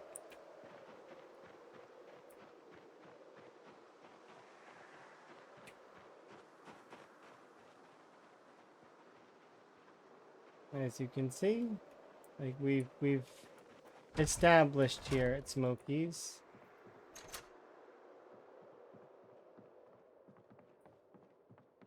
And you know the worst part? This is the worst part. Smokies was a birthday party when the apocalypse happened. Somebody was celebrating their birthday here.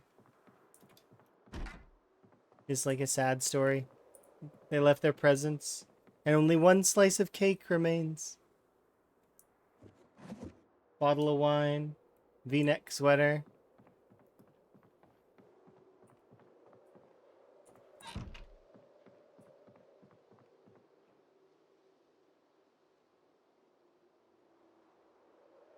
But no bandits? I mean, there wouldn't be bandits here anyways, because Van's here. Van is a police officer and the hero of Rosewood. They wouldn't want to mess with him.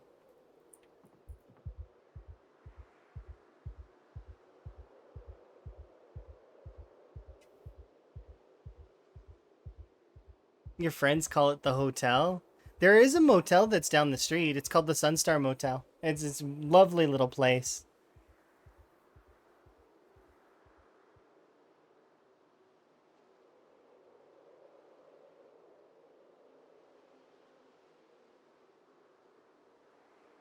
Yeah, I know it was a Smokey and the Bandit reference. I was just like playing it up though, cause Van.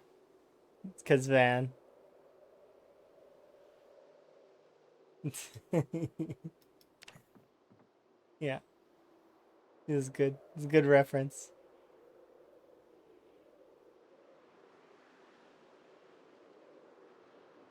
Okay. So, we made it all the way back to Muldra. We have weight on our bones. We have a little bit of food in our bowl. And some rabbit meat to spare that's going to be delicious to eat and sate us. Actually, I'm going to put the rabbit meat in the cupboard in the refrigerator. The fridge isn't on, but it still can. The rabbit meat can be in there.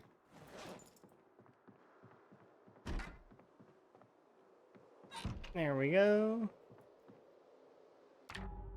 Alrighty, but that is a stopping point for me for today because we've made quite a lot of progress. We managed to push back towards McCoy. We'll probably be able to do McCoy logging very soon, so that's awesome. And we'll be pushing towards the southern section where the storage units are. So that's going to be probably a few thousand zombies or so. McCoy's probably going to be a few hundred, I would expect. But yeah, I'm gonna wrap it up there for now. So let's see, and then we'll see who we can raid.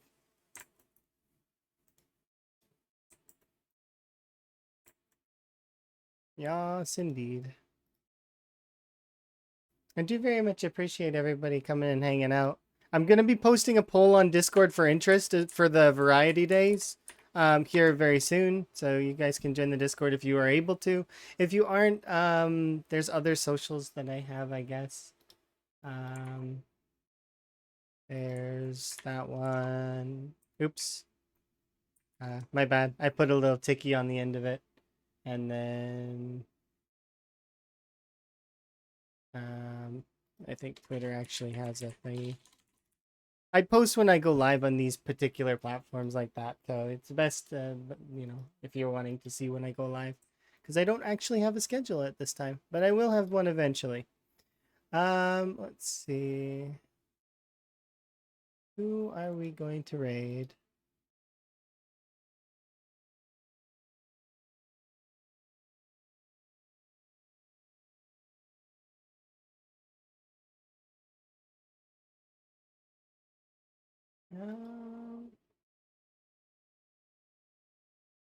You know, they aren't playing PZ, but I feel like raiding Molly because I don't really get to raid Molly very often. So, if it's possible. Yeah, Molly's just getting started. So you guys can go hang out with Molly. Molly's going to be playing Enshrouded. It's a survival game, similar-ish like style to Valheim or those kinds of games. You guys can go and hang out with Molly. Tis been my pleasure as always. I will see you guys next time.